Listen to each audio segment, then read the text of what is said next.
Hello everyone, welcome to the Black Desert Masterclass Tournament Grand Finals. Today we're finally setting the score to see who truly sits upon the pinnacle of their class. It's been a hot minute since we had our last Masterclass, probably a few years, you know. Yeah, 4 best years in almost. class. It's been a It was while, best yeah. in It's been a class while, it's about been a 4 while. years. Yeah. And you know, the halls are decked with legends of the past. You know, we had some huge names like Divios not in this tournament this time, but I think he's giving, you know, a little bit of space to some of the new competitors, some of the new blood to come through. And yeah, we're going to find out today to see which adventurers are going to cement their name in history along these legends that we have from, you know, times before. I'm going to be meeting you guys for the first time. My name is CM Vaha, and I'll be your guide today through the chaos that's going to be ensuing today on the battlefield. Yeah, also joining me today, I know that these two probably don't need any introduction, you know, pillars of the PvP community. Some might even call them unks. They've been around for so long, but yeah, I think, you know, some of you guys probably have met them out in the battlefield too, cross swords with them along your journeys in Black Desert. Armin and CM Etsu, why don't you guys introduce yourselves really quick? Welcome everybody. Yep, you guys know me. I'm CM Etsu, Awakening DK main, and yeah, I'm just good to be here. Vaha, thank you so much for joining us on desk and just guiding us through the tournament. Yeah, it's good to be here. Hi guys, my name is Armin. Unk is crazy. Okay, listen. I'm still young here, right? Yeah, I'm pretty sure you're actually younger than me, but a few years. If you guys don't know me, I'm a former CM GM, and now I stream over on Twitch TV and just play a lot of Arena Solaire, known for some PvP stuff. So yeah, I'm glad to be back to cast another tournament. I'm super excited. For sure. And I feel like some people are looking for that belt. Did you bring the belt, The Armin? belt, I tried to bring it. I couldn't fit it through TSA. All right, listen, you guys can't blame me.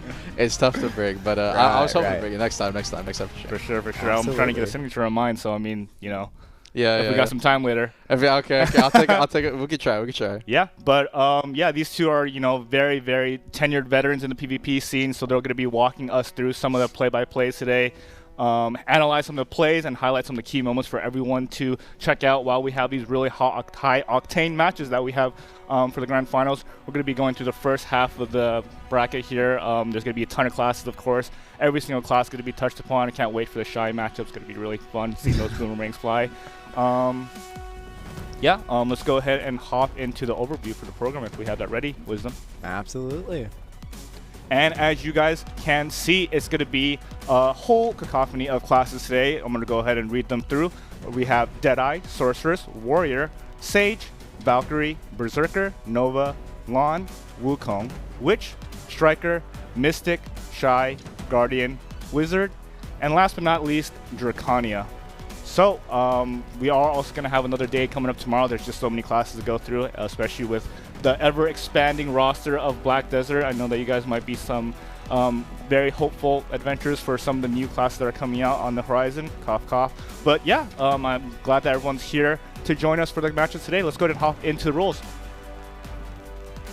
And, you know, kicking things off, we do have our, you know, just normal run-of-the-mill Arena of Arsha format. Yeah, it's going to be a 3-minute match with health decay starting at 80% when we hit 2 minutes and further decrease to a 50% max HP pool at the 1-minute mark. So, you know, definitely forcing people to get involved with each other to see if we could get some, you know, pickoffs at the last moment. Hopefully we won't have any timeouts when we get closer to the end of things.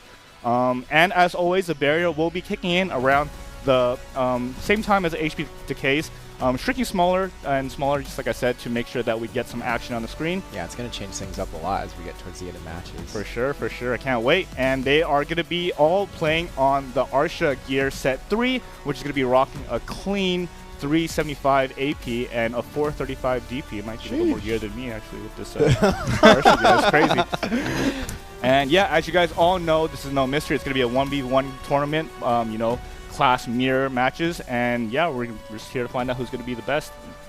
Yeah, why don't we hop into the rewards that we have for our participants today. We have a star-studded, or I guess, would you call Cronstone stars? I guess not, right? They're just more like cookies. Something like that. Okay, so starting Yummy with top 32, you're going to be taking home 20,000 Cronstones. Pretty hefty amount. That is nice. Top 16 is going to be taking home 30,000 Cronstones. Just a little bit more on top, a little icing on top. Top 8, you are going to be getting 40,000 Cronstones. Top 4, 50,000 Cronstones. And second place, You know, we thought the 50,000 crowns was nice, but why don't you go ahead and take home a suitcase of pearls, 50,000 pearls on top of that, and your very own Masterclass second place trophy. I believe that this trophy actually does have some benefits too. So if you're an avid PvPer, it's definitely a nice buff that you can have in your residence that provides all AP plus 15, max HP plus 100. It's a 10-hour duration, actually. That's insane. And it has 10 uses. 10 uses of that. Wow. So, you know, got a big day at Siege. You know, probably going to be having like an open world GVG for 10 hours. Go ahead and pop that on. Probably get yourself a little coffee, too, to get going. And on top of that, you will be taking home a glorious Arsha weapon. 180 days on that, you know, be able to flex on your guildmates or friends on or opponents. Yeah. And it doesn't, you know, even when it expires, it stays in the inventory, so you can still link it. Yeah. You know, just like I'm not using it right now. I'm you know, going to rock out some of the other weapon skins. Let's go ahead and move on to the grand prize winner. We do have 100k pearls for them. That is quite the hefty amount. If you need some help taking that home, ask me. You might not see some of it, but I'll try my best to make sure that all of it gets back to you. Share some for a friend. And of course, you get the 50k crowns on top of that. Get some of those gains in at the end of the year. We do love our holiday clicks. And the winners actually do get an exclusive title. Everyone does get a title for playing, which is going to be the Master, as you can see on the screen right there. But if you are indeed the grand finalist, the winner of the best in class tournament. Sorry, wait. The Masterclass. Masterclass. Sorry, I'm just getting all these tournaments mixed up. Same thing. You will be taking home the Master class. So, I mean, if you're a warrior, it's going to be the Master Warrior. If you're Lahn, Master Lahn. It looks really cool. It's got kind of like that, I guess. Like I like the gradient. Yeah, like gradient. It's really cool. It definitely pops out. Mm-hmm. So you get the Master and Master in your class. Exactly. And on top of that, you do get a 1-year license for your very own Griffin mount. Sheesh. You know, I know that a lot of players have been clamoring for different mounts. People wanted to see the Sarnal, I don't know what you call it, like a War Bear or something like that. They wanted to see like different mounts, a lot of the cool things in Odraxia. And of course, the Griffin was definitely one of the more requested ones as well. So you will be taking home a nice flying mount, just, you know, a little bit of a nice reskin to your Pegasus. Also, I think it does actually fly. Yeah, it does. It has some cool stuff too. I mean, you know, for not entering the tournament, you know, the crons and the pearls, the Griffin was the one thing I was like sad about. You know, honestly. Yeah. No, we're gonna have a Superman situation where it's like Armin's missing for extended periods of time from the desk, and it's just like a random ninja shows up in a bracket. Like, does anyone know where this guy came from?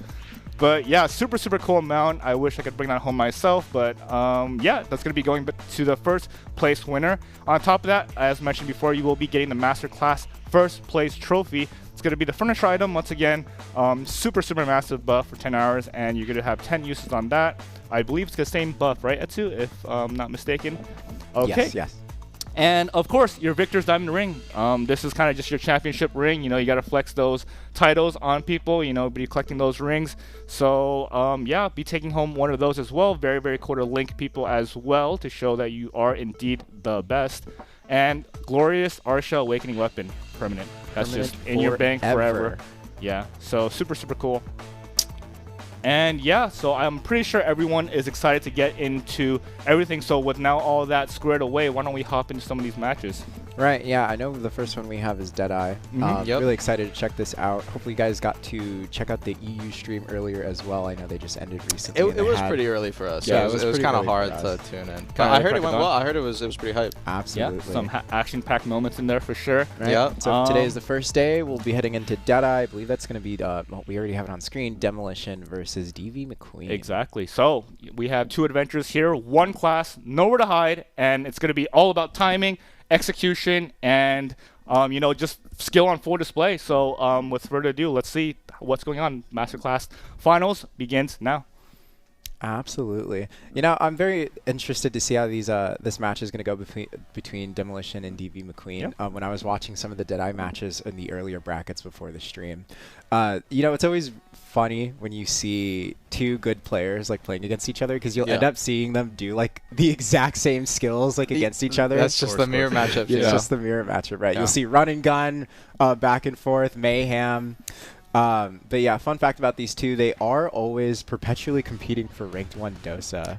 You mean Deadeye? Or sorry, Deadeye. I'll My get apologies. them D's mixed up, but yeah. For sure. I mean, Really cool to see that they're probably, really well versed in playing against one another. They're definitely meeting each other a ton on the ladder. So I'm pretty sure they're going to be quite used to playing against each other, understanding what tendencies that they have from each side, and trying to play around it. So I'm really curious to see how they're going to edge out the win over their opponent. Absolutely, it's definitely going to come down to like taking smart trades. The thing is, I see these two always in my AOS matches. I've seen them for like multiple seasons now. So they're definitely kind of used to fighting each other, but I think it does get very different when it comes to the 1v1 matchup. For sure. And I'm curious to see like what are some of like the frontal guard skills that they trade with potentially on Deadeye. I know the run and gun, they're kind of spinning around each other and all that. But yeah, run and gun, like they go forward, stun, super armor. Yeah. I mean, it's going to be kind of hard to like get CCs on the other Deadeye though. I mean, is it just mostly SA trading going forward? There's a lot of SA trading. I know one of them, I believe it's one of the shift R&B skills where like, they kick bullets forward. Oh yeah, I know what you're talking about. Yep, like that's like the one where I noticed like they were getting caught if they had to use it. Yeah. So yeah, it's just going to come down to like managing those trades well and not being put in those situations where like you're low on stam and you're forced to use frontal. And also the zone is something I kind of think about. I'm curious to see if like with the zone closing, because some of the Deadeye skills they move you pretty far. Is it going to take them outside of the zone? It might. We see that like especially like with classes like Wukong, Deadeye, especially that SE skill on Deadeye. It's the one where they like they jump back really far and then shoot out the rocket. Are they going to use that on accident and then just be in the zone? Like you never know. I mean, that's the mark of a great Deadeye versus an amazing Deadeye, right? Being able to manage that rocket jump. There's the rocket jump. You can like you'll notice like players who are aware of that. We noticed it. I noticed it a lot with Wizard, where if they were using TP, they had to make sure they TP into the wall. So maybe that's going to be a situation where we see Deadeye, if they have to use that skill, they use it into the wall. But we're just going to have to wait and see. And now why don't we go ahead and check out the bracket to see their journey up until this point in the grand finals. Why don't you guys kind of walk us through some of the storied, time they had here, taking out some of their opponents to reach this point in the grand finals. I mean, looking at Demo, Ukuzen, not Coco. Coco was one of the favorites to get here, who DV McQueen beat. I think a lot of people were excited for Coco to be coming into the tournament. But there is the upset. There was, I mean, yeah, I think that is upset. But the thing is like, I think that is just because Coco's a bit more well-known in terms of the large-scale scene. I mean, he's been playing for how many years in show. But DV McQueen, I didn't really know about them until the, 2 AOS seasons ago when they kind of rolled over. So it's interesting to see them beat that. And then Demolition, I don't know how much you know about them. They've been playing for also a pretty long time, but once again, like 2 seasons ago, Deadeye came around, instantly top of the leaderboard. Yeah. So I think they were kind of the favorites going into the top side bracket. Got it. Nice. Well, we do love a good upset. I love the underdog story. Like, it's just inevitably going to happen. But yeah, I know everyone always has those crowd favorites and expecting certain people to win. But I feel like every class had those situations where, someone unexpected took the crown. But it does make for an exciting finals match to see who's going to take #1. Yeah, for sure. I think especially with some of the new blood coming through, it's always exciting to see some new competitors come up and rise to the top. It looks like the match is ready. Why don't we go ahead and hop into things? Actually, I'm getting word that we're still getting a little bit prepared here, so why don't we riff a little bit more about the matchup between Deadeyes. I know that a lot of people have, kind of viewed this class as a little bit of a contentious in the meta. They obviously know how strong this class is, especially with how much damage it deals, and a lot of the rebombs that they've gone make them even more deadly in the more recent times. Yeah, I do think it came down to, or this class comes down to a lot just, at least outside of the 1v1, where I'm more familiar, how much it can damage trade, especially combined with its mobility and its essays. Oh, but looks like we are just about ready to go. Yeah, for sure. Looks like they are just ready to head out to the gate soon. Okay, and the first round coming up, Demolition versus DV McQueen. Let's get it going. We do have our kind of custom GM spectator view here. You can see a lot of the skills on the side. So if you guys are new to BDO or new to PvP and you're not sure what skills they're using or how the cooldowns on this class might look, you can kind of look to the sides and see how it's looking. Demolition already starting off. You can see they start off, so yep, they start off the matches a lot with those rocket trades, and then it's going to come down to trading kind of in the small circle. Now, getting CC'd here is going to be kind of hard. They do have some frontals. You can see Demolition already popping a few, but it's just kind of tough to realistically catch each other. Run and gun, that used to be the protected CC. Used to be knockback. Yes, it used to be super so strong. tough to deal with. It was so many hits that you would get multi-hitted, and it was such a big threat. But Deadeye into Deadeye, especially with that no longer being that protected CC that it was, now it's going to be about that kind of, I think it's quick shot, the one where they move forward and they're spinning around. That's their stun, their primary catch, and the one that they're going to be looking to punish each other with whenever they see any kind of frontal guard coming out. So Absolutely. far, trades coming out. We're going to be at the 80% HP mark kicking in now with a 2-minute timer. And both of these classes, or sorry, both of these players are good enough that they're not really going to get caught in the close range, but you can see Demolition with the trades already taking Demon McQueen down to about 40. So doing pretty good on the trades right here. Needs to be careful. That kind of Magnum pistol skill that they pull, that is going to be a big chunker that they have. And Demolition actually gets a stun right there. Good skill. I think he used Max Payne, got behind the frontal, got the stun, forced the V, and now Demon McQueen in a rough position. 1 minute 30 seconds left on the clock. 30% HP. He's going to need to look for some kind of CC here. He's playing around the pillars. Yep, the pillars are going to be super important. And believe it or not, the zone, while it normally is pretty deadly, and especially was deadly in our last tournament, in this one, it's actually not that bad to try and run around the zone and go between the pillar, maybe to try and save some health on the trades and instead take some damage from the zone. But Demon McQueen down to 10. This might just be Demo taking a hard win on the first round, trying to trade back with the spin, but is not going to be able to get any kind of CC. Demo's just staying fully protected, trading the Magnums at the same time. Demo's actually going to cancel out early to try and go for the close range change. Good frontal guard coming out from Demon McQueen. Barely stays alive right there, and actually gets a stun once again. Good connection onto Demolition, and Demolition from going from a winning position to now losing an HP. Final circle, he's not going to have a lot of opportunity to get his HP back here, down to 5%. Tries to go forward, the run and gun to try and get the kill. Is not going to manage to. Pops a rocket for the frontal guard. He's desperate in the shotgun blast to finish it off. Great stuff coming up from Demon McQueen, and a good turnaround. Yeah. Wow. That was actually really interesting to see because, as you said there, Demolition was getting the best of DV McQueen with a lot of the trades there, keeping his health pool low. But at the very end, it looks like what really matters is that one catch and just chunking Demolition out for the win. And he did catch him with, I believe, that was Flow Evasive Fire. Kind of looks like Gunslinger's, like the KD portion. I know Gunslinger's entrance used to have a KD at the end of it, like where they kind of sit there and shoot out. There's also a skill that looks a little bit similar called Flow Evasive Fire, but that was a really good capitalization on his part. And, well, now second round starting out. And this, it kind of goes to show, even if you get an early lead like Demo did there and you force the V and you're going to the final circles. Oh, and it looks like he went behind the block and he did get a catch. Fast V. Ooh. Okay, Demo. I'm surprised he V'd so early. I'm sure he could potentially stand up there, especially going from a stun into the situation he was in, but maybe he would lose too much health and stand up with one. And especially since this is a trading matchup. Yes, yeah, potentially just too risky. And tries to go for the Q block there. Run and gun, goes around him for the spin again. Demo has to cancel out. Needs to be careful of the spin. And you can see the spin right there is the deadly kind of stun that they need to be worried about. They can also get behind the frontal guards really quickly, going for an iframe stun as well. Yep, that spin is Mayhem, by the way. Mayhem, okay. You know, as much as I know Deadeye and everything, the skill there is still the one thing I struggle with. Mayhem's the one thing that I'm like, oh my god. Yes. Jumping behind you in super armor. Also a good SA trade ability as well. And Demo, Demo does look potentially a bit nervous here. Pops the rocket, trying to go for the trade. And zone is now going to be closing, so 80% HP cap. So despite Demo being down on trading there and was losing, actually, because of the HP drop, DV McQueen drops to 80, and then he is able to get another trade, now putting DV McQueen at a disadvantage.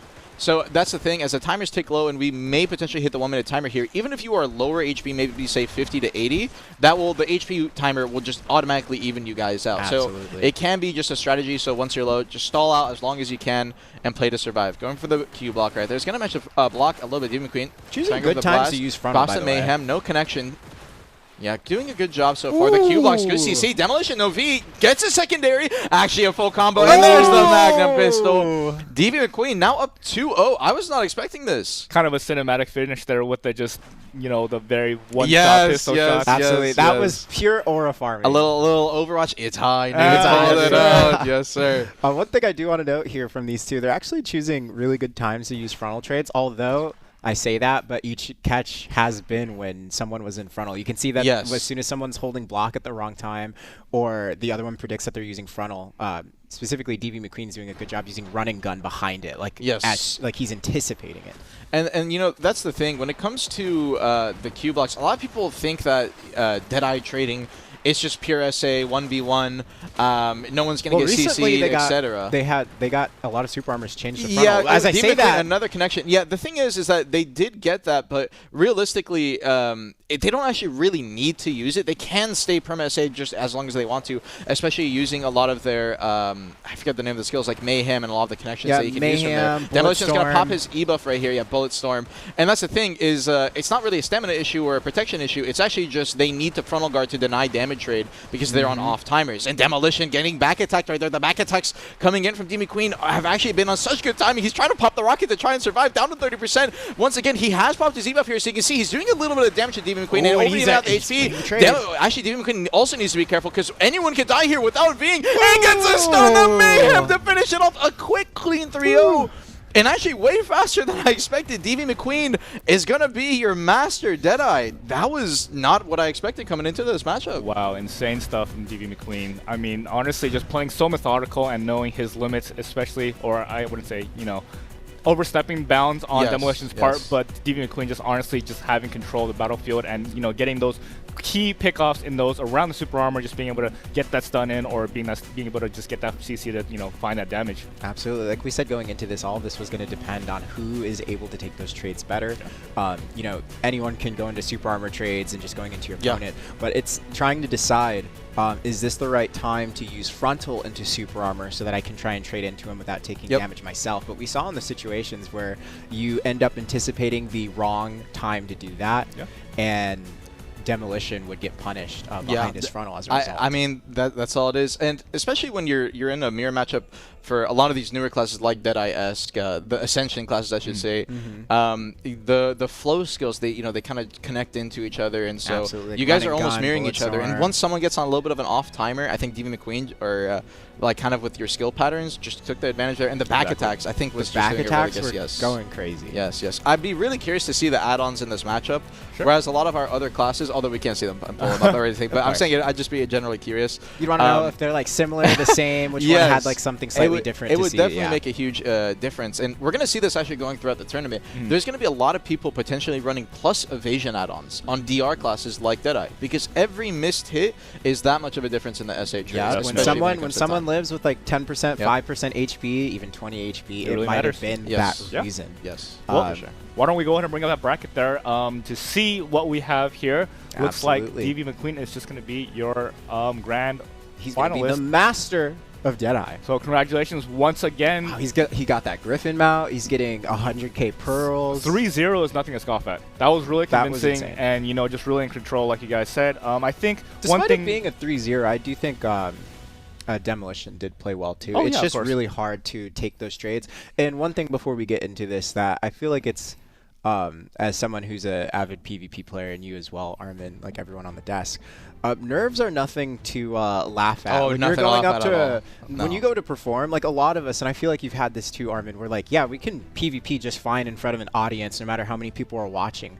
But it's never, those things never make me nervous. It's when there's something on the line, something you care about, and you've put in this much effort, you've practiced, and you've gotten this far into the tournament. Even for seasoned players, it is very difficult not to get nervous. So props up to those two for competing at the level that they did for the masterclass. You know, the best way I can explain it is if you ever played Arena Solaire, it's when you're on that one game to rank up.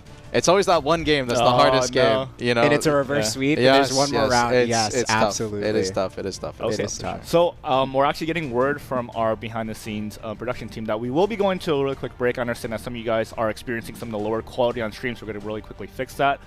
Stay tuned. We're going to have all the matches coming up. Absolutely. Thank you, everyone. Yeah, so the stream is actually going to restart, so of course you guys are probably going to be wondering what's going on. Just go ahead and sit tight. Changing it from 720 to 1080. We got the technology, so if anything, just reset the stream a little bit, refresh your page, and we're going to be right back. Don't touch that browser. We'll be right back.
Okay, so welcome back, everybody. Hopefully, everything has been sorted out. We should be having that crispy, clear stream quality for you guys. Thanks for being patient with us. I'm sorry that we had a little bit of a hiccup starting with the program, but yeah, I think we are eager to get into the next match. So why don't we introduce things for the next match that we have? The next one, I believe, should be Sorceress. Yeah, this is gonna be Cassifer Hunter versus Gunism. And Gunism is, both of these players are well known in the community. Yes. Gunism, a phenomenal Sorc. Have seen him. Long-time player. Long-time player. Even Cassifer Hunter, part of the Hunter Guild, also is a well-known Sorc. I believe they do stream. Yes. So. Yep. They do stream. I don't know if they still. I believe they still do. Yeah. But yeah, definitely an exciting match. I believe this is going to be an Awakening versus Awakening Sorceress matchup. Yeah. So there's going to be, I already know chat is going to already start spamming iframe. But yeah, any predictions, gentlemen? I feel like the tournament favorite is most likely going to be Gunism here, just because how everyone knows him. A lot of us have fought him in AOA practice matches if you've been in similar guilds. But yeah, I mean, my vote's on probably no favorites before anyone says, but probably Gunism. I'm going to predict is going to take the win here, but anything can happen. I will probably say that I think it's going to be a 3-2 for this matchup. I think that the Sorc matchup is really coin flippy. Because at the end of the day, like getting a CC in this scenario, it is pretty hard. It's going to come down to trades in the final circle, and when it comes to trades in the final circle, I mean, the biggest factors are realistically just going to be your add-ons, and I think even on Sorc, your E-buff doesn't really affect it, right? Maybe I think you get some movement speed or an attack speed buff off of it. I could be completely wrong about that. Yeah. So it's not really a big deciding factor. So I think it will just mostly come down to add-ons. Maybe who gets a good FG trade. Yeah. You know what I noticed? Not just a good FG trade, but you never know. Someone might get caught by Nightmare. I was actually very surprised when I was watching all the matches going up to the finals that a lot of Sorceress players were getting caught by Nightmare. Nightmare is scary now. It's very scary. I mean, the range on it alone is just so far. And I think for Sorc specifically, it's kind of hard to punish really quickly because your only fast CCs are realistic, like TBS. You can do what's the Shift F in your Pre-Awakening? Oh, you're talking about Shadow Eruption. Shadow Eruption, which is FG super CCs. armor. It is actually FG now, no? Yeah. Oh. I think it is FG now. I could be wrong about that. But the whole idea is all of your CCs for Sorc against Sorc, it's kind of hard to hit. And Nightmare is a skill that you need a really fast CC in that instance to punish, you know what I mean? So. Yeah, absolutely. So Fun fact, you can Shadow Eruption from Awakening now. Oh, you can? And okay, I didn't know that actually. And it's the fast cancel every time, no matter what. It's not the slow cancel, which I know some Sorceress players, they liked having the slow cancel. So, sorry, I'm going to let you guys keep on riffing. I know you guys really want to talk more about the matchup here. Let's go to bring up the bracket to see what their journey was like getting to this point. Of course, you guys can go ahead and continue, but I think it's really interesting to look into some of the competitors they'd have to go through to get to this point. Like you said, Gunism is a favorite to be here, but I think Shimeko's also been a Sorceress for a really, really long time. So very, very long time. He's really well known in the community. I've known Shimeko. I've dueled Shimeko. I've dueled him a lot back in the past. Yes, very good player. He did come back from a break kind of for this tournament. But, I mean, Cassifer taking down Shimeko, who I believe was also practicing for the tournament, kind of goes to show that they do have a lot of prowess here. And although I do think people are probably favoring Gunism to most likely win, the Sorc matchup, coin flippy. It can be very coin flippy, and Cassifer is also not someone to scoff at. I think they're going to have a lot of skill coming into this for sure. Absolutely.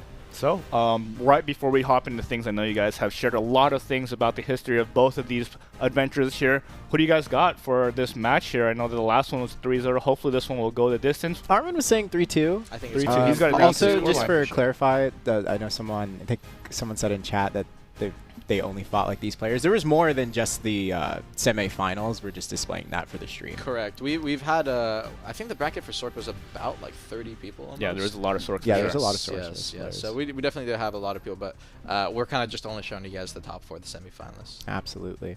What's your predictions looking like, Etsu? We went down to the score line. The score line. I'm gonna say Gunism. Gunism? He's not giving us a score though. I'm gonna say Gunism. Okay. I'll say 3-2. 3-2? Okay. So, looks like we do have things ready to go soon. We do have Cassifer Hunter versus Gunism for the title of Best Sorceress Master I'm curious Sorceress, to see rather. what Raboms are going to take. You know, I noticed a lot of Sorceress players, instead of taking Engulfing, they've been taking like Abyssal Blow, which is like the ranged. Oh, I know which one you're talking about. Yeah.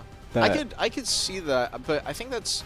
I mean, are they using it for like a DoD follow-up, for instance? Like a range pressure. Because like before you take Engulfing for like movement up close, right? But because of Shadow Hellfire, the third Rabomb, it's like on a 4-second cooldown that you can use out of a lot of flows, and it's super armor too. So I see a lot of them change it out. There's the Sinister's Omen going out, by the way. Yeah, the Sinister Omen, if you guys don't know, is those little red orbs you see in the middle of the field. Yes. And fun fact, I found this out after I got hit by it in a AOS practice match knockback. like 2 weeks ago. Yeah, after like 20 seconds or something, it'll do an explosion and knock you back. It also heals them for 800 HP. And another fun fact, you can pop it early by throwing abilities out like Dream of Doom.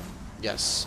And so it'll be interesting. The AoE for Sinister Omen is basically the entirety of the middle circle, which is the final minute. Yes. So when these guys pop their Sinister Omen in that last minute, they're just going to be getting constantly ticked by it. It does do a constant hit, and it doesn't do a lot of damage, but, you know, hit rate and, you know, things like that can definitely make a factor in this kind of PvP. So playing the neutral game needs to be careful. Gunism gets the GRJ almost. Is going to iframe it just in time, coming out from Castria. Pops the Blades, looking for the knockback off of it. Is not going to manage to connect. Holding the key block is going to be Crow Flare. Sorry, Crow's coming out from Castria. Hunter backs up now out into the Nightmare. Trying to get an FG punish, was a bit too far away. If you guys are surprised about how far he exited, Nightmare does connect that about far, but GRJ as well. There's a down smash. In the midfield is going to try to go for the down smash reset over on Godset. Does not manage to connect. 1 minute 40 seconds left on the timer here. Tries to go Imminent Doom. Does not manage to connect on that. Caster popping the Sinister Open now. Is going to be trying to trade back for it.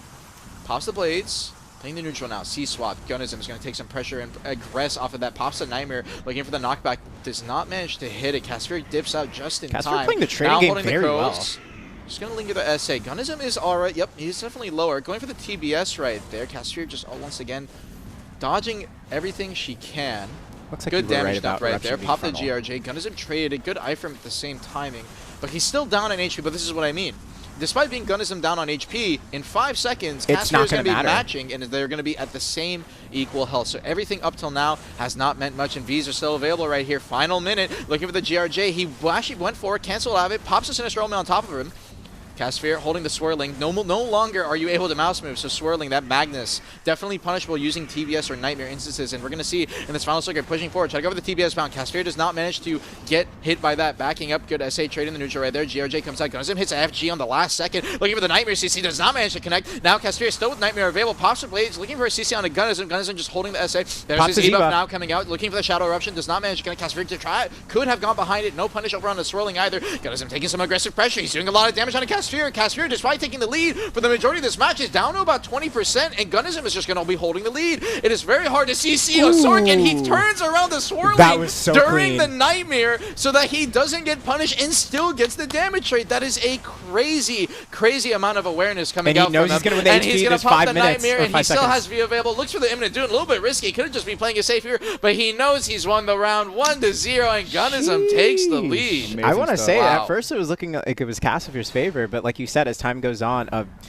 like when the HPs get cut off, they end up being even. But one thing I do want to know is it's actually such a skill set to know your class's damage so well that you can see that your opponent didn't do a combo a certain way, and he knew that he could hold on to V. You know, a lot of people, if you're not comfortable, if you're a little nervous or you're not paying attention enough, you might pop that V when you didn't need to, and that puts you in a bad position later. Correct. And, you know, that's the thing. It kind of goes to show the experience, like you're saying, that Gunism has. It is very hard to be that aware in such a important match where all these nerves are on the line, that you're turning your frontal guard on perfect timing just to not get punished. Oh, wait, was that that might have been a knockback. It was. He got the CC on knockback, I think, off Sinister Omen there, actually, and got the KD follow-up, and he tried to go for the full extension off the Stiffen, but did not manage to. Gunism got put on the ground. Sork, very hard to one combo from full HP. I think maybe there is some kind of optimal combo where you could get that full kill, but I do think it would require a down smash reset,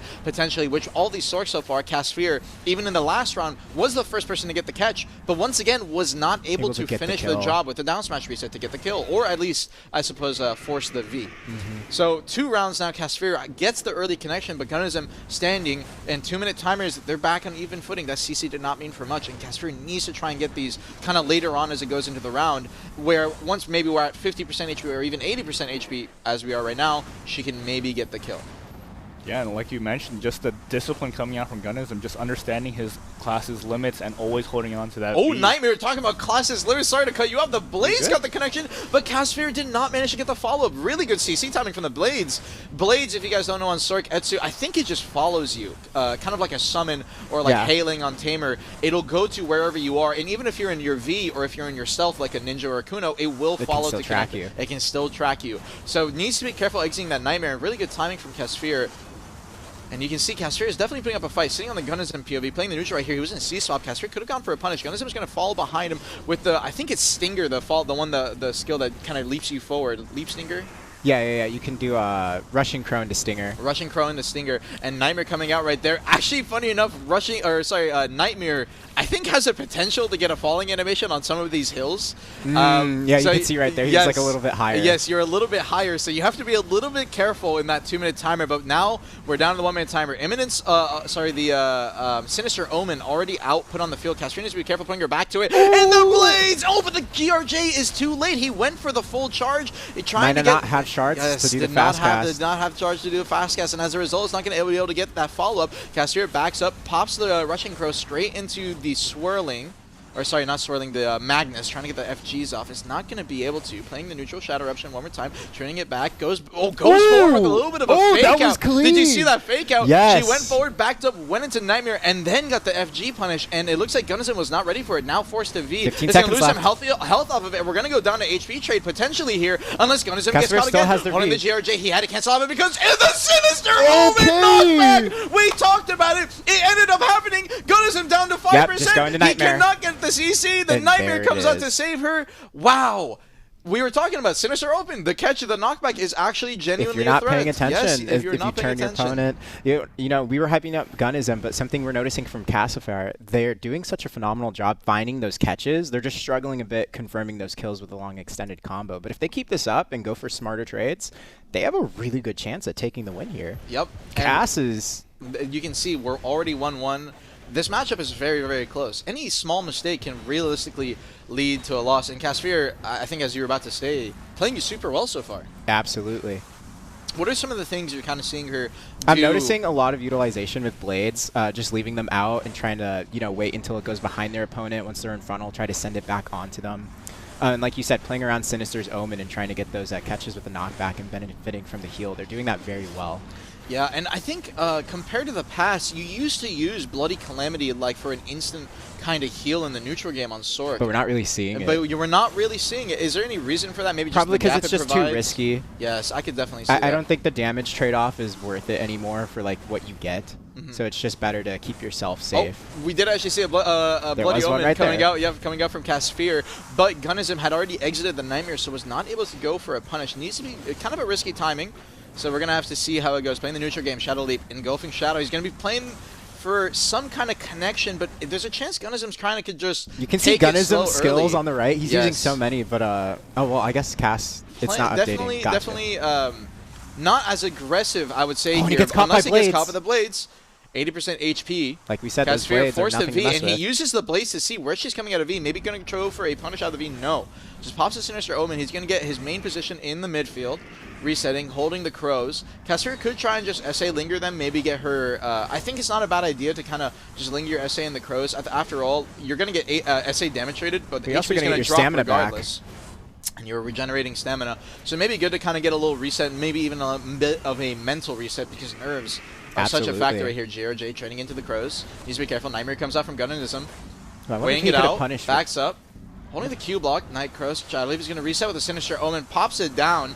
Gunism tries to go for the TBS behind her, did not manage to connect. GRJ immediately on the follow-up, trying to catch anything that maybe Casphere tries to throw out as a counter. Pops the Blades, looking for the knockback off of it. Actually gets the connection, and the land it. There it is. Good Blades timing coming out. Gunism forced to V, and we are now to an even scenario. 1 minute timers. Goes for the Madness, lingering. Needs to be careful. GRJ pops out right there. C-swap, pushes forward, pops his SA. Swirling Darkness is going to be a main trading skill in these kinds of scenarios. Waiting it out. Pops a Imminent Doom. No CC off the stiffen. Backing up. The Blades again! Both back-to-back. 2 rounds in a row. The damage not going to be able... It's not, but she has such a lead. 30 seconds left right here. She's just going to hold the crows. She can go into a double nightmare, potentially extend for about 15 seconds there, and then pop the V. Oh, so but they got unless she gets CC. a catch, which he does on the last Oh, and there's second, a down but the down smash. smash, it doesn't Wow. matter. It's going to be Ooh, enough. that's Was that tough. a punish onto an engulfing shadow in the last second after Casphere was about to win the round? Just greeted too hard, could have just played the pure SA, decided that the HP trade was potentially too risky, and will lose as a result. Gunnism, good bounce back. Right. No, that was crazy. Well, I think that was an engulfing punish. Or was I mistaken? It was hard to see. Hard to see. Because like there, hard to Sinister's see there. Omen effects are like going crazy. Yes. Yeah, and I think it's kind of interesting that you guys mentioned the Omen to, you know, really deny the map in the last section of things. But it looks like these guys are just kind of just going at it head to head. Yep. You know, balls to the wall and just seeing who can get the catches. Looks like without, they're just playing aggressive right off the gate Exactly, here. yeah. Pops the curse to try and deny the TBS catch. GRJ chitter back over from Gunnism. Casphere is going to match and follow it up. Holding C-swaps. Goes for the Leap Stinger. I think that was Leap Stinger. Could be wrong. The kind of, no, it's not. It's the jump iframe into the TBS. Going for the punish over on the Casphere. Did not manage to connect. Comes out of Shadow Nightmare. Leap. Shadow Leap. Sorry about that. There you go. Crows popping. Blades playing in the neutral. Trading engulfing shadows straight into each other. Doesn't. Ping it. Backs up. Went for the TBS, instantly holding the S block. If you guys don't know what TBS is, it's called turn back slash on Sork. It is a instant kind of CC bound, but it does have a frame of a few frames of a unprotected in it. Oh, and you can see Gunnism right there, gets caught and Gunnism gets going KD. a bit aggressive. Let's see if there's gets enough punished by damage the here. blades, and once again, there's a down unless smash. there's 2 down smashes, which are very hard to get, there's a potential actually that some of these Sorks are running a down smash add-on in their setup That is a page. thing you could do. Yes, to try and help the resets warrior players that we're going to see actually after this match. Yeah. Caspire almost getting punished there. Those are going to be something very popular in those. So curious to out see for what the the add-on blades. page is. Maybe something they have to play for. 2-minute timers now. Holding Oh, the but FG. Caspire Oh, gets gets caught. caught by the engulfing shadow in the neutral. Gets the knockback. I don't think the she, Sif and oh, CC. I don't know if they had a V there actually. Did not have to V, but potentially with how low the HP was going to go, maybe down to about 5%, was scared about dying on the stand-ups. And, you know, tournament life, better to not take any kind of risks, especially with nerves being in play. So Absolutely. opts to play it safe. GRJ trading it back. Bloody Calamity was used in the middle right there. Goes to the Imminent Doom. Good C-swap. Casphere almost ended up getting a punish right there, but Gunnism staying well protected. Backs up. Goes into the Nightmare after using his movement. No connection. GRJ pops the Sinister Omen over onto the ground. Swirling. Shadow Leap. Looking for some Blades kind are of coming connection. out. Does not manage to. Pops the Blades right there. Over to the side. Gets behind the pillar. Casphere's now in the middle. You can see a lot of HP chunk loss right there. Sinister Omen is denying about half the field, and Casphere is a little bit sketched out to go into them, knowing that the knockback is going to pop, so you can see that's why she's playing over to the side. Engulfing Shadow straight at the exact same time. Goes to the Blade CC, immediately follows up by the Nightmare. No connection over onto Gunnism. Gunnism pops a Bloody Calamity to try and get a little bit of HP back. Heals back to his max 50%, holding the Magnus FG. No punish comes out from Gunnism. He was locked into GRJ, he got caught by the and he gets GRJ. caught. Good GRJ timing. I think Gunnism potentially tried to get the C-swap into it, 30 or seconds some kind left. of FG, but did not manage to connect. Pops his E-buff, still has to pop down his Sinister Omen if he wants to take a little bit of the field. 25 seconds on the timer. There's the Sinister Omen now coming out from Gunnism. He pops it straight into the middle, so if Casphere has to try to trade in the middle, she might end up getting CC'd from behind her frontal guard. Needs to be careful. Gunnism pops over the other side, pops some Magnets. Casphere looking for some kind of potential. 10 seconds left on the clock. Sinister Omen is going to explode. Casphere still has not popped her down. Blades over on both sides. Looking for a CC. Is going to be sitting in his Nightmare. He's going to hold a GRJ to counter if she exits. As a result, she has to be careful with her exit timing. He hits the GRJ onto the Nightmare SA. She had to go into the second hit, but she still got traded. If you guys don't know how Nightmare works, it's 2 hit. It has potentially 2 connections. He hit the second part, and as a result, he's going to take the HP win. Good timing by Gunnism. Good decision making. Good decision and making. 3-1. Congratulations on the Master Sorceress. Yeah, But- actually really clutch there with the, you know, just pocketing that GRJ, just holding on to it, understanding that he's just waiting for her to pop back out to use it. Really, really nice stuff seeing, you know, Gunnism take that. Congratulations. Etsu, do you have anything to add? No, I just want to say, even though it was 3-1, Cass was playing that extremely well. Yes. Like we said, it comes down to, like, are you able to do an optimal combo? What skills are up? But one thing I want to highlight was that between the two, it seemed like Cass actually got like the most CCs. Gunnism was just very good at taking those trades and then playing it safe when possible. But both phenomenal players. Thank you so much for you two showing off some high octane gameplay. That was exciting to watch. But you know, I mentioned that instead of taking engulfing, they might take Abyssal Blow. We saw an Abyssal Blow catch there in the middle of the match, which you know, always good to see. Cool. So why don't we hop into the bracket here to see what we have going on here. Once again, congratulations to Gunnism. You are indeed the Masterclass Sorceress. It's gonna get that trophy, honestly, that title, that Griffin license. Yeah, like one thing I really noticed, just seeing the level of control that he has over this class is insane. I think I even saw one of those nightmares just point blank into Casafira's face and turning him out immediately with a GRJ. Just so confident in his play. Yeah, but of course, Casafira Hunter, nothing to scoff at. Really, really good Sorceress as well. Absolutely. Do you guys have any final takes on the matchup here that we have from Sorceress? No. I mean, the Sort Classic playing for the final circle, but you know, that's what we love about it. It comes down to the small details, and there was a lot of them in that fight. And although you might not play Sork, it might be hard to keep up with. I can definitely tell you that was that's tough. Probably one of the most fun matches I've seen for sure. For sure. Yeah, there's also like a lot of moments where I noticed, like I believe from Cass taking like smart frontal guard trades. Yes. And moments where like me personally, I'd be like too terrified to take it because you always have to be aware. Sure. Is there your tracking, is Nightmare going to come out? Keep in mind with effects going on your screen, depending on what your effect capacity is as the actual like people that are competing, it can be hard to see when there's Dark Tendrils, the Magnus skill shooting out, Grim Reaper's Judgment, which you can go instantly into Nightmare immediately right when it ends. And then there's also, we notice a lot of utilization from Blade of Darkness, which, you know, if you're in frontal at the wrong time, that could be it. So that, keep in mind, you're tracking Blade of Darkness, you're tracking Sinister's Omen, which can explode at any second and do the knockback, and you're tracking Nightmare, and while you're trying to take smart trades and manage your stamina as well. Yeah. So honestly, Sorceress is very, very involved class, as you mentioned. Just a lot of mental stats, just a lot of just the area denial with all those abilities, Blades, Sinister Omen. But of course, as you can see, these are two very, very seasoned veterans on the class, and it was just no problem. But once again, congratulations for Gunnison for taking it home. Possibly could have seen a 3-2 there, but I think at the very end, just as you could see that, you know, the knowledge of the class coming out there and Gunnism, just wow, incredible work. Absolutely. Yeah. Up next. Yeah, let's go ahead and move on to the next I believe matchup. it's Warrior. The one I'm the most excited for. I mean, this is the, you know, the class mascot, right? Warrior, you know, we got Bobo Buddy Golden Child. I'm ready to lose my voice for the whole day on this match. Yeah, this one's going to be really, really hype. We do have some very, very long time. I would even call them celebrities of Black Desert in their own right. Bobo Buddy, just an incredible Bobo warrior. Buddy taking my MMR in AOS. Sunny, just a reminder for you guys, Sunny goes by 3 names. You know, we got Sunny. If you knew him in a guild, he goes by Daisy, but his stream name is Biceptimus Prime. You might know him, The Gun Show. He's always rocking The Gun Show. And actually, very interesing, Sunny is actually playing from EU, so, you know, a little bit of a high Even more gameplay. interesting, he was actually casting on EU a few hours ago, so this guy's on. I hope he got enough rest the day before. I hope he got his coffee, because he is going straight into out here. I was like, man, I'm so excited. Maybe I can play this year while casting. And they're like, no. You can play EU, though. I was like, wait, why is that? Oh, it's because BP is casting EU and playing NA. So different different setup. Wow. It's harder than you guys think to play on a different setup than at your home. Yeah. No, but I think he ended up taking his 1990s keyboard over. If you guys don't know that he uses a keyboard from his keyboard is older than me. He's shown it on stream, and I've seen that thing. It is like insane. It's crazy. It is a fossil. Anyways, he's on a different setup and everything, so he's definitely gonna have a hard time here going into Bobo Buddy.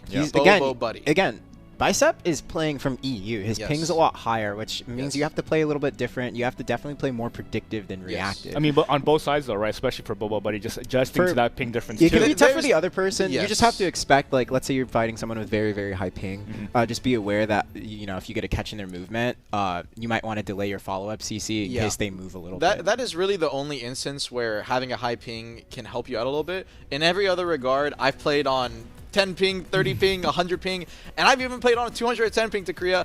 High ping is always a disadvantage, so BP is going to have a hard time here, just in that regard. But he's fighting, once again, Bobo Buddy. If you guys don't know who Bobo Buddy is, let me give you a quick rundown. This guy is the new age of McHands, okay? Absolutely. Some might even say that McHands, okay, was like the early version, the early model of the prototype of Bobo Buddy. This guy is just pure athleticism, speed. I mean, if you look away for 1 second, he will E-buff and just instantly grab you. It is actually so scary how fast he plays. You know, one thing I always notice about Bobo Buddy is he plays very, like, in your face. In a way that makes you... it's either... I believe it might be Shield Charge or Frenzy Dash. Yes. The one where, you know, the warrior's like shimmying towards you.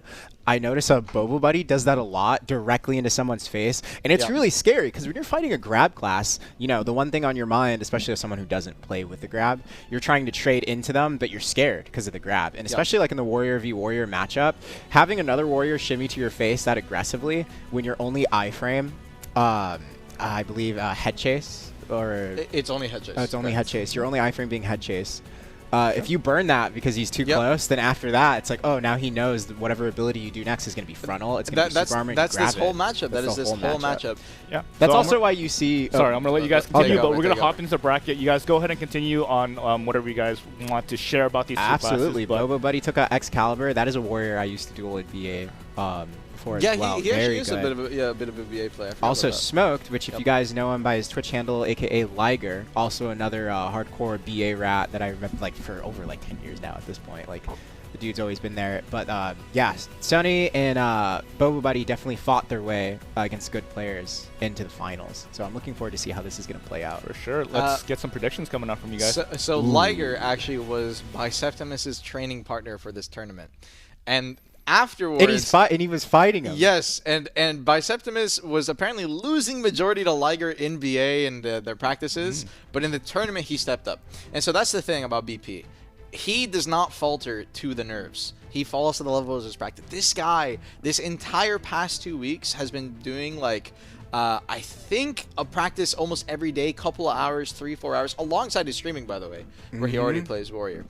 And Bobo Buddy has not been practicing for like 5 days now, is what I know, based off my information. So yes, I'm curious to see how Bobo does, considering he hasn't been practicing much, and Sony has been labbing tech, labbing add-ons, trying to get as much min-max juice in there as possible. So one thing I do like about the way Biseptimus Prime or Sunny or Daisy, 3 names, was how he was practicing for this tournament. There's practicing and just like, you know, succumbing to your patterns and flow charting and just practicing the 1v1 match in one instance. But then there's practicing to a different degree. And when I heard that Bicep was practicing with someone in Arena of Arsha in the, you know, the patio area, he was practicing to see which spots you can grab someone from the other side. And I thought that, because there's a clear difference between just practicing and that's like really knowing every single like little detail that you can do. And we actually saw when he, I believe it was actually versus Liger, Bicep did grab him from the other side of the patio, which was something that he did train for. So I love how the intentionality behind Bicep's practicing. Let's just see how Bobo Buddy is. I believe he was ranked 1 in AOS. I think Bobo Buddy was ranked 3rd, if I'm not mistaken. Ranked 3rd. Top 3 overall, by the way, players. And the match is underway. BP out of EU, Bobo Buddy straight out of NA. Let's get the match going. Now, Warrior is going to be in the first minute. It's going to come down to a lot of down smashes on their combos. Playing the neutral game, goes to the shield charge, trying to trade it back with a Reckless. Is not going to manage to connect. Bobo's going to trade with a Reckless of his own. Uses a Frenzy Dash to close the gap. Had no iframe available there. Plays the neutral, going for the chopping kick. Is going to use the slashing to try and back away. Slashing very punishable and grabbable, but Bobo having no grab available there. BP understanding that it's not going to manage to get the punish. Uses a shield charge to avoid the grab coming out of BP. BP actually gets a stiffen off of his ball strike, but did not see the follow-up. He was already using charges as a back away. Overarm go kick connection. He's going to pop his E-buff, gets a stiffen off the armor break. You're looking for the secondary damage. It's not going to be able to force the V right here, though. By BP, able to stand up. Is going to have his parallel available. Bobo also had his available, but went for it. Got shield charge punish. Is going to be put on the ground. Smash. Needs to get 2 down smashes to try and get the reset. Sony is unfortunately not going to be able to. Back to the neutral game. 2 minutes timers right here. Looking for the slashing. Bobo has his grab now available. Is going to use his Rabam to try and get out of there. His shift Z. Shield charges forward to kind and try and pressure. BP had to look for the grab. Still had his iframe available, but decided to play a bit more aggressive. And then Bobo is going to take full advantage of that, using the bouncer to try and get a punish. Forcing the V out now. Bobo with a huge advantage. No E-buffs on either side here. Actually, Biseptimus still has his available, and it's going to make a big difference. He can use it to get his attack speed buff. He's going to pop outside of the zone to try to get a little bit of space and pop his E-buff. Really good timer right there. Sorry. Playing the neutral right now. Pops the Reckless. Looking for the CC. I got the CC. He got the Reckless for the KD, and the damage will be enough. That damage good from slashing. follow-up. Yes, the slashing is just a bit too much, and that is actually Sony's E-buff gone. That is Sony's E-buff gone. And if you're noticing, the way he played that, he wanted to hop outside of the zone to pop his E-buff so that way Bobo could not grab him out of it with how close he was on the spacing. So good Smart. round so far. Good round so far. Yeah, you can see there's a lot of faking Yes. with their grab. Like they're getting close. Bicep, I believe, actually got punished there because at first they faked it. There was a little bit of delay, and I think Bicep was like, you know what? Why don't I just go for the grab? And that was just the wrong timing. That was just the wrong timing. And on to round 2. Early Spear Toss, looking for the connection. Pops the Reckless, is going to space away. Sony playing the neutral pretty decently so far. He's going to try and go for just a fast grab. This could be potentially the nerves or maybe just the fear coming in. And he almost gets grabbed into the slashing, but Bobo was a bit too far away. His shield charge didn't take him close enough to grab the end of the slashing. That is the primary gap these guys want to look for. Gravedigger playing in the neutral game is going to use his SLMB to try and get a bit of HP back, but he won't have it for the combo now. Shift X, he got CC'd on the bomb punish. Good timing coming out of Bobo, but he uses the pre-awakening KD, and because he does not have Reckless available for this neutral, it's not going to be able to get the reset. He needed one more there on the timing. Good grab attempt coming out from Sony, but Bobo is just better. He popped his iframe, got out of dodge, and now he has his grab still available. Playing the neutral, he almost messed up his Q cancels. I think he was trying to put C-swap over to pre-awakening, but didn't have it available. Staying on top of Biceptimus. Biceptimus trying to run away, uses the charging thrust, gets out. Bobo, now no grab available. BP still has his. Tries to use a balance strike right there to check the grave digging movement. Goes for the overwhelm, does not manage to connect, pulling the shield charge right there. Gets punished again! Bobo has been so good at these stiffen timings, and he's using Merciless to re-CC in case he doesn't have overwhelm. He's so fast on the re-CC. Overwhelm with the neutral, and the reckless catch! BP is just getting one put on the ground. The 10%'s enough, and he just is going to take a 2-0 lead that easily. Well, and as you guys can see, they're both rounds just a whiff from Sunny's grabs. They're very, very crucial because, like you said, Bobo is just on top of things, immediately punishes them both times. Absolutely. I imagine it must be hard because of the ping, but also, yeah, when you're fighting warrior v warrior, you can see they're trying to fake each other out constantly with the grab, but you have to be careful because there is that punish window at the start. And this is the thing, right? Warrior versus warrior. If you're not quick enough, if you're just a little bit on off timing, it's all mental games in these matchups. And Bobo, every opportunity he thinks Biceptimus is going to grab, he thinks Biceptimus is going to move, maybe give him a shield charge frontal guard even, he just keeps moving. And Sony is getting desperate, going for the grab right there, does not manage to connect, shield charges in, immediately uses a head chase, and pops the Reckless, is going to disengage against his head chase back, but Bobo re-CCs one more time. There's the KD. He's going to have no 10% here, so he can't kill.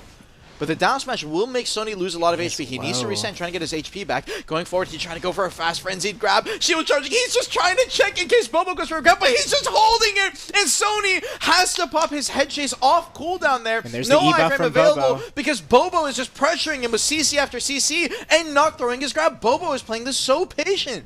Popping his E-buff. Bobo, he wants to take the trigger. He wants to pull it. He's looking for his window. That was his window. Misses the chip C. BP is going to try to turn around, but every opportunity here, Bobo has turned it around when BP has gone for the grab.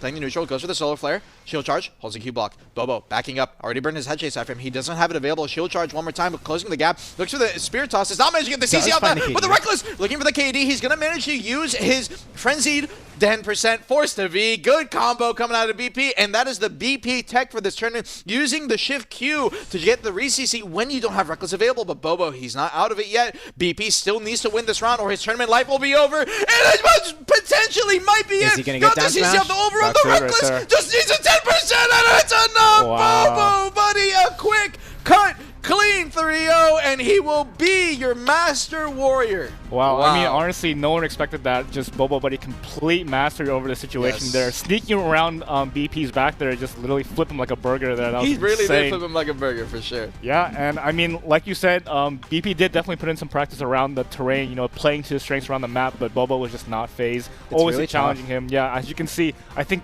probably the second round there, just immediately shield charging into Sunny, no fear at all, just starting it off immediately with aggression. Super, super crazy stuff. Yeah, Etsu, do you have anything to share? I mean, we could see that all the shield charging coming from Bobo Buddy. At some point, I think on the third match, Sunny was trying to do the same exact thing, but Bobo Buddy was not falling for it. Like he didn't get grabbed from it. He didn't get CC'd. One thing I did notice that was very minor, but you could see how aggressive Bicep was being in the third match, especially when he was E-buffed because his V was popped and, you know, there's nothing to lose at that point. You're trying to come back from it. But that's the moment that Bobo Buddy was actually not playing aggressive at all while his E-buff was on. He was actually running away from him. Versus on the opposite side of things, when it was Bicep running away or trying to reset, Bobo Buddy was like on top of where he was going to go. Yes. in every single location. And just him being on top of that amount of pressure, burning off more cooldowns for your opponent, I think gave him each like little advantage to bring him the win. All those little things are, you know,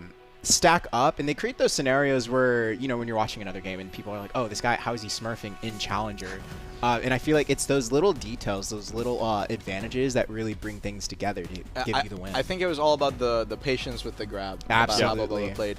Because once BP burns his grab and Bobo still has his, he has to kind of play on the back foot and keep preemptively throwing CCs. So he threw a Reckless, didn't manage to connect. Then he throws his shield charge, didn't manage to connect. And then he has to back up and he has to hold his Q block. And at that point, all Bobo did, he didn't throw his grab. He's just like, well, you're going to panic and you're going to try to avoid my grab by moving. So I'll just throw a CC at you. And BP didn't get the read on that. He thought the grab was coming, was forced to use his iframe off cooldown, which is unprotected. And he just gets checked by either the balance strike or the shield charge and is put on the ground. So it was really smart decision making coming out from BP. Why don't we go ahead and bring up the bracket here to check things out. Like you guys said, I mean, I feel like just the discipline coming out from Bobo and just being able to just continually mental stack on top of Sunny, just making sure that he's always checked. One thing that I wanted to mention too, I think it's, you know, obviously you do want to hold your V. It's a very, very powerful tool, but just having like 80% of your health being chunked from just that warrior combo, especially if you get re-CC'd on it, is just so dangerous. Always kept Sunny on the back foot. Always had to play defensively against Bobo Buddy. Was something that I think, you know, really played into things here. So do you guys have any last words for this matchup here? A little bit of an upset. We were, you know, hoping that things would go the distance I was hoping here. there's be a little bit more I wouldn't say that's an upset. I think Bobo was far favored for this matchup. I think Bobo was favored, although it was really good gameplay from both of our participants. So good job on you two, and congratulations once again for Bobo Buddy taking home the Masterclass win. Cool. And all things squared away, let's go ahead and move on to the next class that we have lined up here. Absolutely. What Looks do we like have it's in going docket? to be Sage, Cal versus Sage. Kyrie. Oh, wow, this is a good one too. This is a good one. too. So I'm very excited for this one. Yeah, I feel like, you know, you guys probably have a lot to share about these two players here. I think Well, we know Cal was going crazy in the last AOS season. Yep. Absolutely insane. Rank 1 overall. Up against Kyrie, who I think for a lot of the veteran PvPers may not need an introduction. Yeah, if you know, if you guys don't know, Kyrie is one of those OG, like, he was like the BA rat. Like, he was always in there, but not just like any rat, very smart, very calculated, and very played Musa. Played Musa. Has played Hash before as well. And if you guys don't know how old Musa was, it's not like the current one. It was very different back then. Oh, wait, yeah, I guess there was an era where Musa was not like...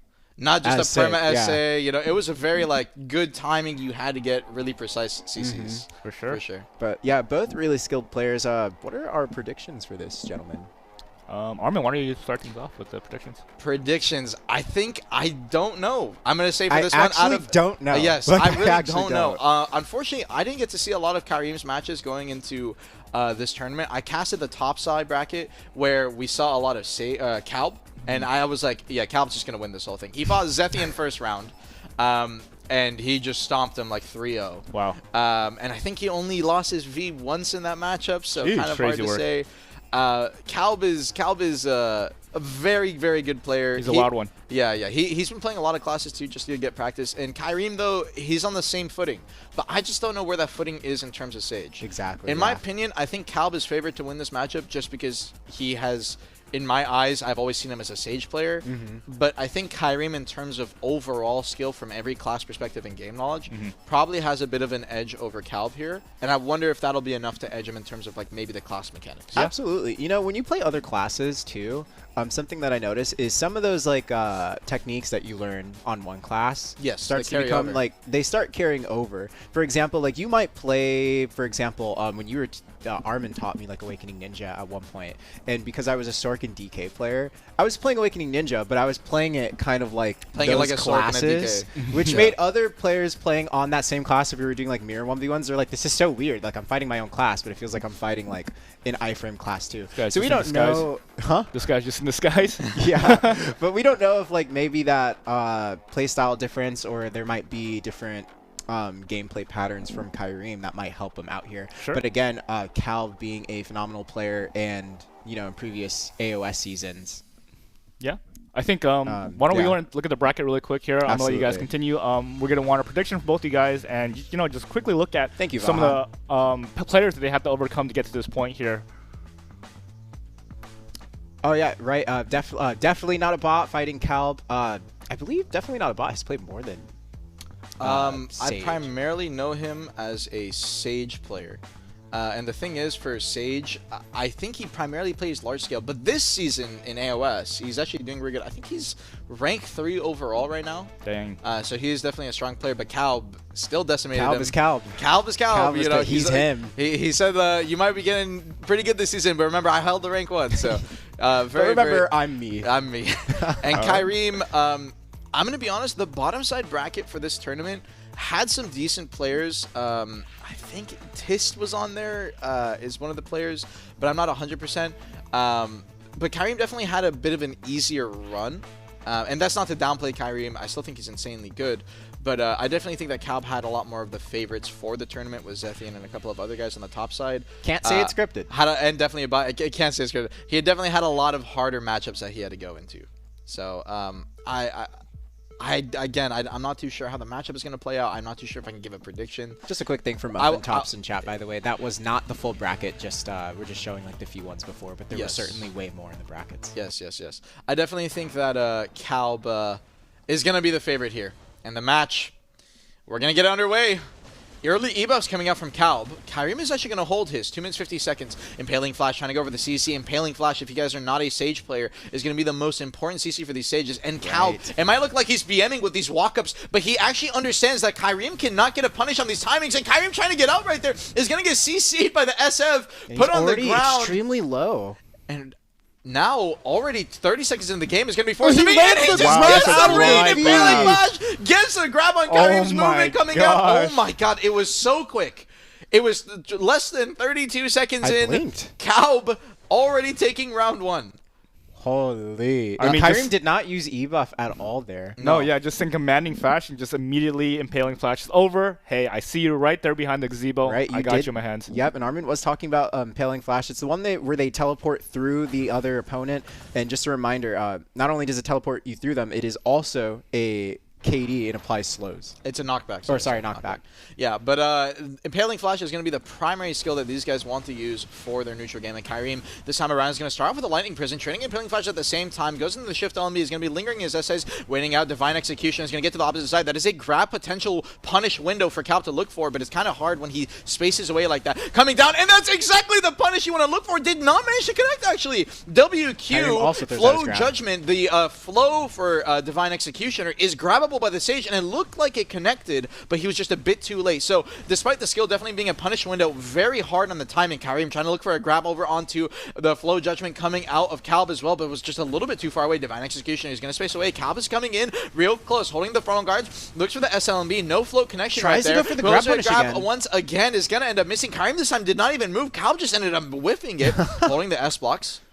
Understands that Kyriem needs to look for a punish over off of his Impaling Flash, his RMB, Shock Relay, the stiffen off of it, or his core. And outside of those, the Sage doesn't really have much to pop out. Maybe they have a Pre-Awakening stun they can kind of quick pop, but very easy to avoid. So you're going to see some windows where Calb is just hitting these walk-ups. And it's a bit of aura farming. Looking for the grab right there. He tried to get the grab on the Shift LMB, and he does! No iframe available from Kyriem. He actually did iframe into that and then popped his Rift Storm in melee, and Calb is just so ready.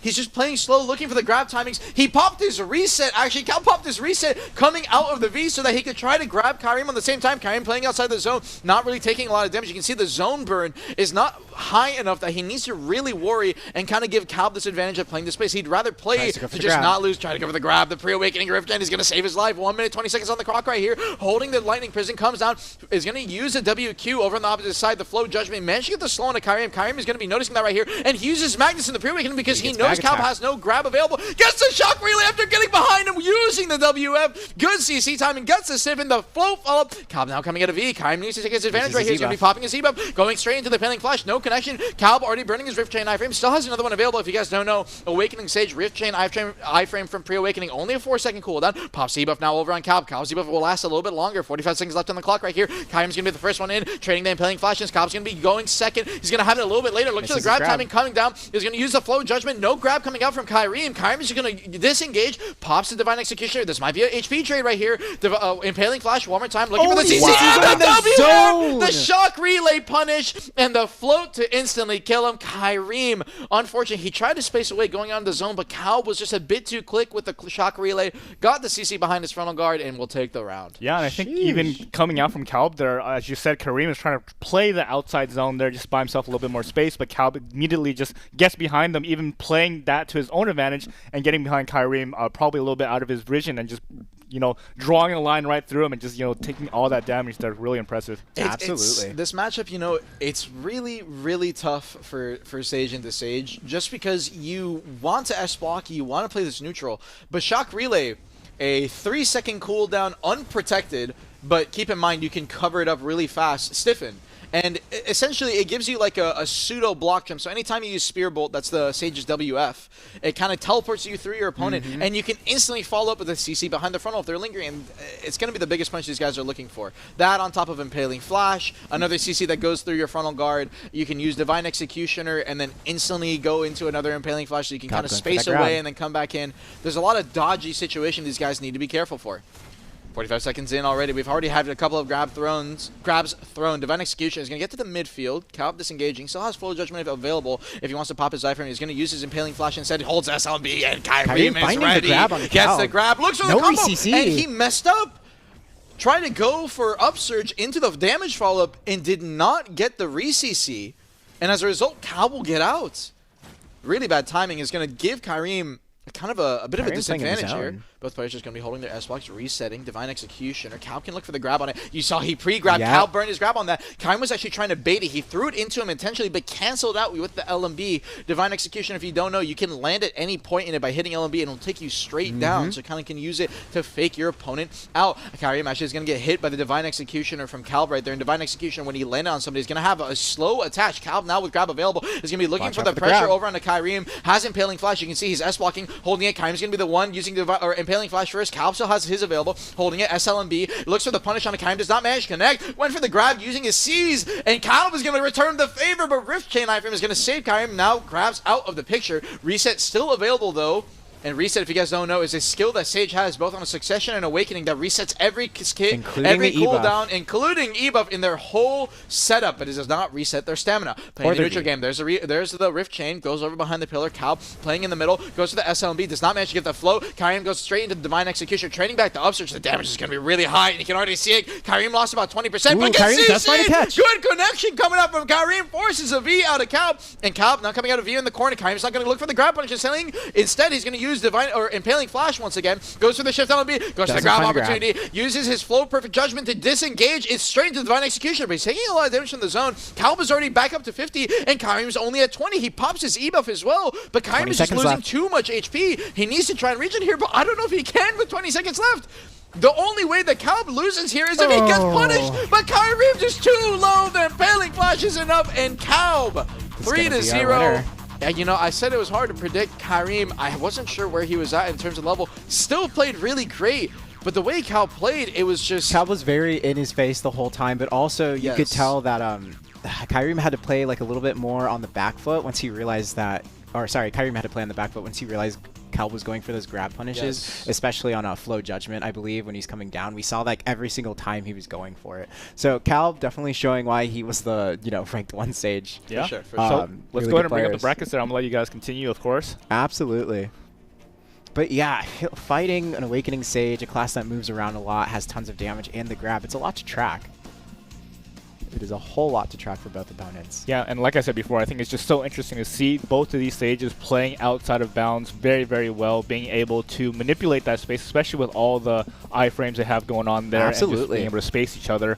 Yeah, a lot of the interesting things came out too, like you said, Armin, just baiting out that grab with the Divine Judgment to see if they can, really pull out that cooldown from the other Sage. But yeah, Caleb just looking so dominant in this series is just crazy. Absolutely. A lot of skills like Lightning Prison, something that a lot of Sages will kind of use in neutral game for larger scale fights and everything. You can't even use it. You can't in use them them in these matchups You because hardly it's saw too it. risky. Yes, super risky. I think it was just smart play coming out from Caleb. I saw him do a couple of practices here and there. But he just played it really patient. And although I think he said that Caleb was playing a bit aggressive, I actually think he played maybe a little bit slower, if anything, and Kaim had to match his pace rather than playing the aggressive thing that he wanted to. Yeah. He was controlling the tempo super well. And if you've ever been a BA duelist, you know how it is. Once you control the tempo, you've just won the You're fight. in their head. Yeah, Yes. you're in their head for There's sure. playing fast, there's playing defensive, and then there's playing in the in the middle where you're able to do kind of like a push pull and control like the environment of your opponent, Exactly. which you Just a felt little like bit- Calb was doing very well, controlling Yeah, spacing, just best of where to both worlds, be. right? Yeah. Yep. So really well-rounded player. Congratulations once again to Calb for taking that win for the Masterclass Sage. Yeah. And now with that squared away, let's go ahead and move on to next we match. got Awakening Valkyrie versus Yeah. Awakening Valkyrie. We have Canadian Corgi going up against Despair, bruh. I think these, Wow. long-time Valkyries in the scene, especially Corgi, I think has been about Especially for ever since the beginning. AOS, both of these Especially guys. for Exactly. AOS. Yeah, so why don't we go ahead and hop into some of the discussion about this matchup here before we get the brackets up on the screen here. Absolutely. Yeah, we have Canadian versus Despair Bra. I believe both are also always competing for like ranked 1 in AOS. Yes, for sure. And, I mean, but I you think did currently mention our that top two Despair. balls. You did mention that Despair Bra was primarily playing Succession Berserker this season. Yeah, that's the interesting thing. Despair, bro, despite the past few seasons being the competitor against Corgi for rank 1 Valk, it has been playing Sug Zerk. This is like pretty much this entire AOS season. He's Right. played a couple of Valk games here and there. I've been kind of seeing him, but mostly Sug Zerk. And in his own words, Sug Zerk is more fun. So, might be some people in chat that might have a Why questionable wasn't he in take the about that. Zerker bracket? I don't know. But, I mean, he's still a Valk at heart, and a very good one at that. But Canadian Corgi, I mean, I'm sure, Etsu, you watch his stream all the time.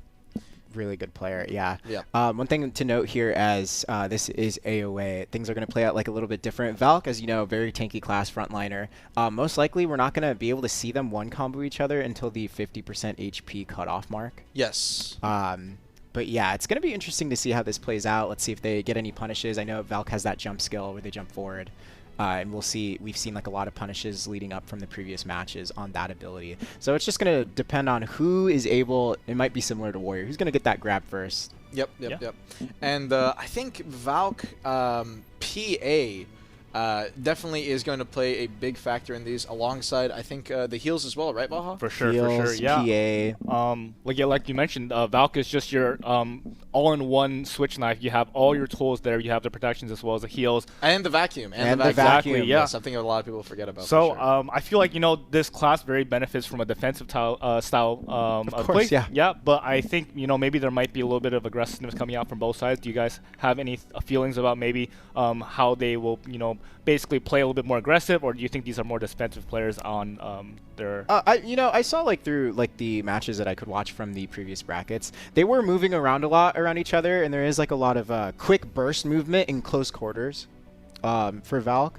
But yeah, I'm not really sure what we're going to see in terms of play style here. Like again, even if they do play aggressive, they're most likely not going to get a kill off of a catch until 50%. You will need a down smash reset. Yeah. And like the Warrior matchups, where we actually didn't see a down smash reset I think we happen. maybe saw one. We didn't at all. We did not at all. Okay. It was very close, but not at all. It's very hard to get it because you need like 3 down smashes in a row. Absolutely. Okay, so Something- as we're hopping in, sorry, I'm going to interrupt you real quick. No, we're going to no, it's hop all in.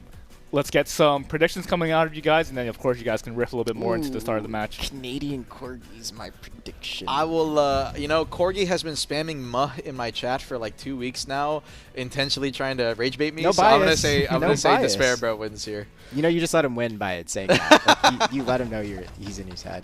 But yeah, just like the previous matchup you did mention, down smashes are going to be prevalent. I remember when I was asking Valk players for comboing, they had mentioned like once the first 2 down smashes go through, for some reason there's another one. So Yeah, and match underway. Let's get it going. F jump, already a grab attempt coming out of Despair Bro. That's if you what we guys talked don't- about. Yes, and that is exactly what we talked about. The core skill is something I'm going to be interested to see. And think in this matchup, most people will be running F jump core. But there's a chance we see Hasty Core, the WF, the long-range charge, and how that pans out. Corgi with an early catch right here, and you can already see the damage. Oh, but it's not going to be enough. grab. Gets grabbed. Good push on the ground. KD comes up. Blitz staff for the secondary follow-up. And you have a lot of damage opportunities, but look at it. They just stand up and they heal. And that is the crazy part, is that as this comes to time, your heal needs to be available for those last seconds. Despairba with another catch. Corgi has just been kind of floor POVing for a second here. He's going to look for the down smash, does not manage to get one. He's going to have to be careful. A lot of the down smashes are going to come from Shift F in Pre-Awakening. It's kind of a little slam down you're going to see them do onto the ground towards the end of the combo. And you can do that to try and get your first reset.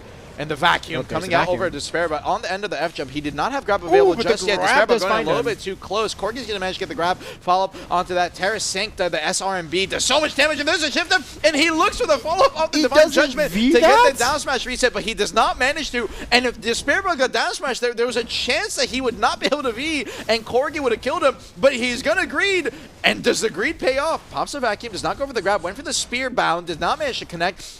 Corgi still playing it safe, has just held his Q block. Hasty is going to disengage. Good engage coming out from Corgi, though. He used the prompt walk, kind of try and get a little bit closer, especially with the shield dashes, and he did manage to close the gap. Gets the grab. There's the Stiffen using the Pre-Awakening SLMB. Going for the secondary fall, but he just sees Terra Sancta. Did not manage to have the damage, though. And as a result, Despair will stand up, but it's going to be enough on the bow. Corgi. First round, Despair, but despite taking the early rounds, or the early start of the round with a lot of CCs, he got the damage on the timing that was required to win the matchup. Absolutely. And, you know, Valk, you guys both can see how tanky it is. Absolutely. But the grabs, do you notice how they're kind of just chucking it on these timings where most other classes you can't really do, and it's purely because Valk doesn't have an iframe. Outside of the F jump and the side LMB, you do not have an iframe to access. And Etsu, does it actually have a gap, I think, on the side LMB evasion? On the side of the invasion. I think towards the very end of it. Like just at the end of it, if you're not careful. Yes, just at the end of it. And you can see he used it right there. Right and there. actually getting a punish off of it. Good timing up coming up from Despairba. And you saw us talk about it. He tried to use his Magnus. I'm not sure if the Magnus has a down smash. I don't think it does. Hasty disengaged off the opposite side. And another grab follow-up. Corgi, even if you react in time, maybe with the side evasion, iframe, it's just... You have to be preemptive on some situations, and Valk grab, especially after the changes, still has that kind of wind-up, but you need to be pre-moving, and it's really hard in this matchup. Corgi already forced to be coming down with the F-jump. Despairba tried to grab it, but Corgi intentionally flicked his camera away so he would not get a hit indicator over on the Despairba, so he wouldn't land on top of him. Goes to the grab, Despairba pops his iframe just on the perfect timing, and as a result would not get grab punished. Corgi pops the iframe or F-jump of his own. No connection, goes for the Pre-Awakening Stiffen. Now, zigzag. C-swap, Despairba just holding the iframe. Oh, and he's breaking his ankles. He's popping the evasions. Really good movement. Despairba chucked and whipped his grab right there. Goes to the vacuum grab follow-up. He's being a bit impatient. Corgi needs to just slow it down. Once you bait that F-jump grab, then it's just absolutely free for you. Valk, once they hit this F-jump right here, just like that, you cannot cancel out, and the Despairba's doing exactly that. Waits for the timing, gets the damage on the grab, just needs one down smash. It was just barely off. But Corgi, low enough, down at 20%. I think no heals available. Despairba trying to look for it. There's F-jump. Vacuums are going to trade at the exact same time. The bound from the vacuum does land. Yes, he does get the bound off the vacuum, and as a result, ended up capping him. I think he trucked the spear at the same time, could not get the follow-up damage. Corgi's still at 30%. Tried to use Purification, that Shift LMB in their Awakening. It's also their DP down, I believe, to try and get his HP back. It heals about 500 HP every single time it hits on a 6-second cooldown. Holding the SLMB, trying to go for a CC connection off of the Castigadio. I'm wondering if they're running a core on it. They might be, but it doesn't seem like it, because so far the F-jumps have not gotten a connection. Despairba ends up whiffing his grab right there. Use his promptness straight into Corgi's grab.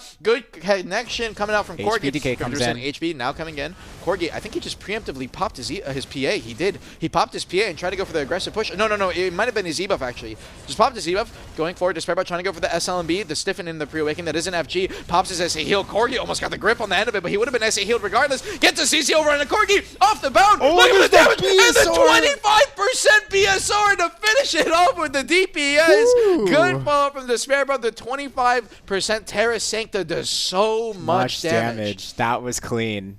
Yes, clean stuff coming out. Wow, wow, wow. Yeah, wow, Despair Bro actually just very in control of that match. As you can see, they're just baiting the I guess jump up from Valk on trying to Corgi go for there. the F jump. Yeah, exactly, F just jump. grabbing him out of it right And after. You can see they just sit there, and he's like, Is he they're gonna do staring it? at it. It's a Yeah. staring contest. Who's gonna jump first? You could see Despair earlier actually grabbed it as it was going off, as opposed to at like when it was finishing the animation. Yes, early vacuum comes out. Corgi, he Tries waited to for go this for the time, grab, but yep. Corgi, sorry, this time around came out of the F jump. Despair, but played a little impatient, or sorry, patient.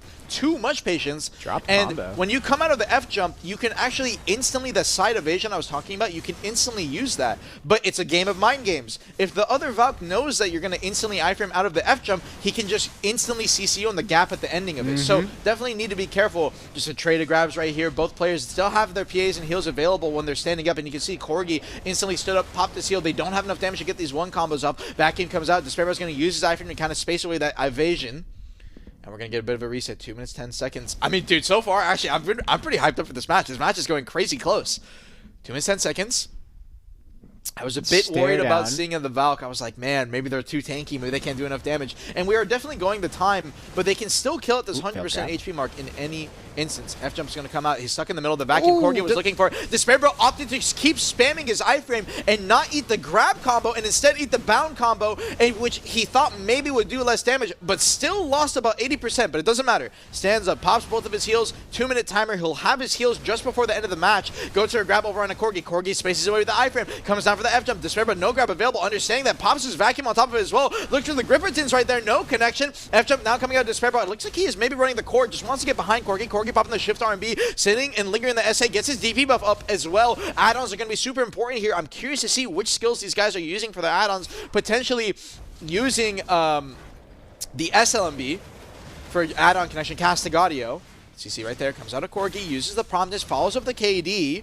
Can he extend here? No, Not quite. cannot get the extension. I think he used his Terra Sync in the neutral. there it is again, There's the right grab there, coming out. Despair, but good connection. Full combo. He got a down, 2 down smashes into the Three KD and down smash. another down smash. The shift F for the follow-up. That's Even what I talked uses about earlier. You get his the spear two. chunks. Yes.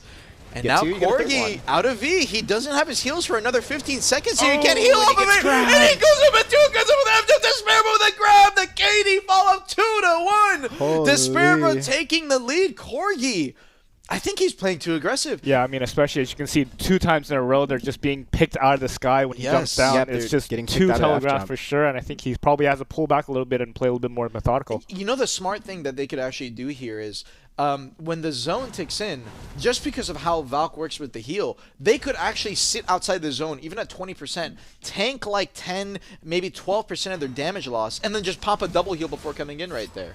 It is definitely possible. It's something that Corgi could have done because his heals were just about to come up, but he needed to stall a little bit of time before he could get it off. Goes for the early grab right there, does not manage to connect to Despair, but Despair has been so on point with these evasion timings, and this is, you know, the crazy thing about this match, this is the #1 digital Valk, Despair, going up against the #1 Irma Alliance Valk, Peko Vagabonds, Canadian Corgi. Our top 2 guilds going head-to-head with their top 2 players. A story as old as time, going back all the way to Cho versus BR. And back in those days, we had Paladin going up against, we had Raiden, but actually both of those guys were Cho, but you get the point.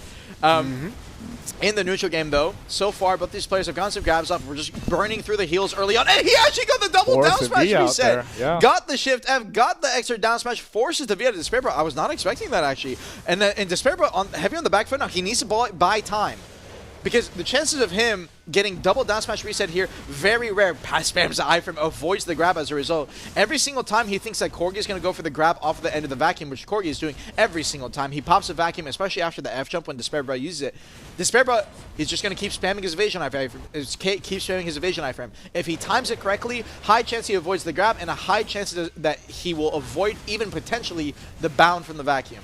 Shift R&B, trading at the exact same time. They pop their Castigadio as well. They're just trading add-ons right here, trying to get all their buffs up, their plus DP, their plus evasion. Despair Bro on the ground, though. Corgi with a hard connection is going to go for the dash smash reset. He's got one. He needs one more. He didn't have enough. Despair Bro stood up. Oh, but the stand-up damage is just enough. The Castigadio with the back attacks. We're going to a round 5. We're going to Wow, a game things are 5, so tight gentlemen. around here, yeah. Yes. I didn't expect, I mean, I really didn't expect this to This go is our all the first way. back and forth up Yes, to round 5. a very hard back and forth. A first round 5 of the day. Yeah, I feel like, you know, Sheesh. they're getting a little bit more of a read on each other. Canadian Corey just, taking a little bit of a step back in the first few rounds, but he does have a better grasp on the matchup, I think, now, especially bring that back up here. I think tempo is going to be something that's really, really important going up to this last round. So maybe we might see some, more practice plays coming out from Corgi. All right. Round 5, let's get it going. Despairable has to goes for the grab right there. No connection. Corgi's going to just be playing behind the pillar. Pops the evasion iframe over in the neutral game. Is actually going to get caught in the neutral. It might have been a casting audio punish over on a Corgi. Was looking for the follow-up damage and popped this Terra Sancta actually disengages.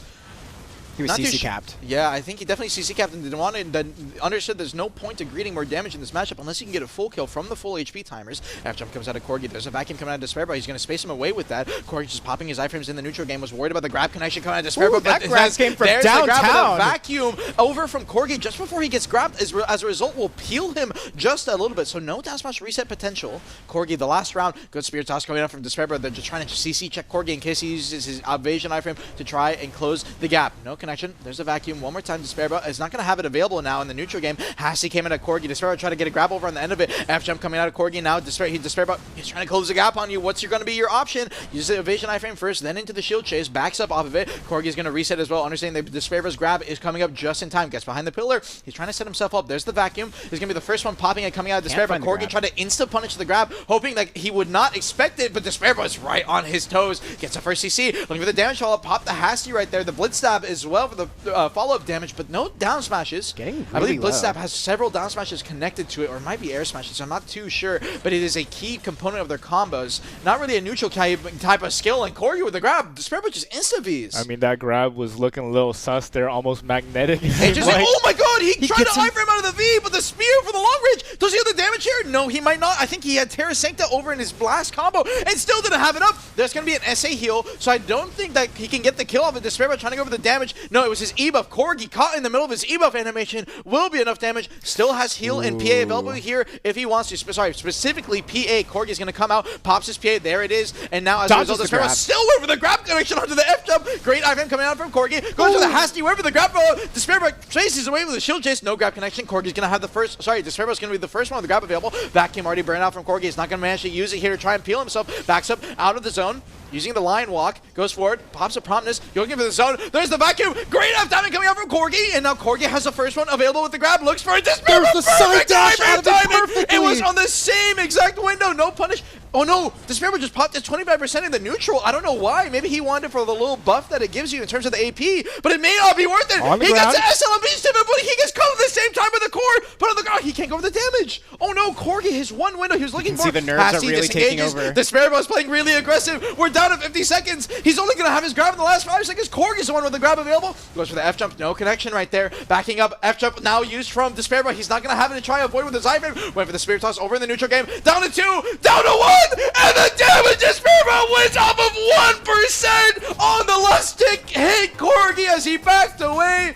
Congratulations, Despairbo, the 3-2 win. Your master Valkyrie. Wow, insane stuff there. That was crazy. Dude, the back and forth. Okay, chat, be honest. Who was expecting Valk v Valk to be just that hype going to a game 5? That was a great match. And seeing how, compared to like leading up to the finals, from what I saw, seeing these two players, how aggressive they were being in close quarters was definitely phenomenal. I love their utilization of the vacuums, just trying to apply pressure. Again, that vacuum itself doesn't count as a CC, but there is a bound applied at the end of it. So you could see they were putting each other in scenarios where I'm going to put this vacuum down. If you use anything that's not protected right here, or even a frontal, you're going to be put on the ground, but that also puts you like in a sort of a semi-checkmate situation where they're forced to sit there and you might be able to go in and try to confirm that grab. Yep. Yeah. So let's go ahead and bring up the brackets here. As you guys see, Despairbo is going to taking I believe chat changed his name to Despair Goat. Despair Goat, I guess. Yeah. My apologies. It's going to be your master class Valkyrie. One thing that I didn't notice there, it's pretty important, since like you mentioned, Armin, that Valkyrie isn't a class that has a lot of iframes.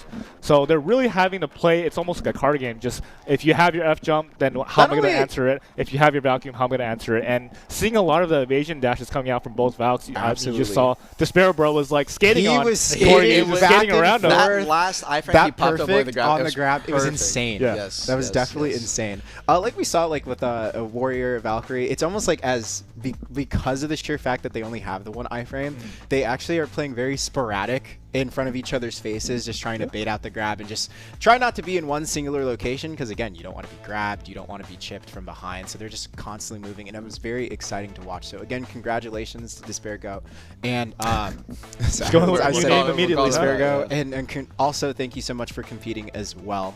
Yeah, For well both played our from players, both sides, yeah, for from sure. Canadian Corgi. Yeah, I mean, like as you can see, like both just so entwined with their class, understanding that just enough damage, especially when the V. I think some rounds at the end there were a little bit more dodgy with the V There was usage. at one point, I can't remember if it was Despair or if it was Canadian, where they just didn't V, and they were like 5% HP. I'm like, are you sure? Yeah, like that was crazy. I could never. Like the moment it's 20% HP, I'm a little too It scared. was diabolical. People were standing up with like single digit percentages and just be like, nah, I'm chill. Yeah, so Absolutely. once again, congratulations, and let's go ahead and move on to the next match that we have coming up here. We have the Berserker matchup coming up. Interesting that you were talking about Berserker here earlier for Despair, bro. Why don't we jump right into after. Absolutely. Hand it off the torch. It is going to be Melky versus Viven.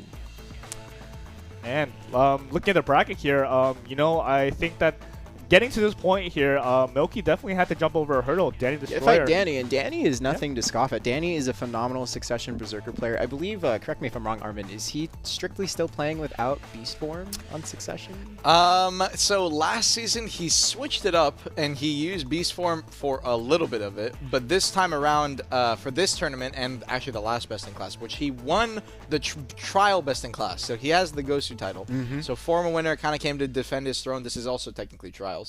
Came into the tournament with no Beast Form and lost to Milky. He also streamed his POV, so it was pretty fun to watch. He was so hyped up, but Milky, kind of in the last ticks, got the grip on Danny and put him down. So definitely, in my opinion, I think an upset with Milky coming in here. Absolutely. Viven, however, I think long-time digital player. If I have to double check. I believe so. Yes. So definitely does a lot of nowheres. Does a lot of AOS actually. He plays a decent amount of AOS as well. But does he run the ones though? Does he run the ones? And that's what I don't know. That's what we'll have to see. The EU Zerker Grand Finals, if you guys haven't seen that, were super hype. It was, I think it was Osku versus Rambo. So going into that one, they had actually optimized a ton of the combos on EU for Sug Zerk, and I'm curious if either of these guys maybe picked up anything from those ones, because I definitely think there were a couple of things to pick out. Yeah, for sure. Absolutely. Well, it looks like our match is just underway for these two. Let's go ahead and see how this is going to pan out. Yeah. So I guess can we have some predictions from both of y'all concerning this matchup?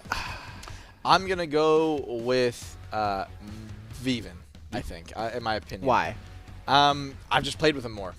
I was going to say, my vote for guy in Viven AOS is strictly because of like seeing him in AOS and whatnot. Yeah. I think that small scale experience will make a worlds of difference in a lot of these scenarios. But I could be wrong. We've seen a lot of AOS players today lose. So we'll have to see. Early neutral game already starting out. Wow. He's going to be capped out here. Though. He's going to instantly pop the KD. FD goes to the damage follow-up off the Ancient Wave, just getting a little bit of damage with the fearsome time at the very end. So if you guys don't know Succession Zerker, it's going to come down to pretty simple neutral game.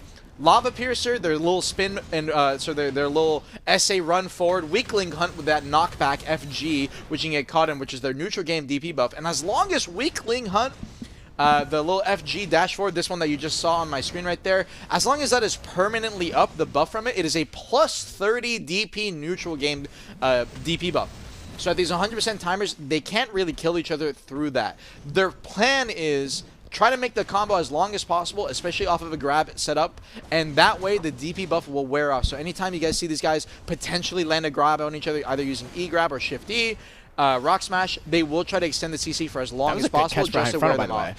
On the neutral game, Viven, he still doesn't have to be. He's just so tanky. It's all about that Weakling Hunt buff. But the next CC coming out of Milky here could potentially be a V-Force. Down to 1 minute 52 seconds. We're at 80%. And this is the one where he will guaranteed have to V. Gets the full grab extension. The DP buff will wear out, force into the zone, and he's going to V later into the grab because he does not want to drop close nearby. Pops out of the V. Just go straight for the raw S-Block. FD, Predatory Hunt. He's going to get a a bound cap, actually, right there. And that's There's so the grab. every time he's going to get grabbed. Oh, no, he just needs a damage roll up right here. Looks at the KD. There's the F-stop. Gets the down evasion, and then goes to the predatory hunt, but the weakling hunt buff, the DP buff, is going to be long enough. He needs to try to get a grab into a full extension. Winning on the neutral game, there's a grab coming out. Fearsome Tyrant trying to get over into the weakling hunt. Is going to get put on the ground. He's going to be really tanky, but still Milky decides to V. He does not want to lose his HP lead here and kind of maybe go down to about 20%, especially in these last circles. So he decides to V, decides to play it safe, goes for the weakling hunt right there. Actually ran out of beast form, so he has to pop predatory hunt to try and reset it. Playing the neutral, Fearsome Tyrant came out. Viven's just going to be in lava piercer. He can't get punished out. WF is still available. Gets the CC over on the claw strip. There's going to be a natural DP down. FD for the second 400 damage. He only needs predatory hunt, and that's it. Viven, despite getting caught like 6 different times on the start of the round, just turns it around towards the end of the match. Forces the V, and then gets to the last CC, the claw swipes, the little uppercuts you could call them, for the punish. Yeah, and I feel like it's probably a good time to highlight some of the more important cooldowns coming out from both these Succession Berserkers. What do you guys feel like is something that you really have to manage in this matchup? I'm definitely looking out for abilities like Fearsome Tyrant. It's an instant 360 AoE stun, and you can instantly iframe out of it with Shake Off, but the cooldown is 20 seconds, so if you're not careful tracking that, that can catch you off guard. Yeah, a lot of these Berserker cooldowns, it really does kind of just boil down to that that Fearsome Tyrant and Predatory Hunt, which is a kind of short cooldown. He actually gets grabbed out of Fearsome Tyrant. Speaking of Fearsome Tyrant, right there, if you iframe into Fearsome Tyrant, at that point you have no iframe to exit, and in this scenario, that's exactly what happens to Viven. So as a result, Milky will get the grab, but Milky decides not to do the full combo off the grab, and I think that's a mistake. The longer you can extend your grab timer, although maybe there's some issue with the combo follow-up, but there really, as far as I know, shouldn't be. I just go for the grab. The longer it takes for the DP buff that their add-on or whatever they have, it gives more time for that to wear off. And it's actually going to be for almost every single match today. There's the Fearsome The longer Tyrant. anyone's combo is, like in this scenario, they really won't get enough damage for the follow-up, the more likely they can get a one combo to pull off. Predatory Hunt, training on the neutral right there. He tried to get the grab on the end of the Predatory Hunt. Was actually really close on timing. Goes to the Fearsome Tyrant, the Weakling Hunt. The Fearsome Tyrant is going to get the punish right there. Secondary CC. Predatory Hunt, the stamp. These guys are just absolutely brawling, but no one can kill each other. This is the Suck POV, by the way. 1 minute 50 seconds. They're doing pretty good so far in the neutral game, though, and as we get closer to these smaller circles, they definitely need to play a little bit safer. That grab was good nutty. grab on the devastation. Great timing, and as a result, Milky will be slowed, but because he can drag Viven into the zone, will be enough damage to force his V. Over behind the pillar, Viven was in this situation the last round, so he definitely knows how to turn this around. Went for the Fearsome Tyrant straight out of the V, pops out, there's time to rock, needs to be careful, you can definitely get gripped out of it. There's the grab, is going to get the grab over onto Milky. Actually, Milky's the one that got the grip. Viven put outside the zone, and the full grab extension. This is what I was talking about. The DP bubble wear up, and the damage will be enough. Viven, I think that was like 4 grabs in a row. You know, for I'm Milky's noticing side. Milky is on point with the grabs. Yes, like he's on point. And at one point, we saw them running around, and then they ran into each other, and you could see that Viven went for a super armor trade, where Milky immediately was like, "I'm just gonna grab this guy. I know he's gonna do super armor or something," and he found that catch. And, you know, that's the thing. I think Milky has actually been getting, overall in this match so far, more grabs, more punishes, more connections. More punishes, especially, I believe, on the, it's called Weekly Hunt. Yes, the frontal guard. He's doing a really good job of going behind that immediately and finding a catch. But, you know, that's the thing. Even if you're getting a lot of these early CCs, until that kind of timer runs out, or if you get a very, very solid setup off of your grab full extension, you can't really force the V, and it really comes down to a lot more of the clinch moments towards the end of the round. Unless you're Viven in this scenario getting grabbed, put down a 50, runs away, and he instantly popped Devastation, and Milky's just feasting on that. Gets the 4-3, pops the headbutt, goes straight into the WF, the tackling rock for the damage follow-up, and Viven knows that is a situation where the damage off the Predatory Hunt follow-up in that combo, probably one of the more optimal setups you can do, will force the V out. Milky now only needs one more grab. As long as Viven is at about 50, he only needs one more grab to try and get the kill here. Chasing behind him. There's the Weakling Hunt. Sorry, there's the WF. Gets the connection off of the... How is he finding these grabs? Off the movement. Milky gets a CC. There's the headbutt. WF, Predatory Hunt. This might be it right here. Oh, It's just barely not enough. And the spin, the finish on the Lava Piercer runaway. Good stuff to Milky. 2-1 will take the third round. Well, and like as you guys mentioned, the grabs coming out of Milky have just been so magnetic. Just finding these grabs out of nowhere. Finding the grabs, his combo game's on point. It's all about like it's kind of the pattern. You know, funny enough, despite Berserker being a grab class, a lot of the damage rated classes like Deadeye and all of those, kind of the patterns of timings you need to be careful with where you're iframing and things like that. It's very similar for Berserker. Once you pop your iframe in the neutral game and you're into Lava Piercer, you're going to notice the way Milky plays this, pops his Predatory Hunt on the same time as his Fearsome, and he goes for a Weakling Hunt there, trying to maybe catch a frontal guard if Viven tries to greed his iframe. It comes out of comes out of his CC. Viven went for the grab too early. Milky was actually still capped there. Lava Piercer is going to get the grip. He gets a full extension, wears out the DP timer, gets the FD, a headbutt, gets the WF, the tackling rock, the damage fall off the Predatory, and will not be able to get a down smash. Could have gone for an SRMB there for a little down smash attempt, but it's just a little bit risky. Viven is going to get behind the wall, pops the C buff. He's going to get his heal actually off his C buff, but no damage fall from Milky right there. Just trying to go for a reset, but Milky does not want to give him any room to breathe. Yeah, he's going for a Fearsome Tyrant, gets gripped again. He iframed into the Fearsome Tyrant. He just gets grabbed out of the unprotected iframe. Viven straight yoink back, has V available, is going to be forced to pop it. Milky just relentless with this pressure. Yeah, Milky grab doing a phenomenal job finding those grabs. Yeah, he has grabbed one more time. He has one more grab still available right here. Goes for the raw FD. He's just hard greeting. And there's the re-CC, but it's going to be a float. Viven needs to be careful. He got stuck too close. He graded the damage too hard, and Milky just stands up, says get down on the ground. Good grabs from Milky. 3-1 is going to take a clean win on those last three. That was actually just a one loss into three straight wins. That was insane. He got the reads. Yes, he got the reads. Had very good reads on the grabs. You know, one thing I noticed, again, I don't play grab classes, so my mind isn't always thinking about grab. But it was very impressive to see that Milky was finding those grabs in situations where his opponent wasn't even moving. Although at the end he did find it when Viven was trying to go for a punish with Fearsome Tyrant, but Milky had the timing just on point and was able to punish him there. Yeah.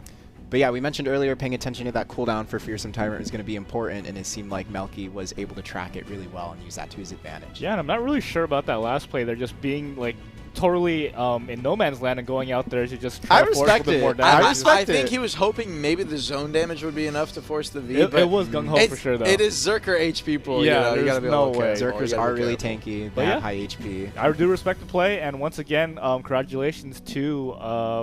it wasn't even. No, it was Milky. It was Milky for taking it. It's okay. So Milky will be your masterclass Berserker. Congratulations. Why don't we go ahead and take up the bracket over here and check out what we have going on here. Right, Viven had to fight again. These weren't the only matches. We're just showing semis up to finals, but Viven made it through Fooz X and Viven. Or sorry, Milky made it through Danny Destroyer and Viven. My bad.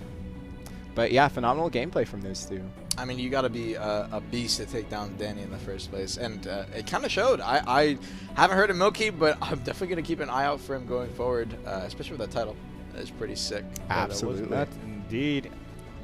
And next up, I believe it's... If you want to start talking about... Is it Nova? Good question. Hold on. We'll wait while they're getting things set up going on to the next one. But I believe it is Nova. I believe it's going to be Succession versus... Succession? Both Succession Novas coming out.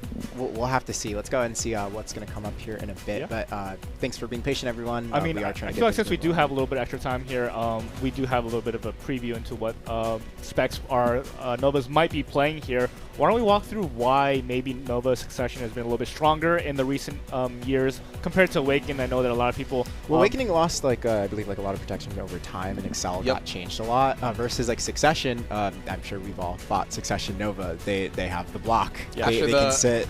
After the Awakening Nova kind of AOS terrorism for about a year, they said get out of here. So it's your turn, Succession. Yep. And Suck Nova, I mean, she's been strong for a very long time. I will say Suck Nova. She did fall for a little bit, but I think in terms of just the 1v1 matchup, you know what I called on stream? I called Chat GPT Premium Plus. Oh, the AI, the full membership. Yes, the full membership. It's just so strong. There's so many instances where if you're comboing somebody or if you hit a grab on the opponent, the Waking Nova can actually get the combo off. Yeah. Well, I mean, like you said, you know, the Awakening Nova, especially with this class like Nova, I feel like it kind of flew under the radar a little bit. People definitely understood that it was a very, very strong class, especially with Succession just being such a There's menace. not a lot of people that play it. Exactly, Yeah, that's there's what I not. mean. A lot of people don't actually play the class. Yeah. I don't want to fight that class. Yeah, I mean, you can just have my spot. I'm cool. Like, No. But yeah, no. If it is going to be Succession versus Succession, I believe you know, I was asking about this around like the other Nova players, but 99% of this matchup is going to come down to the grab. Yes. Yes. Yeah. Now I do believe we did talk about like AI pets, and I believe they aren't necessarily like fully like you know, following you the whole time. No, you have to command them, and then they follow you for like around like 3-4 seconds, and then like the stiff applies. Yeah, the way it works is that especially when you drop below like 50%, I want to say health, or 40%. 30% HP. Yeah, 30%. yeah. So a certain HP threshold, if you get put on the ground or anything like that, the Ataraxian, the pet, or the Gargo, whatever you want to call it, he gets frenzied. So then at that point, he will pop out CCs more often during certain instances. So you have to be careful if you're Yes. comboing. I mean, we've all been there comboing a Nova that's at low HP, and if you're using frontal guards, you have to be very careful, especially if they commanded their pets to attack you and the Tyrant comes out at the same time. That could be a checkmate situation. And the interesting thing is that once that happens, and let's say you regen back your HP, the buff for it actually persists. Still stays. Wow. Yeah, it persists. So once we get to that final circle, the 1 minute timer, and let's say, you know, one guy gets comboed on the ground, but he stands up from the 30% and he heals back, he'll actually have an advantage. Yeah. So that I'm curious to see how that's going to play out. There's actually a strategy potentially where you run into the zone. Yeah, I was going to say. Yes, and you sack your HP before running back in. I don't know. We have to see how they're We'll going to have to cook it see. up. But I think it would be cool to see something like Didn't that. Nova players used to like intentionally set their HP potions, like to? I don't know about that one. I'm not Okay, too sure. Maybe for grinding or something. Maybe for Okay. grinding or something. Yeah, So but I'm not a too little bit of a preamble there. Let's go ahead and bring up our competitors onto the screen here. We do Absolutely. have No Gamble, No Loss versus Aegis on the Succession Nova, we think, for sure. Yeah. 100%. No Okay. gamble, no loss. And let's go to check out the brackets. I believe I was actually in a guild with Gamble. He's a family Yeah, member. he's in family. He's Yeah, my family exactly. member. For sure. Love Gamble. So no gamble, low loss versus Aegis. Yexi was actually in this tournament, I think on Awakening Nova, if I'm not mistaken, where Aegis ended up beating him. And a lot of the matches today have been mirror matchup. Actually, has every match today been a mirror matchup? I believe so far. Yes, it has been a mirror matchup. Yes, for each including this one. So Yeah. we are yet to see, unfortunately, a kind of opposite side mirror. We will see one later today, but no gamble loss versus Aegis. Gamble used to be a hash player, I believe, if I'm not mistaken, right, Etsu? I believe so. Yes, he was a hash player. I played some tournaments with him.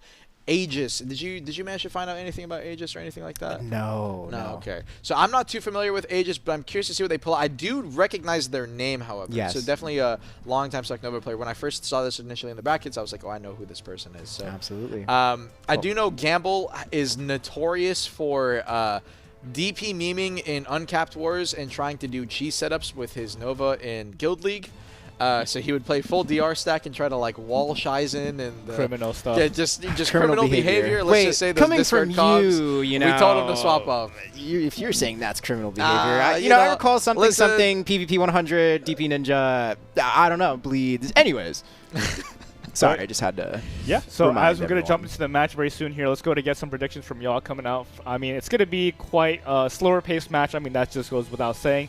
But of course here, let's see, you know, who could really edge out the, I guess, skill cooldowns. You're basically playing around skill cooldowns and seeing, like you said, manipulation of the health bars around that 50% mark, especially when you're getting lower to the end with the zoners really closing in. What do you guys have for this match?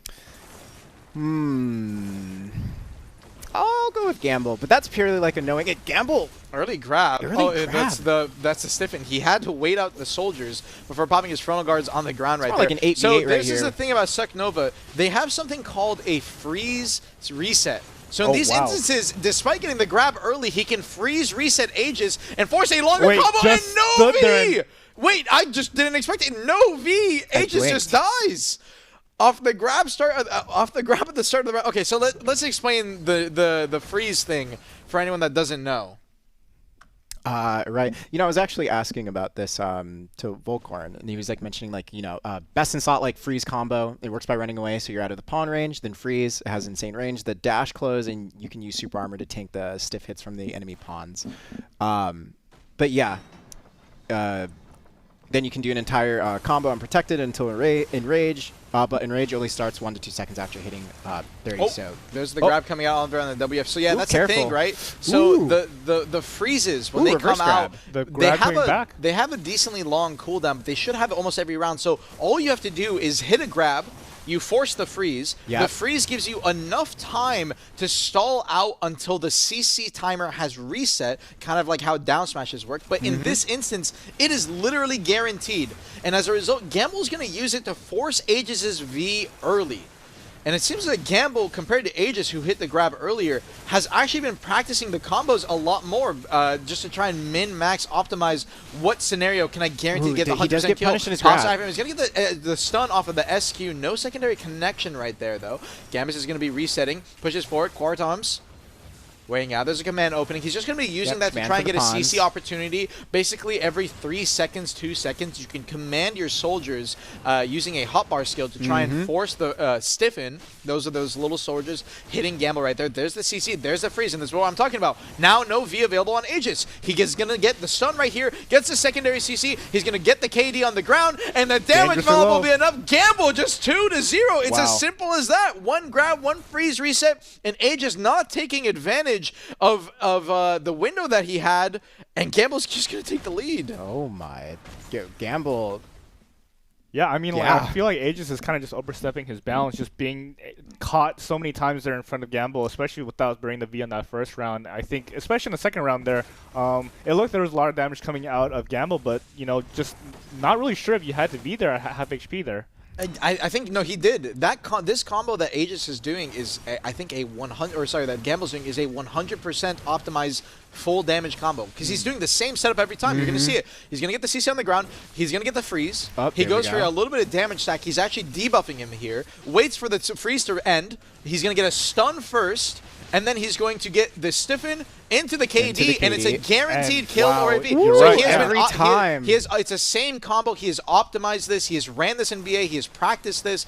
This is no longer about neutral game, because both these guys, it's just going to come down to a grab connection. Let's see if Aegis' combo is going to be optimized. Like in this scenario, Gamble gets out. Aegis gets a stun connection onto Gamble. He would have to go for a freeze reset to try and get the advantage right there, but he can't.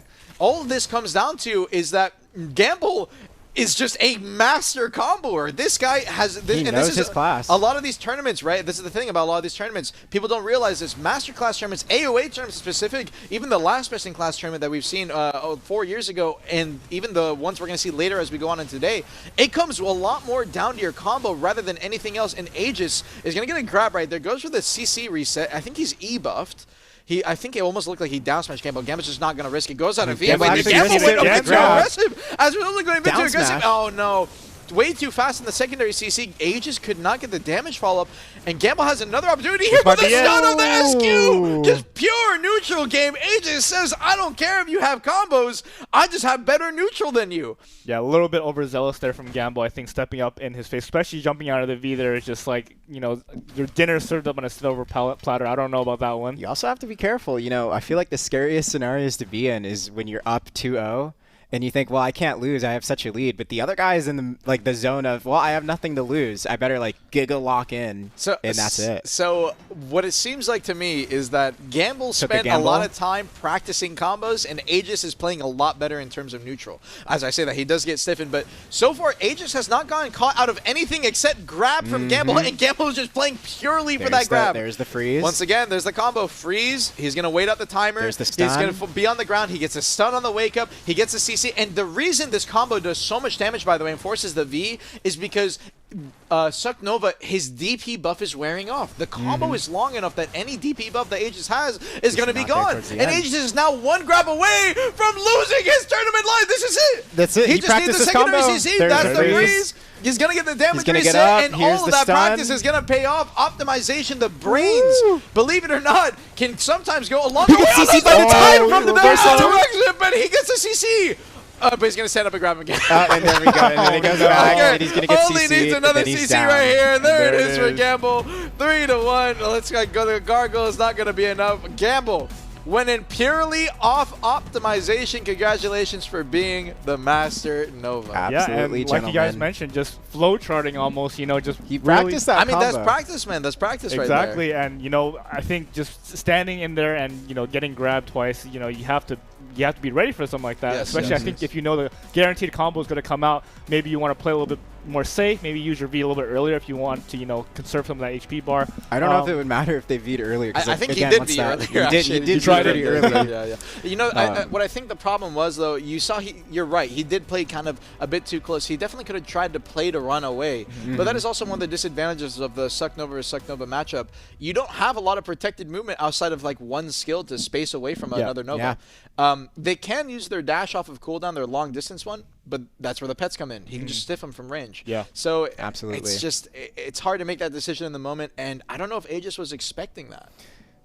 Yeah, no, it's it definitely, you could tell that gamble, hey, what could we say? There was no gambling and there was no loss. He is the number There one you go. Succession Nova right there. Congratulations to No Gamble, No Loss for taking that win home. You are indeed the Master Nova. Yep. We are actually going to hop into the 10-minute break. I know that we've been here for quite a bit. Absolutely. Once we check out the bracket here, as you can see, No Gamble, No Loss is going to be your Nova champion. Congratulations.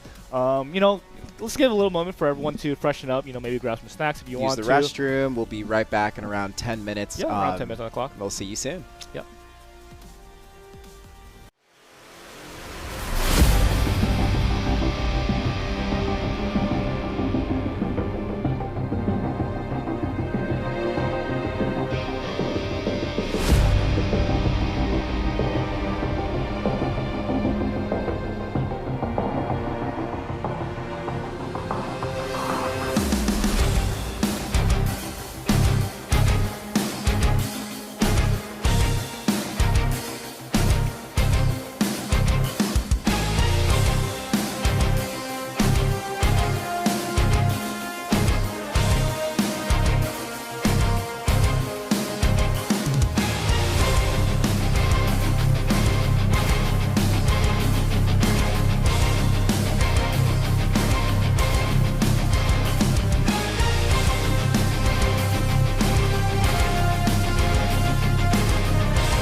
Okay, welcome back, everyone. Hopefully, everyone had a little bit of a nice mental reset. It was a good 10-minute break. Maybe like 15 of, for external reasons. Sorry, guys. I had to drink more water. I'm sorry about that. I mean, yeah, for sure. You're going crazy in the mic there, so I definitely don't blame you. We got to get those vocal pipes warmed up again for Armin, our shoutcaster. But yeah, hopefully you guys are ready for the second half of the matches coming up here. I do believe we're going to be jumping straight into the Lahn match. I think. Yeah, I believe it's like Awakening versus Succession. Yeah, it's a little bit different this time. Raya versus Azurlia. Oh, Azurlia. I know Azurlia. I don't know if he's still streaming. I believe. I mean, he streams on and off. He streams on and off. Yeah, but definitely AOS. Really good AOS of Succession Lahn. Really good player, but it's going to be interesting to see how this matchup plays out between the two. Yeah, especially again, it's Awakening versus Succession. Yeah, like you said, two specs that are a little bit different here. I feel like we haven't seen that thus far in the tournament. This is the first non-mirror spec matchup. Yeah, exactly. Yes. So what are some things that you're looking out from both sides to watch out for each? I know, of course, the Lahn with this is the original range grab class, the progenitor of the range grab from the Awakened Lahn. What are some things, I guess, from the Succession Lahn that you guys are thinking are going to be kind of dangerous for the Awakened Lahn to track in this matchup? Well, when I was asking about how this matchup is going to play out between the two, similar to some of the other matchups where it comes down to grab. One of them has grab, and again, it is a range grab, and the other does not. And Awakening also does have like really good super armor abilities as well. So it does. I mean, I'm just gonna say like it has the advantage here for sure. Yes, I would definitely say this is absolutely. So it's gonna be interesting to see how Azurlia plays into the Awakening Lahn. If the Awakening Lahn does manage to miss grab, then Succession Lahn actually has a really good chance at taking on those super armor trades if the opportunity presents itself for it. But, both can fly, both have a lot of mobility, so we're going to see if that's possible. Speaking of mobility, you are definitely going to see that out of Azurlia. Yeah, when he ran that bottom side bracket, I had the privilege of being able to cast a couple of his games. In terms of movement, Succession Lahn, I don't know how to explain it, but he can just get to your back so quickly. And in a normal situation where he's fighting another frontal guard class, that would definitely be a threat, especially with Succession Lahn's Shift Q.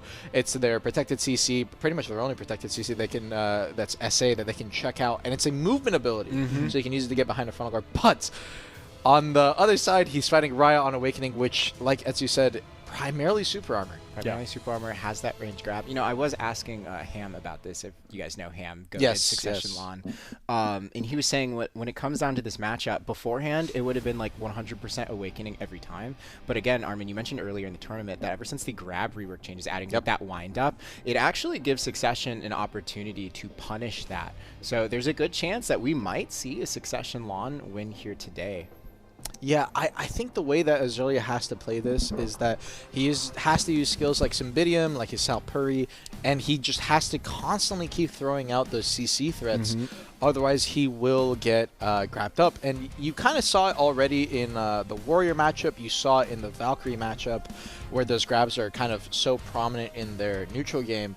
But they have to just keep on moving, and I think we were talking about earlier, Valha, for the Warrior one, you saw how, like, I was talking about the pressure that Bobo that was keeping up on him the whole time. The Lahn one is going to be the exact same mind games for Azurlia. Yeah. And as for Raya, though, I think if he just plays this slow and he plays to let Azurlia burn his stamina out, gas himself a little bit, keep on moving and throwing CCs, he'll have a chance to win. He'll have a pretty easy chance to win, especially with that Deadly Dance new core. Deadly Dance. Yeah, Deadly Dance being on Awakening Lahn, it's super armor, but the core gives it a KD. Yes. Knockdown. It's a movement-based CC, so any frontal guard that Azurlia throws, which is a lot of his neutral game in his kit with skills like Cymbidium, is just another window for Raya to punish. Playing in that neutral game, we're going to be sitting on the Ryo PV to start out. Comes out Phantom Dance. That is going to be their neutral game iframe, and an early catch eradication gets his CC. Actually, he might not be right. He one-shots him. The Magnus skill to finish it off. It does so much damage, and Azurlia caught off guard. Maybe, I don't think he got down smash. He just didn't expect to lose 30% of his HP instantly, 1-0. You can't see my face right now, but my jaw is dropped to the floor. That is crazy. I don't even think Azurlia predicted there to be that much damage. No, he got grounded immediately. So that's the thing. Lahn's Magnus is actually very simple Fast skill. It's very quick, but it's very simple. It's just a backwards moving frontal guard. But in terms of combo damage with the down attack mods and everything, it does a surprisingly high amount of damage. And it also chains fast. Yes, too, it does chains very fast. Primrose is Succession and Awakening Lahn's backwards iframe. So both these kits have two primary iframes that they're going to use, a little side dash that they use, and Primrose, their backwards one. And on Succession Lahn specifically, every time you see him flying, he's using his backwards iframe to enter into this flight. You see the iframe icon tick for a second. That is Primrose. And so as a result of this, if Azurlia plays too aggressive off of the flights, so for example, he flies and it instantly engages and plays the neutral game kind of close up, he won't have that iframe available to space away. Comes back down, goes for the FG stiffen off of the flight. No connection right there. Primrose one more time. Nimbus Stride. He's going to use it for kind of a flight extension. Blooming plays in the neutral game. Uses the iframe one more time. Morning Dew coming out of it, looking for the stiff. Does not manage to connect. Riot's just going to sit in his pre-awakening Blade of Blood. It's a little SA and Linger that they have, the little stab forward. It also, I believe, has a stiffen attached. Could be incorrect about that one. Playing the Eradication. It looks like Riot, instead of running Deadly Dance Core, is running Eradication Core. It is the other core for Awakening Lahnn that they primarily use for these matchups, and it's a little stab forward kind of CC extension they have right there. Is going to use his Mangler kind of for the SA neutral. Backs up, yeah. Azurlia definitely needs to be careful running in fast. Salpuri coming out from Riot. It is a pretty long cooldown, especially in the absolute version, so Riot can use it for kind of a potential CC check. It is a float in the pre-awakening, so if Azurlia plays a bit too aggressive with his frontal guards, could get punished. Going for the grab. Good Primrose. Used it straight to the flight to sit in that iframe. Coming down is going to use Blade of Blood for himself. No connection is going to be landing though. And now Riot, you're going to see, looking at the Awakening Lahnn over the other side, now that he has no grab, he is pretty much just never going to leave SA, even if it means an SA trade loss. And Azurlia kind of has to play for that, especially as we get to the final circle. Azurlia comes out over the corner. He's going to pop his E-buff here to try and take a bit of an advantage. It's going to be slightly early, so he's only going to have about 20 or 15 seconds once it hits this last circle, but he has to make the best use of it. Lahn, on both specs, when they pop their E-buff, are going to have infinite movement, punishes the and grab. he punishes the grab. Because of the attack speed that Salpuri, or sorry, their E-buff provides them, he's able to instantly punish using some Bidium right there, forces the V, Mangler in the neutral game. Now Riot as well, E-buff pop, comes out, is going to go straight into the Salpuri, Linger the SA, goes for the grab attempt, off of the Eradication, does not manage to connect, and Soul Raid, Awakening Lahn's grab, is not only a 15-second cooldown, it's a little bit longer. Has to wait a Blade of Blood, lingering back in that neutral. Frontal guard comes out over from Azurlia's side, trying to look for a punish. Mangler comes out, uses the Magnus to trade back damage, so Riot loses a little bit of HP, but they're still so even. Down to 15 seconds, comes out the Morning Dew Stiffen! He got the follow-up over onto Azurlia's back. Azurlia instantly forced to V. Novi's available. Grab is available on the Waking Lahnn. He uses Primrose to try and iframe out. He needs to be careful running out into the zone. Comes down, looks for the Stiffen off the FG. No connection. Cymbidium avoids with the grab and the damage tick! But Riot is just too fast on the iframes. Azurlia, even though they're so even on HP, was just barely down by 1%, and as a result, Riot takes the round. Wow. She's at 2-0 now. And you can see, by the way, I don't know if you guys are noticing, look at that movement from the Suckling. He's so quick, but there's no meaning to it in this matchup because Riot can just play the essays. The only catch that Azurlia has gotten so far was on the grab. On the wind-up of the grab. It was on the wind-up of the grab. That's the tricky thing because Succession Lahn has like good SA trading. Yeah, actually, the chat is asking right now if it is a draw. It was indeed a draw. As you said, really well played by Riot, especially towards that last minute there. But they ended up having the same health total, so we're going to have a reset on that one match there. It is still going to be 1-0. Okay, gotcha. So because it was a draw. Sorry. My bad about that. I forgot. Riot was already up 1-0. Yep. Sorry about that, chat. Okay. A little bit too hyped up casting the match. Riot playing the neutral game, goes to the Eradication, does not manage to get the connection right there. So I believe you might have to double check on the tournament rules because I want to be 100% sure. If there's a draw, is it 1 point per person or is it going to be 1-0? We might have to double check with Wisdom in the back. I believe it stays as a 1-0. So now Backs up. He's going to be using his flight right here. Zerlia, you can see so much movement. He can basically clear the entire arena instantly. And as a result of that, Succession Lahn can definitely play the neutral game a lot better, especially in these early rounds or early match where the zone is, the space is so big. But as the zone closes, it's even better for Awakening Lahn. So just to see the adversity that Azurlia has to go up against, Eradication, he engages, gets the catch, the connection over on Azurlia, forces the V. And Azurlia in a tough spot. That was not a grab connection. So Azurlia aware that Raya still has his grab available. Salpuri almost got gripped up. Azurlia just barely spaced away. Coming in, there's Eradication straight into the Bleeding Hearts, looking for the damage. Gets behind him. Flow Vice. He's trying to get the back attack chip over on Azurlia. Azurlia now coming down out of the fight. Morning Dew, no connection. Uses Fatal Attraction. That's the Magnus to try and space away a bit. Look for a Cymbidium catch. That was just a bit too far. Raya now playing the neutral. Blade of Blood. Lingering his SA. Sacred Dance. Goes forward. There's the Bloody Stride. Eradication. Looking for the KD again. Does not manage to connect. Lingers straight into the Salpuri. Salpuri is such a long SA Linger. Waiting out. Oh my god, the movement is looking crazy on Riot right here. There's Mangler. Azurlia coming out. Went for Morning Dew one more time. 50% any kind of connection. 1 minute Backs left. up with the Magnus. Goes back in with the Eradication. He's trying to go in and out, kind of fake out Azurlia. And Azurlia, you can see with his flight, with his movement, you can't even see him on his screen at certain points when he comes out of the flight. You guys get behind him. Riot does not get caught. Goes for the grab. And unfortunately, the Cymbidium could not get a CC to the Deadly Dance on the perfect timing to get behind the frontal guard. So Riot up 2-0. And that's the thing we talked about. Yeah, like even though the grab was down, Lahn can still, Awakening Lahn can still go for those SA trades. It has that very long SA linger. It is in Succession's Lahn best interest to trade during those moments, but you can see Azurlia there had to use frontal, and it got him punished by the Deadly Dance KD. Believe it, despite the advantage that Awake Long has on the the super armor lingers and especially the grab, Azurlia still has to greed for FGs to try and win a lot of these trades. A lot of the trade opportunities will come down to him using his Magnus correctly in certain windows, but Riot just has the same amount of windows as well, which really does go to show how well Azurlia plays his Suck Long to have made it to the finals. But to win this, a reverse sweep is going to be tough. Goes into the LMB R&B to try and get a little bit of SA. Immediately pops his iframe, spaces away. Primrose, once again, 4-second cooldown. Really short CC timing. He avoided it with the normal dash iframe and was looking for a Cymbidium catch off of the end of it, but was just a bit too late to punish the grab. Playing the neutral. Phantom straight into that Primrose, backs up, gets behind him. Raya looks like he's taking plays it in the slow. middle, pops the Magnus right there. Good trade onto Azurlia, but it won't really mean much. Azurlia was still waiting it out. We're early game. Any HP ticks here don't really mean much. So these guys are just trying to survive, look for any kind of CC they can. Behind the pillar, Raya tried to go through it. Cheeky one right there. Yeah, cheeky one. He was trying to catch him off guard by blocking his vision a bit with the pillars, which definitely can be a possibility. Blade of Blood goes for it. There's Eradication. Looks for the catch. Does not manage to connect onto it. Mangler waits it out. So it's probably trying to bait out the grab That's again. the buff on Lahn. Pops it. Azurlia just forced the space away. Blade of Blood in the neutral.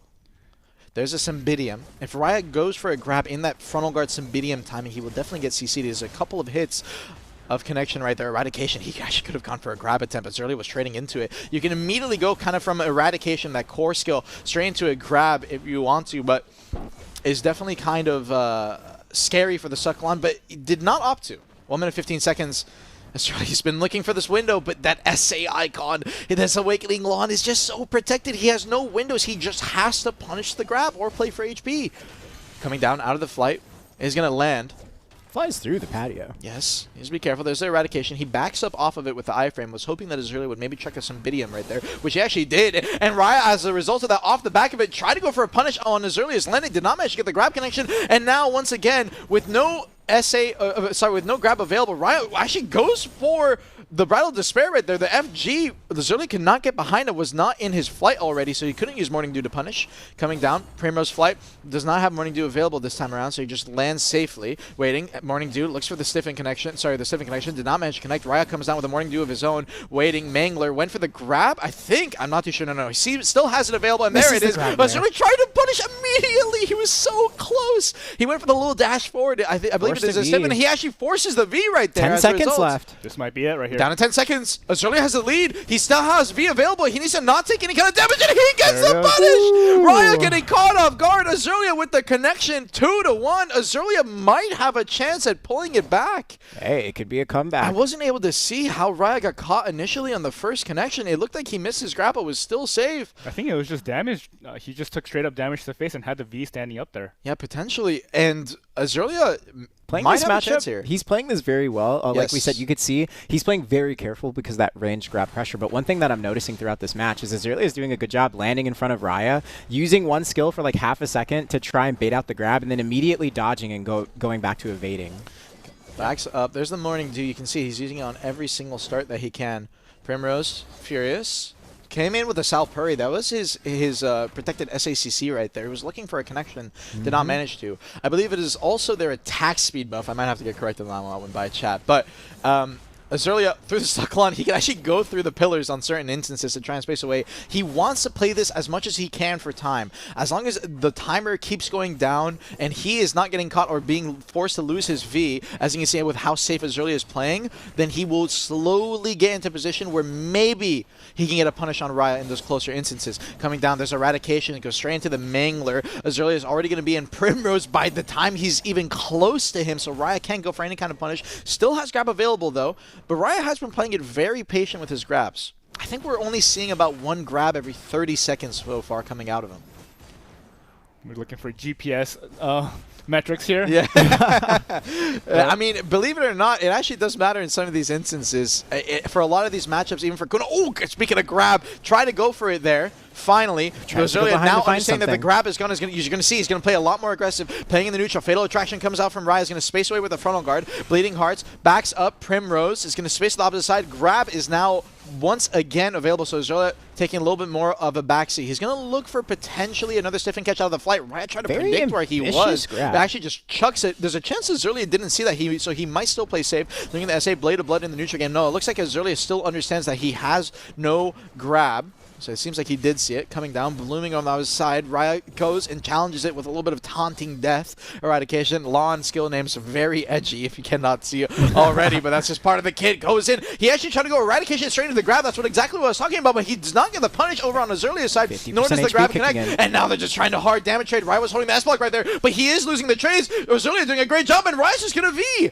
I don't know if he had to V that, but decides to. Anyways, he does have grab available here, so Azurlia needs to be careful with how aggressive he's playing. That's exactly what he was looking for. Azurlia just too aggressive. But Azurlia still, he still does have the lead. He has about 10% HP here. If he can keep up this lead, he'll be in a prime position. But that soul rate, that grab is going to be up in about 2 seconds right here. Raya lingering, Salpuri, Lahn is just flying above. You can see the shadow lingering around, and he dodges it with a Primrose. Raya only has one more connection for a grab right here. He has flight available, so you're going to see Raya pops his FG. Azurlia takes a full trade from that. Could not get behind for the frontal guard, so they're going to be about equal here. Grab only has one more opportunity for the rest of this round. Is he going to go for it? Is he going to play the damage coming down on the flight? He actually got a cheeky little hit in there. Raya trying to go for the Eradication of the grab. It's not going to manage to connect. Azurlia playing the neutral game. The Deadly Dance. He runs out of the zone. Takes a bit too much damage. Azurlia has pretty much sealed this round. Only needs to run away. But he gets hit while trying to run away. He got punished in his frontal guard. Maybe he turned his Magus. I'm not too sure. But Azurlia at the last second choked it. Oh no. Literally the last second. That is definitely, that is heartbreaking. I can already see chat like spamming. That is, it was looking really good for Azurlia. He did play that very well. Like, I do want to highlight the dodging of grab is crazy, especially like to be able to play under that much pressure and still go for those cheeky trades. Yeah, nothing to scoff at. Very well played. Yeah, and it seemed like, honestly, for Azurlia, the job was just insurmountable. Just seeing that, Raya would just stand there, like kind of just like standing like a pillar, knowing that he has the benefit of the Awakening Kit and the pre-Awakening Kit, just staying completely protected and waiting for Azurlia to try to just come in and do something. The flight space was getting smaller and smaller. I do want to say though, congratulations to Raya. Despite everything, it might have seemed like a one-sided match, but that still is a very hard matchup where Raya does have to stay focused up, especially with his grab timings. He was saving it for a lot of instances where he was playing with grab very wisely. Yeah, he was varying it wisely. We only saw one grab punish, I think, throughout all 4 rounds. Yeah. So it kind of goes to show he was very smart with those. And I will also say, Riot took down UK. By the way, I don't know if we have the That brackets was a available. huge upset Yes. going on. Early Let's on. actually bring up the bracket real quick for Lahn. So Riot did have to go through. We don't see it on this one, but he fought UK earlier in the tournament, who was the favorite to win the full thing. So he definitely had to go through a lot of adversity himself just to make it to the finals in the first place. So I do want to definitely give some props to Riot on that. Yeah, awesome absolutely. stuff for sure. And I mean, honestly, it's kind of interesting to see how these two specs interact with each other. I feel like maybe from Riot's side, a lot of just like that neck pain, having to crane up to look at the skies to track Azirlia. Yeah, no kidding. I think that's one of those things that's really hard for Azirlia to manage, especially in this matchup. Of course, just the control and staying, playing a little bit of keep away The from control, the grab. the patience, like Yeah. like I mentioned earlier, the amount of times Azirlia went in knowing grab was up, using an ability, the SF ability on Lahn, and just using it for like half a second and then immediately iframing to the side to try and anticipate the grab was a very good game plan. Because again, Succession Lahn without a grab, what do you do? And that I feel like that was the most correct thing you could do in that situation. Yeah. So. Props off to Azirlia. You played very well. Riot, congratulations. You are the masterclass for Lahn. Yeah. And you will be taking away that Arsha skin. I saw someone The in Lahn chat. Arsha weapon actually looks pretty It sick. looks really sick. It Someone looks said pretty in sick. chat, I hope Azirlia wins so he never sees his Arsha weapon. That's how I feel. That's Playing awesome. Succession, dude. It's rough, man. Yeah. But Absolutely. okay, I mean, with all that squared away, let's go ahead and jump into the next matchup we have I here. believe this is Divios. Oh wait, Oh. Divios actually is in the bracket. Yeah, then. he's Oh, just yeah, not he's for on- striker. he's just not on He's striker. giving the He's on- strikers another chance. He's Speaking of wearing a giving different chances. uniform this He's time. like, he pulled the Yeah, All Might. yeah. He said, it's your turn. And you you know, guys okay. can have that. He said, Pig, I've taken the Arsha weapons from you a couple of times. I'll give it to you this Hey, time. little handshake. The Wukong one, I don't know if you guys have seen the Wukong Arsha weapons. They look sick, man. Oh wow, They yeah, look especially sick. like I think that's one of the more newer classes. I think they probably put a little bit more effort into some of that Yes, design, for right? sure, for Yeah. sure. I mean, obviously there's so much that you can talk about with Devios. This is probably our most decorated player in Black Desert Online. If we had a faker, his name would be Devios. And It is Devios. actually would be Faker. So- Undefeated. The Yeah. only time he didn't win a tournament is when he didn't participate in one. Yeah, coming So out on a completely new class now, especially it is one of he's the known for Striker. He's known Exactly, for Sage. So yeah, it's interesting to see him on a brand new class. I was talking to him all throughout leading up to the Master Class tournament, and he has been really excited to go ahead and compete on Wukong. So But- it's going to be interesting. I mean, we can talk about Devious all day. Let's go ahead and dive into this player that he is up against right here, Otter. What are we? What do we have in terms of stats? What do you guys did some of the research on Otter? What do you guys think? I was not able to find much on Otter. I was looking around. Unfortunately, It's hard to find yeah, stuff, yeah. I was not able to find much on Otter. Everyone is going into this tournament expecting Devios to win. By the way, we did Are not. you expecting Devios to win? Of course. I mean, this that guy. everyone? This guy's very wise with game knowledge. But when it comes to a 1v1, and I'll say this throughout the day, I'll say this now again, and I'll keep saying it. 1v1s, especially Arena of Arsha, they can go any way. You never know whether you're going to win or lose a round, Absolutely. even despite having an advantage for the full round, right? Yep. So despite everyone saying that Devios is going to win this guaranteed, blah, blah, blah, I'm sure Otter just as much understands that his opponent is Devios. What more is there to say? So he has probably definitely been practicing, putting in some effort, trying to get ready for this. Yep. I would 100% imagine. I mean, honestly, when it comes down to the finals, you really just have to play with nameplates off, right? It's literally just in the moment. It anything does can feel like happen. that, right? It Yeah. does feel like that, yeah. So, Absolutely. as we are getting ready to jump into things here, I would ask you guys predictions. I think I know where my money lies. What about you guys? I would definitely say that I Seeing would an just gonna go upset with is Devios. always I'm really just gonna sick, go of Devios. course. Yes. But yeah, most likely Devios. Yes. Well, that's my prediction anyways. I am curious about kind of Wukong. It is our newest, class to the game until Savior, by the way. Right. But Wukong, it's a very protected class, Very but it does protected. have It a has- grab available. It has grab. It has about like around 3 CCs. Yeah. The shift C skill. Yeah, you have grab shift L and B. When I was asking Devios how this mirror matchup was going on, in his words, he said it will likely come down to baiting out grabs with lingering iframe, with miss me, and punishing poorly timed jump skills with grab. Only other likely CCs, according to Devios, is catching them with Scorch it all out of the gap, or out of the gap out of ain't over yet. Sorry about that. That was a mouthful. And if you guys don't know Wukong, this is the first time you're seeing Wukong actually has two forms, his Buddha form and his normal one. And typically in 100% of scenarios, the entire game plan is stall as long as you can, play your neutral game, get your gourd filled. Which is a frontal guard, by the way. You can see it every time these little frontal guard ticks that happen. You need at least 2 ticks of the gourd blowing out. It looks like a vacuum in the air. Yep. Once you get your Buddha form, which Divio's aura farming in the corner, we can't see it just now, but he saw that too, right? Literally aura farming. Now that he's in Buddha form, you can see his neutral game, how much bigger the AoE and the skills are, how much flashier they are. Otter also is in Buddha form as well. Yes, Otter is going to pop his as well, playing the neutral. Looks for the FGCC right there. Does not manage to connect. 1 minute 50 seconds. We're down to the 80% HP marks, and it is going to come down to potentially Train looking for the grab. He actually has on Wukong a couple of fast grab instances where they can get a quick catch, but it's really hard in this matchup with how the timings are on these skills. That little side roll, that SA1, they can immediately grab out of that. Devious is going to get a stiffen connection. Forces the V out of Otter. Otter's going to jump through the pillar, comes out, look for the FG knockback. Devious did not manage to connect Otter. Now resetting, pushing forward, gets caught in this FG. Devious got barely behind him. It's going to get the KD, the secondary damage on the ground, and it will be enough. Devious will take the first round. Yeah, and as you guys mentioned, just really managing that form really well from Devious, having some more left over, even though Otter was not in form anymore. He would try to farm it back with his gourd, but just not able to get back into the Buddha form. And Devious just really, really confident, gets him there and takes up the round. Absolutely. Yes. One thing to point out is not only does Buddha form enhance a lot of, your Ascension skills, but it also heals as well. Yeah, I'm curious to see if there's a scenario where you would maybe want to exit Buddha form towards the end and then enter back into it, but I think you would just want to maintain it.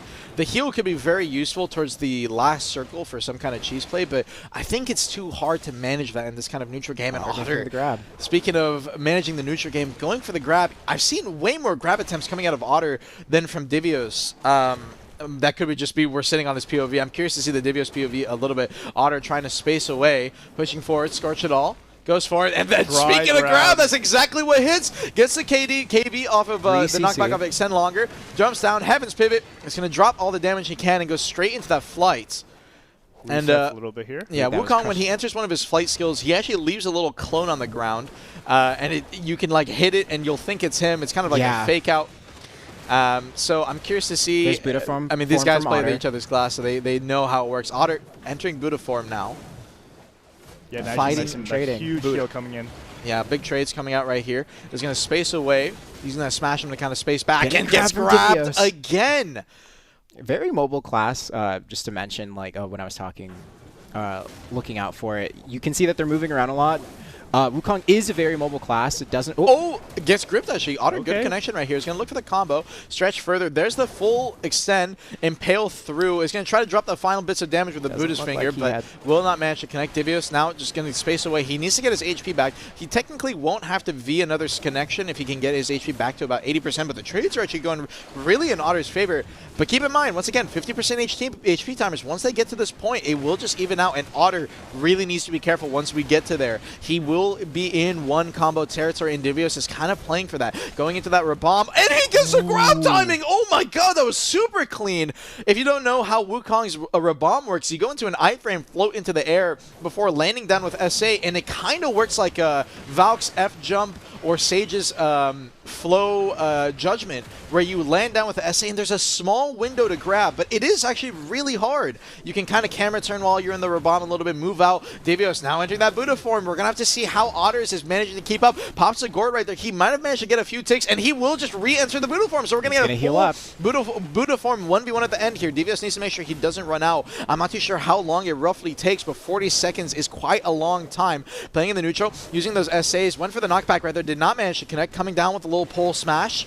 Buddha's finger, trading coming out from the Otter. Heaven's pivot, he almost tried to get behind him right there. Otter did not manage to connect. That little spin that you see is a stun on the first hit, and he went for the fast burst grab, but did not manage to connect. And Otter down to about 20%. We might be going to HP right here. Devious down to about 33. Coming down, tries to go for the smash, did not manage to hit it. Goes for... Oh, actually, he's going to breathe pop his Buddha. He's going to get the heal off of this. Wait, Buddha can't heal. Wait, Devious can't heal. He goes into the... He did monkey see monkey do into the zone. No, he ran outside of the zone. He did SA on that. And as a result, he takes a full damage from the zone to stack on top. And that's exactly what I was thinking about earlier, the little theorizing. what if you get your Buddha forms as the last circle and you use it to heal? Yeah, I think Jeez, that actually mattered there. I think Divios might have just been on the cusp of repopping his. Maybe that's why he went back into the no man's land zone to try to buy us a little bit more time, but the timer just ticked out. Yep, that ability I believe called Monkey See, Monkey Do, Shift E. It's like where you know, Wukong is gliding around in the air, just sitting on his cloud. Would normally be a really good skill, but it pushed Divios out of zone, and who knows if how much HP tick damage he took from that. All right, well, Divios maybe going to the next round probably was aware that that was a possibility, but definitely did not count on that potentially happening in that situation.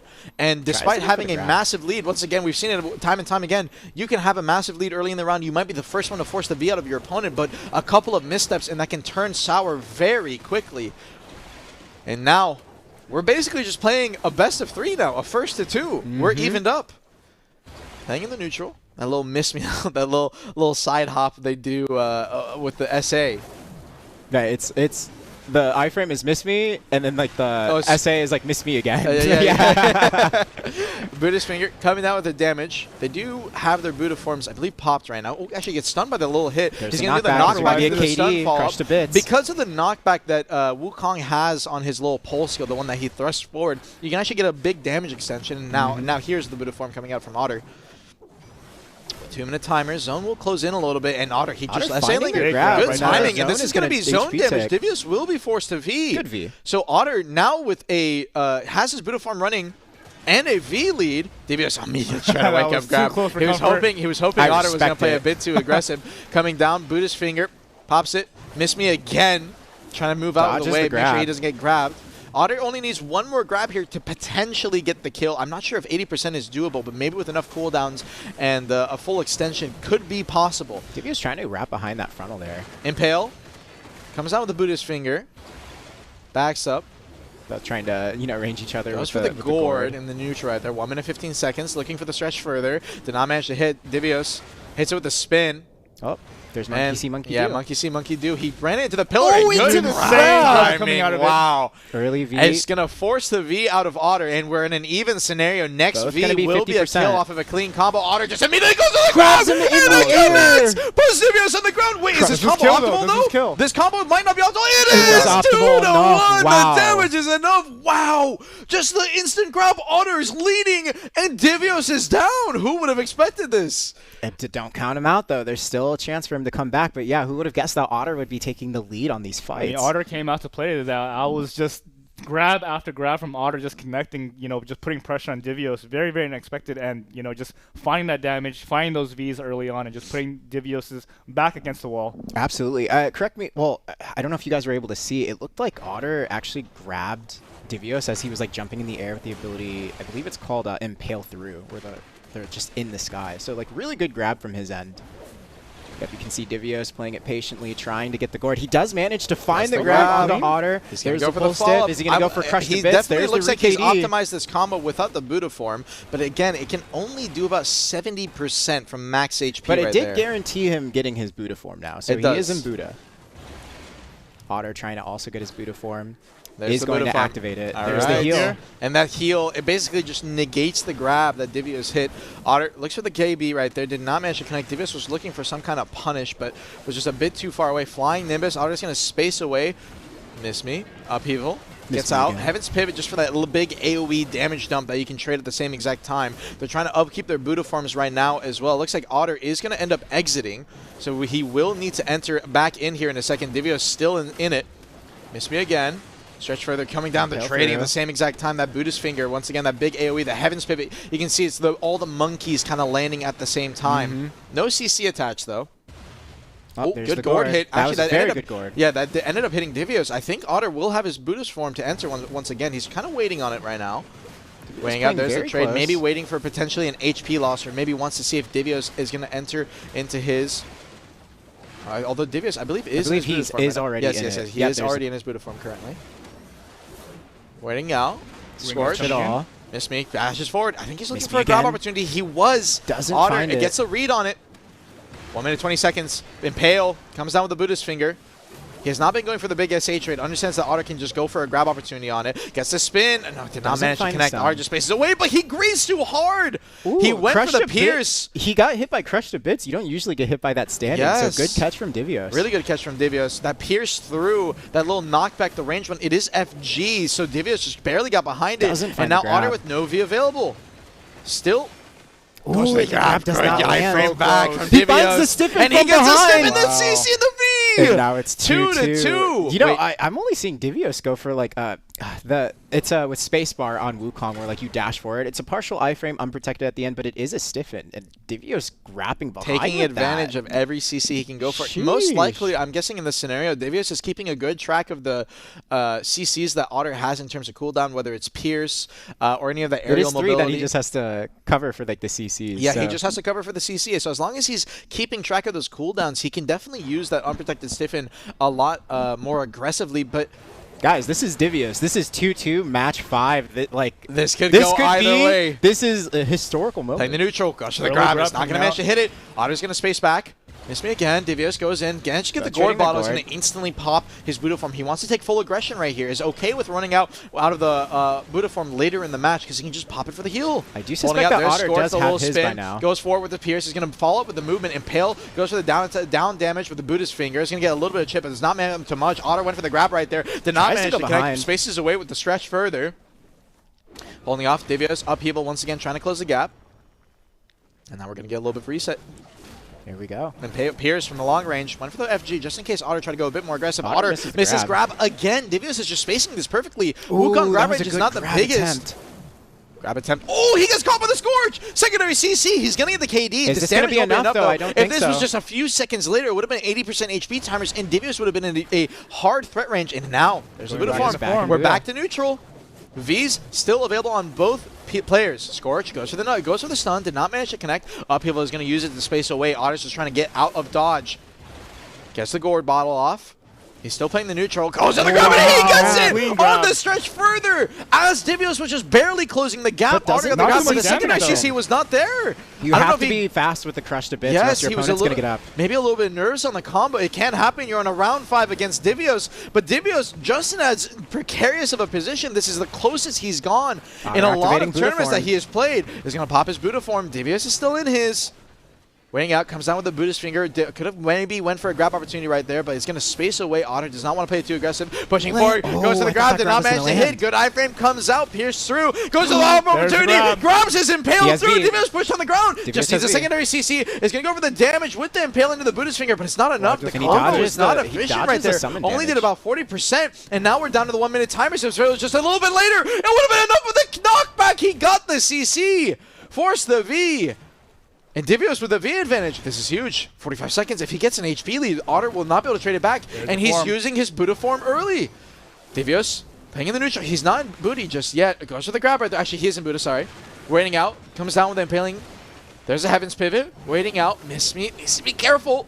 Ooh, that was a good grab opportunity coming out from Otter. Divios managed to iframe it just in time. 30 seconds left. Pushing forward. He's looking for the damage rate of the upheaval. Did not manage to connect. Stretch further. Goes outside the zone though. Otter needs to be careful. Miss me goes to the neutral. Got the grab. Divios instant V's. 18 seconds. Was going to go down to HP most likely. Coming down with the Buddha form on the bomb. Divios trying to grab it. No grab available on Divios. If Otter goes for a grab opportunity, it might be a punish for Divios. 10 seconds left. Pushing behind him. Impale through. Trying to go down with the damage on the Heaven's Pivot. Divios got the better trade. Otter's down to 30. Undefeated the timing of the trade, the Buddhist finger was enough. Got the back attacks onto Otter, and Divios, despite making it a close one, will still be your champion, Wukong Master. Yeah. Look, I know chat was looking for. Everyone's always looking for the undefeated to be defeated in a tournament. Everyone's always hoping for the underdog win, me myself included. But Divios showing out why he is a well-rounded player, not just on Sage, not just on Striker, but on Wukong as well. He played that match very well, going for the smart trades. And then he did also get a few grab punishes on the jump skill, which he did specifically note to me when I messaged him about it. Like, that is like your best window of opportunity.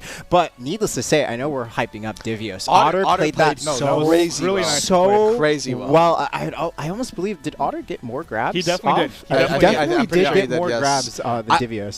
I don't know if it was nerves or what. I think if it just came down to the combos. Do you know how crazy my nerves would be if I'm like fighting Divios? Round 5, everything on the line. Absolutely. Dude, honestly, he played it extremely well. He played so well. Yes. Props up to those two players. I think chat spam is speaking for itself. That was a very phenomenal match, and it was very fun to watch. Yeah. So once again, congratulations to Divios for taking that. And you will be the master class for Wukong as well, just stacking up those trophies. He's going to get that license Griffin mount. He's going to get that 100k pearls, that furniture buff. But Otter's also going to get some good rewards too for second place. Yeah, I mean, like, it's not something that, you know, like, of course you're going to probably feel a little bit beaten up after the loss there, but again, like, but don't. It's tough. It's a tough matchup, and like we said earlier, nerves are one of the biggest things that come into account when you're competing in front of everyone and knowing something's on the line. So props to both of you. I mean, honestly, a great match for us to watch. It really came down to the line there. I mean, it might feel a little bit, you know, like they were drawing things out, but when it came down to things, it was such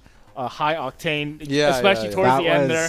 I was getting a little shaky when we saw that Divios like lost like the first match, and Otter was taking like so many good like CC opportunities, getting like trading very well. It just seemed like Divios, you know, you could see him on stream for those of you who watched him. He's been putting in an unfathomable amount of time into practicing Wukong. Even before the class officially released on live servers, he was practicing it for like 12, 13 hours the first day on Global Labs. He's been about it, and he's put in the training, and you could see that paid off here. Yeah, and honestly, you know, correct me if I'm wrong here, but I definitely think that using that Buddha form just to either heal or having a longer timer on it compared to your counterpart was definitely going to play a factor into this. Otter using that to win that one round off the heal was crazy. Exactly. That was crazy. That was crazy.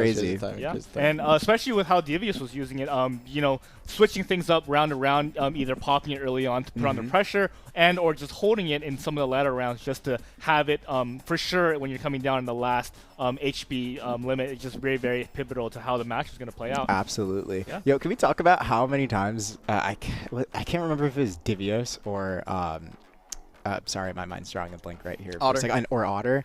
But there was a lot of times where I'm like, wow, you guys are like getting really close for grab being up and then dodging with miss me again. Like I'm getting, that is too close for comfort for me. Yeah. But yeah, if you're good and you know your class very well, you can afford to take those risks. No, they were definitely managing the cooldowns over there. It was insane. insane. Knew exactly when that grab was coming up, so they just had that, you know, presence of mind to be able to track those cooldowns. Really well played from both combatants. Absolutely. Well, that was Wukong. I believe the next one, like we said, Divios gave it to Pig to try and take Striker this year. So next up is gonna be the Striker match once that is ready. We do have Striker next. Yeah, there it is. That's poetic, honestly. It is going to be next. Don't quote me. And can we get those? Oh, it actually is Witch. Oh, it's Witch. Sure. It's actually Witch. Okay. I said don't quote me. I said don't quote me. Sorry. I was gonna say. No worries. Yeah, I'm coming into the Witch matchup. What are you guys thinking? I think that Witch is a little bit more of a defensive class. Well, we got Belly versus just Illa? I think that's just Law? Can we get the Witch matchup? I'm curious. I believe it. Oh yeah, it's Belly versus Law. I think Belly, we'll go with Law. Belly being known as, if you guys don't know him, he's very adamant in like in the PvP scene. He did actually go to the NA versus EU match in San Diego TwitchCon. Yes. Yeah, very good player, and we're gonna see a lot here. He's known for being a part of so many AOS scrims. Very, very good Witch. Yeah, long-time player, has the greatest Witch title. So definitely has everything on the line here to kind of win this Master Witch title. Yeah, definitely the OG. Definitely the OG. Yeah. I believe on the other side, I think Isla is also a Succession Witch. I could be wrong in that, but I'm pretty sure also a Succession Witch. So this is going to be our kind of... very mobile, high APM. Yeah, Suck Caster matchup.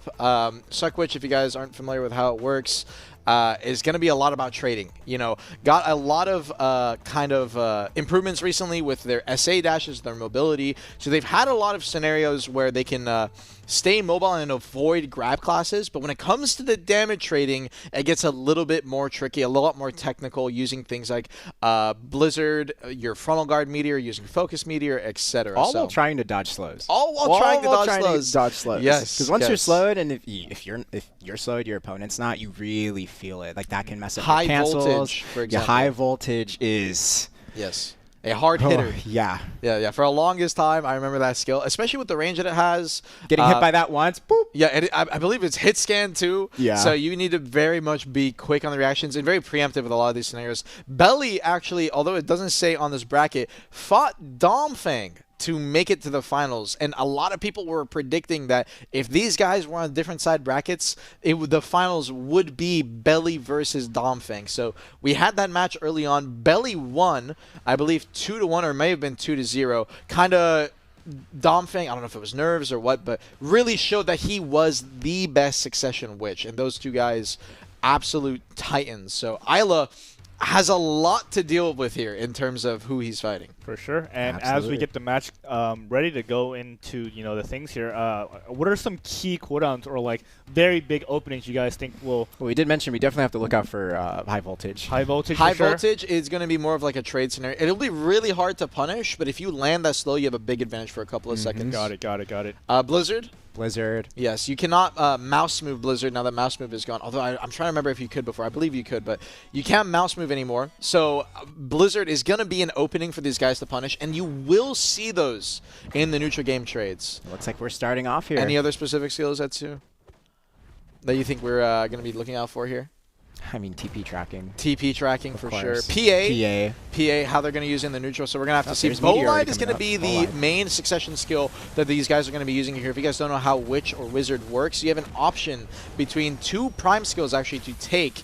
And it's either, I believe, Voltaic or Bolide. And almost everyone, despite what it used to be a couple years ago for the meta, nowadays it is just always Bolide. Yeah, I remember when it was just Voltaic meta. Yes. Like when Blizzard comes out right there. Belly, Isla, try to TP behind to get the really trade good on it, but trades, Belly's though. going to be doing a lot better right here, playing the neutral game. Earthquake gets behind him. Look, actually, wait, is he using absolute dagger stab? He did. He did a dagger stab. So this guy is trying to dagger stab Isla behind her frontal to get a CC. Okay, all right, well, this is going to be a fun one. This is... Playing in the neutral game. Also, Mana Shield is going to be really important in these kinds of neutral game scenarios. Instant TP. He went for the lightning stun and then moved out of the way. Looks like he goes to the does. Earthquake evade, gets a sim, and then the Fireball for the damage is going to get capped out, but it doesn't matter. The damage was enough. The Blizzard chunked so much, and Isla's down to 20. Wait, she might just die right here. Belly can definitely pressure. PA, he tried to go for the Bolide. Isla barely TPs out. The PA is only going to save you for a few seconds. Isla has to get out of dodge and try to pop a heal, but Belly can just stay close by.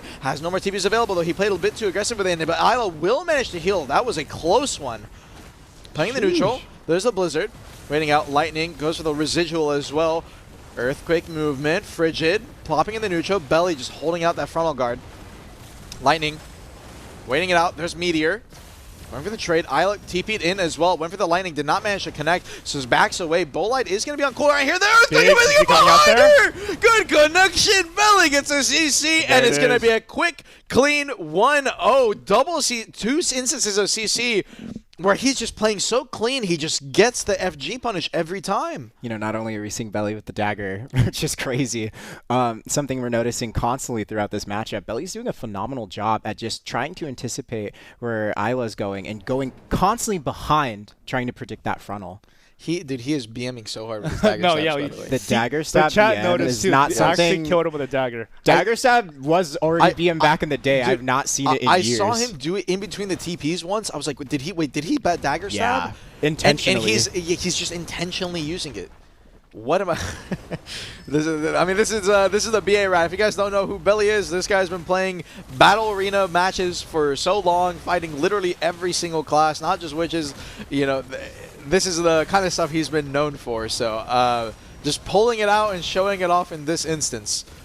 Gets the TP behind, looking for the lightning. I'm just trying to turn this around and take a little bit of advantage. Second TP, gets in the middle, instantly pops a Bolide, hoping that Belly will pressure a little bit. Meteor is already going to be burned down, so it's not going to have that for the trades. I don't know how useful it is realistically to burn your Meteors earlier on in these kinds of trade scenarios, and maybe not having it for the catch with this high of the HP, you can't really actually get a hard trade that will be worthwhile. Isla's going to get slowed by the belly coming out, by the lightning coming out from belly off the TP. Isla was going into the bull light right there, so will not manage to connect. Over behind the pillar. He's going to move away with the Earthquake movement. Pops a speed spell. That will be a big advantage. Belly already popped a speed spell in the middle, so they're going to be trading at the exact same time. But Bolide coming out from Isla. Popping the TP. Needs to be careful. MMA also, as Witch skill, something they're going to be using a lot in these scenarios. If they can get a quick damage trade-off, potentially. So Belly also making good use of that, using pretty much his entire kit. TP's behind, goes for the lightning. Isla tried to trade it with the Bolide. It was a little bit too late. 1 minute 30 seconds, Earthquake evade. Belly looked for an FG punish right there, but Isla preemptively already turning that frigid fog. Waiting out, there's a Blizzard now coming around. Bolide once again traded out from Isla. Is going to only hit the top of the ramp though. Belly was a bit too far away for that to connect. Witch and Wiz skills can get affected by elevation in certain instances in this ramp. If your camera, especially is not raised sometimes, will not be able to connect, or sorry, hit the opponent, maybe get your damage off, maybe hit the CC. Meteor focus right there. Isla's almost got stunned by the lightning from behind her. Is going to try to TP behind and punish Belly's.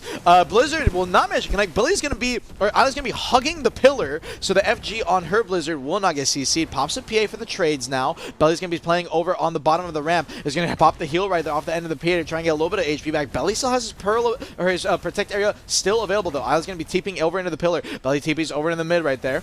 Waiting out. He's going to pop his E buff now, so Belly's going to go look for the hard trades. There's a Blizzard. Good damage connecting the TP and go straight into the lightning. Isla already TPing away. There's a high voltage. Needs to be careful of the damage trade. High voltage goes on the way. The check off the bull line. Isla went for a TP. I think lightning, or no, it went for a fireball, and the bull line was on perfect timing. Isla now is going to be popping hard FGs, draining the meteor focus. Triple FG. Belly did not go for the punish right there, but he probably broke her block. Isla, as a result of that, is trying to survive. Got a little bit of block back where she could. Pops of high voltage right there. Waiting out. Pops the Blizzard, and the damage will be enough. Isla just TPs through it. Did Isla die to the zone there? I think it was a little bit chip damage coming up from It could have been the zone. He definitely could have died too. Yeah, because he was chipped down to 1%, and then he TP'd out, and then but you just see the mastery coming out from Belly. Once he got the big chunks on Isla, he just immediately popped PA and just knew that he just had to blast. Just go straight to blasting, and Isla was just up against the wall. Couldn't do anything, and I guess like you saw, the zone just took him out. Well, 2-0. Belly with a tremendous lead. Yeah. These speed spells, these PAs, they're so important in the neutral game. Anytime you can get kind of a reset, get your buffs back, and especially the magical shield, the mana shield.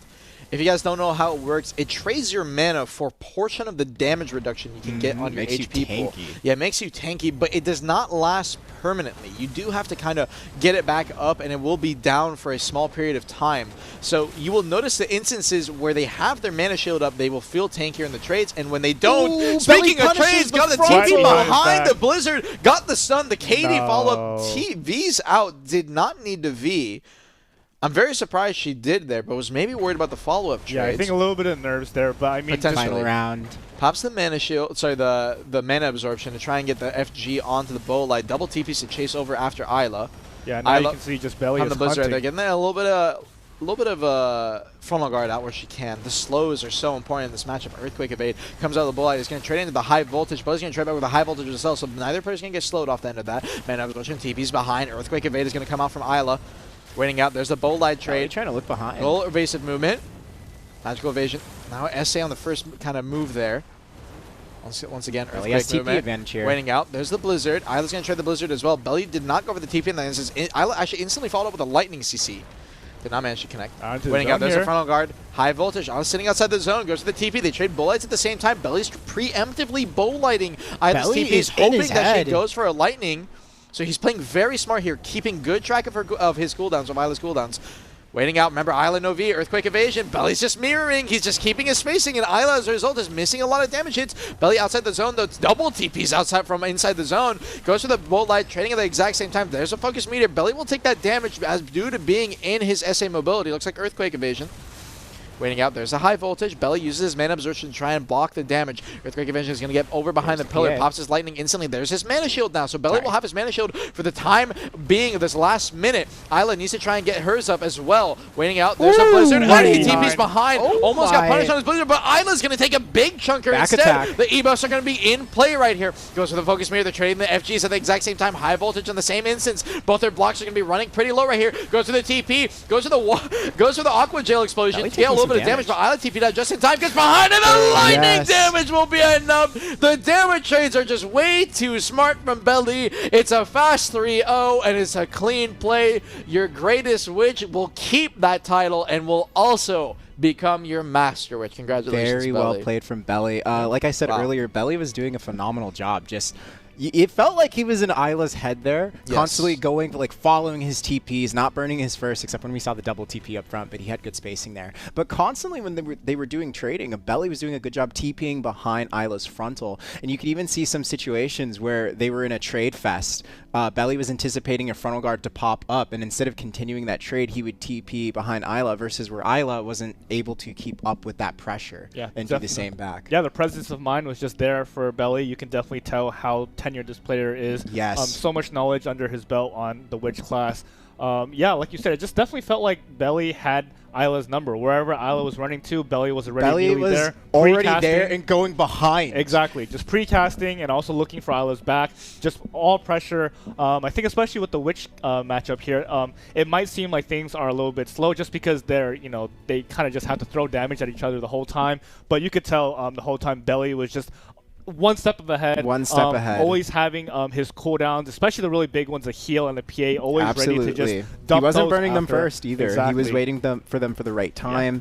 Yeah. And yeah, whenever Isla would try to do the reverse to Belly, where he goes behind him and goes to a different point of the arena, Belly knew exactly where he was going. Even when he wasn't going behind him, he was turning his camera preemptively, which is a very scary thing to do in the case that you're wrong on where they go and you turn the wrong way. So yeah, it just seemed like Belly was super dialed in throughout this entire tournament bracket. So congratulations. Thank you both of you for competing through the masterclass for Witch. You both played phenomenal. Yep, congratulations to Belly once more. Let's go ahead and hop into the next matchup we have here. I believe now that's actually Striker. Striker, finally? Let's go ahead and see. Yes, you can quote me on that one. You can quote me on that one. Imagine. So we got Godsky versus Pig. Pig, I feel like let's go ahead and start there. Long-time PvP veteran in the community. I guess some people wouldn't know him as CPCP, but Pig is his character's name. He is one of our BDO partners. Exactly. Why don't you guys dive a little bit into the matchup here? I feel like especially with Strikers here, this class is terror, right? It's so tanky, and it's also so aggressive. So protected. Too. Exactly. It's very protected. So I think one of my questions here for you guys is, what are some windows for each of the classes to abuse against each other to really find that opening to get leg up in this race? Because it feels like Striker is almost like an indomitable force, just either just like walking with you with their E-buff, or just spiraling into you and just like grabbing you like clean off the. One thing to mention there, you say walking at the E-buff. Just for those of you at home who aren't aware of Striker's class buff, it allows them to have super armor whenever you're holding the W key. So if they activate E-buff and they're holding W, unironically, this is the one time where it's not an int. It'll keep you protected the entire time, giving them, that pressure to be able to walk up and grab you. Yeah. When we were looking for information on this mirror matchup, especially Awakening versus Awakening, it seems like it's going to be entirely dependent on baiting out grab. And if someone fails, like going for that punish on it, it's going to be very tricky. Striker having, we've seen a lot of classes like Wukong being able to move forever. Striker can, if they play slow, they can move for a pretty long time, but it's those scenarios where they have to move around a lot is when they're going to burn too much of their stamina. So something to pay attention to as we get into the later stages of the match, how it's going to play out. Yeah. Armin? Yeah, I mean, Striker, when it comes to it, like, it's hard to explain, but that first minute, there's really not much you can do. It just the damage in terms of combos and getting a down smash reset, it's possible in this class, but it's really, really hard. So I'm not too sure how that first minute's going to play out. Maybe someone's cooked up a combo that can be very aggressive. But that last 2 minutes is kind of where it gets more important. The 80% mark, you can definitely get a lot more damage off. The E buff is going to be a big DP buff timing, so most of these guys will save that for that last minute. So that 1 to 2 minute window, if you get a down smash, kind of reset on your combo, get the full damage off, maybe one or maybe a bit more burst, it will definitely be the window these guys want to play for. Or there's the other window, hitting them out of flash step. Hitting them That out is flash a step. window, especially if you're unlucky and Battle Cry comes out, the one where they're like roaring and it's a stun. It is definitely a possibility, but not something I think these guys can actually play for. Yep. Flash step gap is pretty small in terms of a punish, but it's just kind of something that underestimating their ability to dial in. Yeah, they're the masters of the class, are they not? I think that realistically what will happen if you get caught on a flash step, for example, it's going to be you're playing a bit aggressive and it just happens to catch you at the same time. So absolutely, we'll have to see. We'll have to see. Regardless of Godski, sorry, is going to go for a grab attempt right there over on the Pig's battle cry. Godski, not as well known of a name, but definitely a PvPer. I have seen him around, pretty active in a lot of chats, so definitely a big part of the kind of BDO community. And I'm curious to see how he plays into Pig. Pig has definitely been putting in a lot of practice, as you can see right there. Is looking for a battle cry grab, but will not manage to connect because he can just iframe out. Pig looking for a grab with over him in on the air. Q. Yeah, you're going to be usually using your little Q jump straight into either Nimbus, or you're going to be coming down with your LMB, landing with your SA, battle cry in the neutral right there. Both use Battle Cry.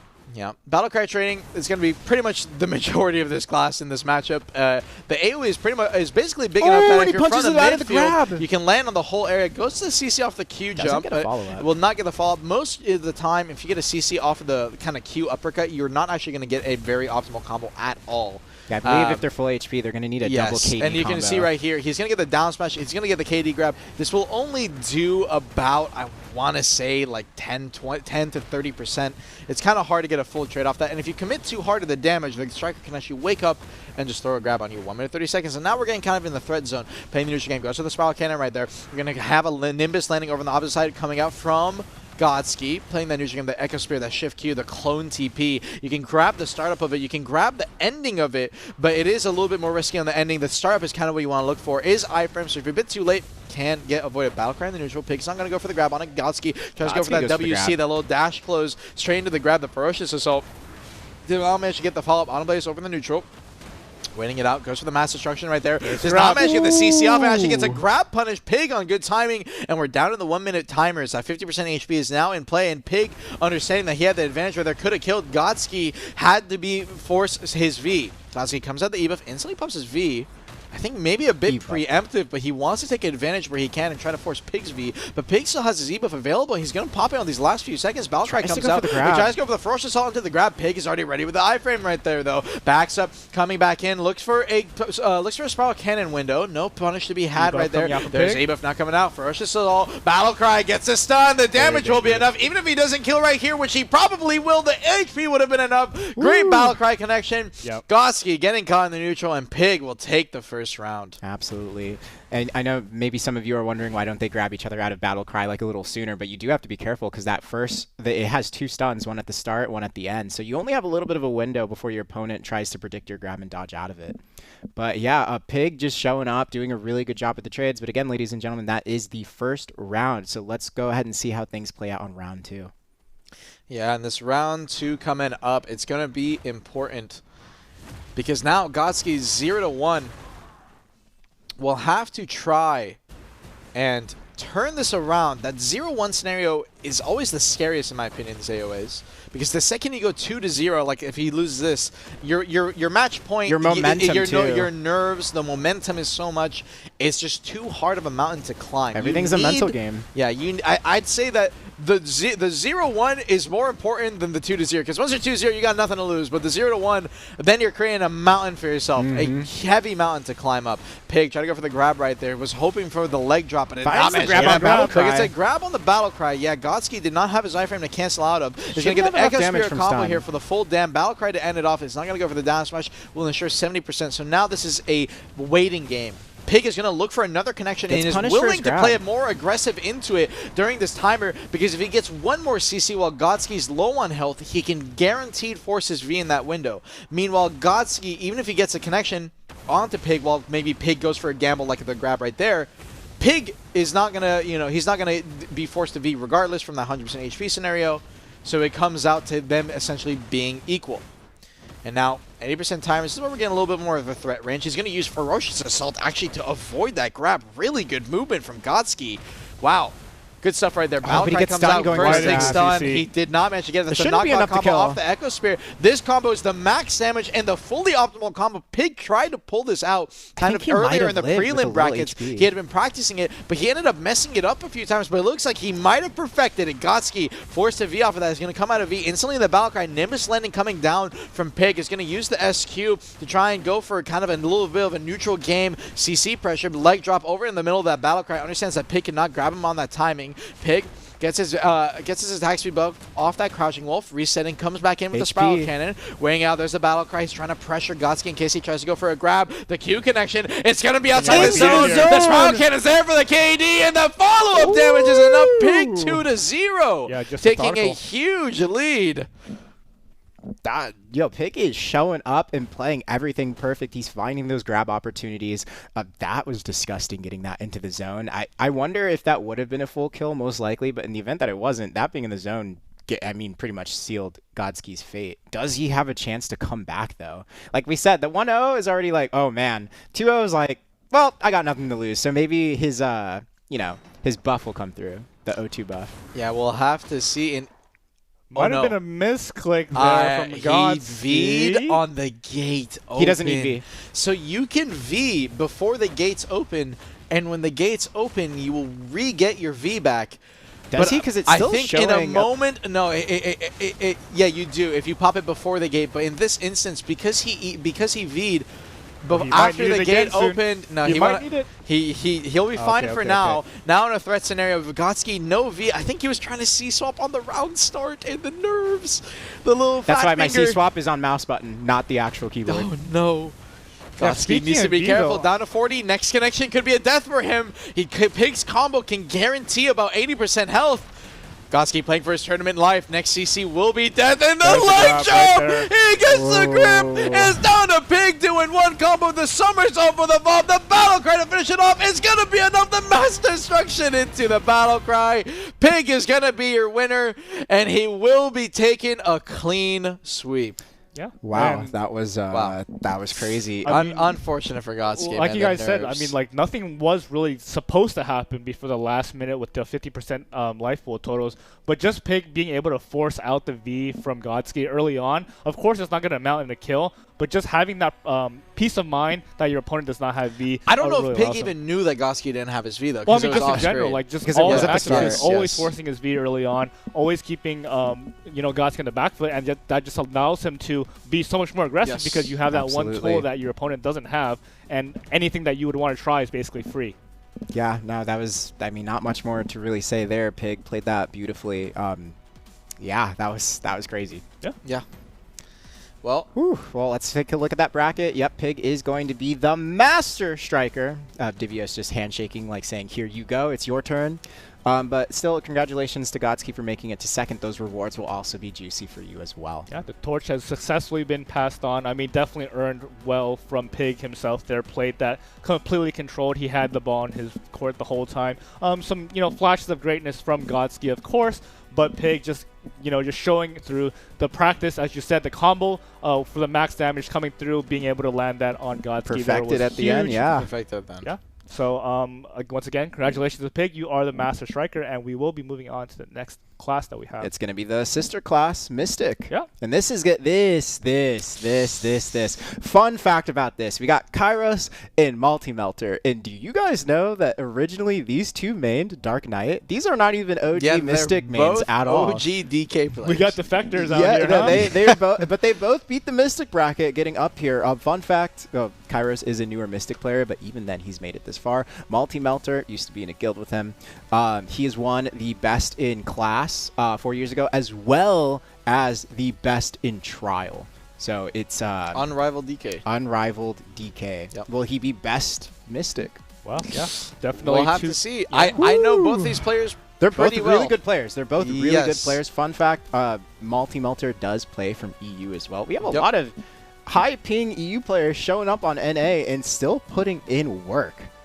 Yeah. You can see Kairos made it here to the finals, semifinals. He took out Kuma Queen, also known as Jazzy Sensei. Does stream her AOS matches from time to time. Multi-Melter taking out Waffle as well. We are yet to see an EU player win an NA today. So is Multi going to be the first one? I think I have I feel like he might. Well, I feel like he will. I'm going to be honest. I actually think that Kairos will win this IMO.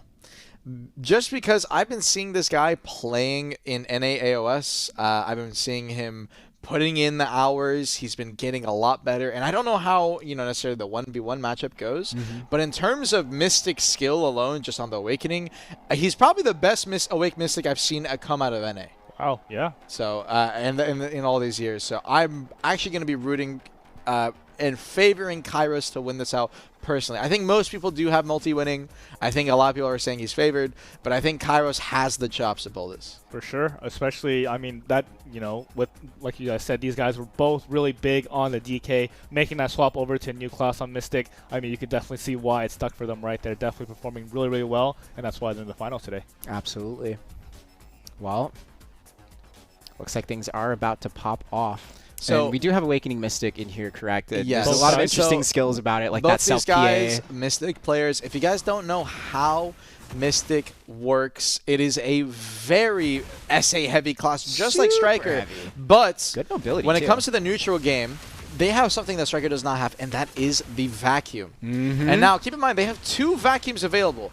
Both of their normal vacuum, where they suck you in, and the also, their self-PA Yep. also has a vacuum attached. Multi already going for the grab. Unlike Striker, Mystic only has 1 vacuum, however. The Sea Dragon, that little one they put on the ground right there. When you run through that, it is going to be it's going to be mass destruction into Spiral Torpedo Catch. He will not be able to force the V off this, but Mystic, compared to Striker, their natural highest DPS combo has down smashes attached. You can actually kill each other from 100% HP. It is very possible here. And the mass destruction again. The combo, it is going to be an instant double down smash. So Multi's going to stand up and try to go for the grab, and Kairos is already ready for it. Instantly spaces away, going back into the neutral game right here. Kairos has not gotten punished yet at all. He's still at 100% HP. Spiral. He has only lost HP to the zone. Coming in with the uppercut, trying to go for their connection. Sea Burial is what the skill is called. Multi is trying to go for the pressure. There's the vacuum. There's the Spiral Torpedo follow. He's going to get the CC off of it. It's going to be an instant stack, though. So it looks like the vacuum ended up getting the initial KD, and the Spiral Torpedo ended up capping him instantly. Could not go for the follow-up right there. Try to go for a mass destruction. He's not going to manage to connect over on a Kairos. There's a slow still running out in the middle. You need to be careful when running through that slow. Multi ends up missing his grab. 1 minute 30 seconds. Pushing forward. There's a flashlight. Goes to the Sea Burial. Coming out, Spiral Torpedo. Gushing Waters playing that neutral game. Crashing Wolf is going to space forward with it. He goes for the attack speed bump. Both players are going to be in their iframe TP. It ends up following you, and you can instantly grab out of it, so you have to be careful. So Kairos is going to go for his grab attempt right there. Multi comes out of the TP, goes straight into the Spiral Torpedo, though. He's not going to manage to get the grab over onto Kairos, playing in that mass destruction. There's the vacuum. He's going to look for his grab opportunity. Kairos gets spacing, though. Grab does not manage to connect. It's stuck in the self-PA vacuum right there, though. Multi needs to be careful. Kairos has grab available once again. 1 minute timer, 50% HP. Any CC here will be a guaranteed V. Paying it out. Sea Burial, there's the damage, and the V. Kairos does not want to risk it. Multi still with grab available, can pressure and try to get him here coming out of the V inside the pillar. Did not manage to connect. Kairos is going to pop his E-buff now here, though, so it's going to be a little bit tankier. Pops a PA. There's the vacuum. Needs to be careful. Kairos still has his vacuum available if he wants to go for it. He's going to be using his SA walk while Multi is going to be sitting inside of that TP. Try to go and check him with the mass destruction in case he goes for the grab. Kairos ends up missing it. Now playing 30 seconds left. Multi still has his E-buff. He lands his grab gets his vacuum, though, so he's not going to be able to follow up unless on the last second. He does with a Spiral Torpedo. Good connection. And you can he waited before Spiral Torpedoing until the vacuum ended, and because Mystic's grab is a KD, the CC timer is so long enough to keep him on the ground. It's long enough. You know, I feel like a lot of players in those scenarios, like where, oh, I'm in a finals tournament, I need to get this kill. I'm vacuumed. I will admit, I probably would have foreheaded and tried to use Spiral Torpedo while I was in the vacuum, but props to Multi for being patient, aware of the situation, and waiting it out, and he gets it at the very last second onto Kairos. Yeah, very stylish kill. They're just waiting out for the CC max timer to kill him. Grabbing in the zone. Early round starts right here. There's the Crashing Wolf. Try to go forward with the mass destruction, trying to get a stun off. Did not manage to. 2 minutes 45 seconds right here. There's iframe coming out of Multi. Weighing it out. The triple flash touch goes straight into the Crashing Wolf. He's going to get his attack speed buff as well. He's just kind of playing that neutral, playing those essays, and looking for the connection. Gets behind him. Did not manage to connect. Kairos stuck in the middle of the vacuum. He's going to pop his PA to try and self-peel. Multi did not go for the grab on it. Even if he gets the grab, the PA persists for just a few seconds, so it's enough to deny enough damage. From the combo, yeah. Waiting out. There's a Sea Burial. Crouching Wolf, stuck in the middle of the slow though. Kairos is going to be in a bit of a rush spot. You can see the slow. It's noticeable on his flash steps as he backs away. And now the slow worn off. He's going to space the other side of the arena. This class is so mobile. Now, Multi trying to go for the grab attempt. Mass Destruction comes up from Kairos. He's going to go straight and float into the vacuum. Off the Dragon Spit. Did not manage to connect. Went for the grab attempt again. Kairos, I mean, Multi's been doing a really good job avoiding the grabs coming out from Kairos. I think if Kairos played the vacuum grab just a little bit faster, maybe would have an opportunity, but Multi as well has had a bit of a rush time connecting his grabs himself. Vacuum comes down out of the Sea Burial. No connection from Kairos. He could have gone for a grab attempt, and there's a grab attempt now. Needs to look for the proper combo. There's the KD. Goes for the damage off the Sea Burial. Down smash again. Could go for the down reset. Smash that again. Is a reset, but he doesn't even need it. Multi just doesn't he dies. What? Ooh. Wow. From 80%, he just ensures the kill. That was crazy. I wonder if, like, you know, sometimes when you're, like, hopping up in the air from the down smashes, the V just won't go off during that duration, so maybe he just didn't have an opportunity there. But, yeah, Kairos doing a good job. You told him to use the vacuum and find that opportunity to grab when he did it, and he did exactly that a few seconds later. He's listening to the stream, man. 1-1. Kairos, we're bound to a best of 3. So the next person to win 2 will win this, and we've already seen how these best of 3s ended up going early on in the tournament. They were very, very one-sided at times. But this time around, I think it's going to be a bit closer. Kairos goes for the combo off the grab right there. Did not manage to connect. There's self-PA. Instead, got the combo. PA comes out from Multi. PA, if you guys don't know, the cooldown is decently long, but not long enough to really be like, I need to hold this. I believe it's like 40 seconds. It is 40 seconds, 40 correct. You can use it multiple times in a match realistically, so they are okay with using it early on to try and peel themselves a little bit. And like you said, if you're grabbed in that self-PA, it still persists for a few seconds, so you will not get one combo. Wolf's Frenzy pops in the neutral spiral torpedo. Kairos almost ate it. Came down from the Dragon's Rib. Did not get, the Sea Burial did not get punished by Multi's grab. And trading slows right here. So both players, now that they're slowed up, they're just going to mutually trade the neutral. Mutually trade the neutral. Yeah, they're just not going to pressure each other. They're going to reset. They're going to wait it out, and now they're going to be going back in. Those slows, not only does it deny the combo damage because of it, but on the same timing, you know, it just makes it so that the grabs are a lot easier to hit. Makes the matchup a little more coin flippy. Multi this time around is just going to S-block in the middle of the vacuum. He understands that Kairos has not been going for the grab opportunities. He's going to use Wolf's Frenzy, the iframe on it, to try and avoid the grab, and will be successful off the end of that. So Multi now no grab for the next 10 seconds or so. Kairos still has his available, and he mass destructions into the grab to punish Kairos. So as a result, Kairos is going to be put on the ground. Spiral Torpedo goes for the damage follow-up off of the Wave Orb. It will be enough, and was afraid of the down smash, so he V's early. I think he actually could have stood up there, but it would have definitely been a close call. So now Kairos with no V available is getting vacuumed outside the zone and got forced to burn his Wolf Frenzy iframe. Now Multi has a big lead right here. He's going to pop his E-buff, understanding that. Oh no, but Spiral Torpedo into grab. Ooh. But he Vs. Okay, he doesn't want to risk it. Early V, yeah. I think that was an instant cap over on a Multi. Multi would have probably stood up, but now we're in an even scenario. Pops a iframe. Multi missed the grab off the vacuum. Kairos big lead right here. 45 seconds.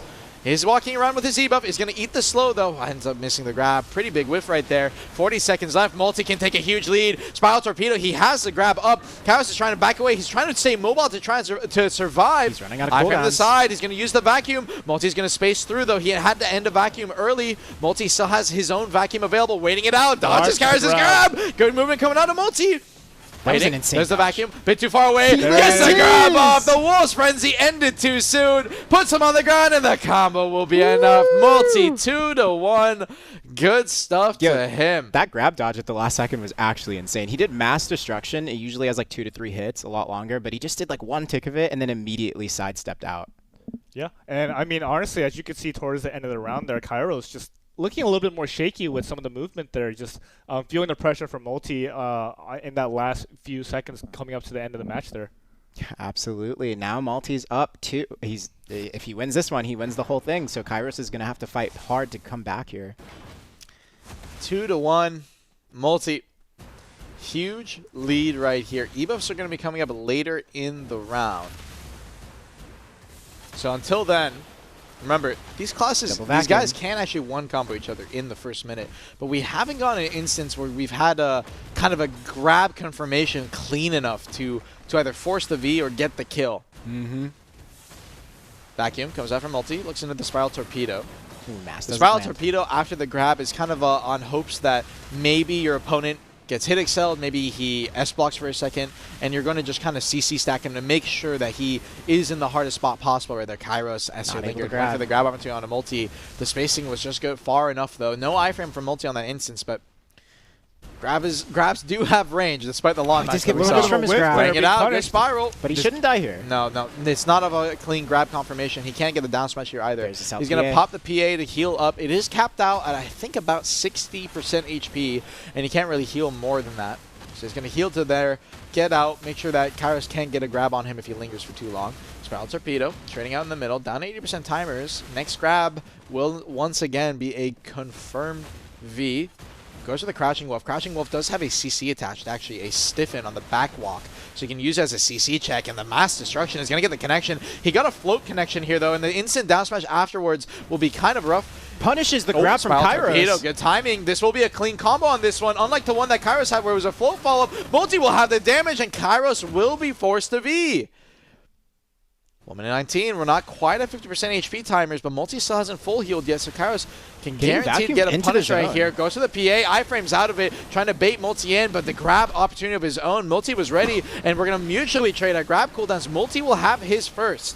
1 minute and 3 seconds. Running out of Now options 50% here. timer. Zone is getting closer. 1 minute. Vacuum already used out for Multi. Kairos needs to go for a vacuum grab of his own. Multi is going aggressive. Missed the grab.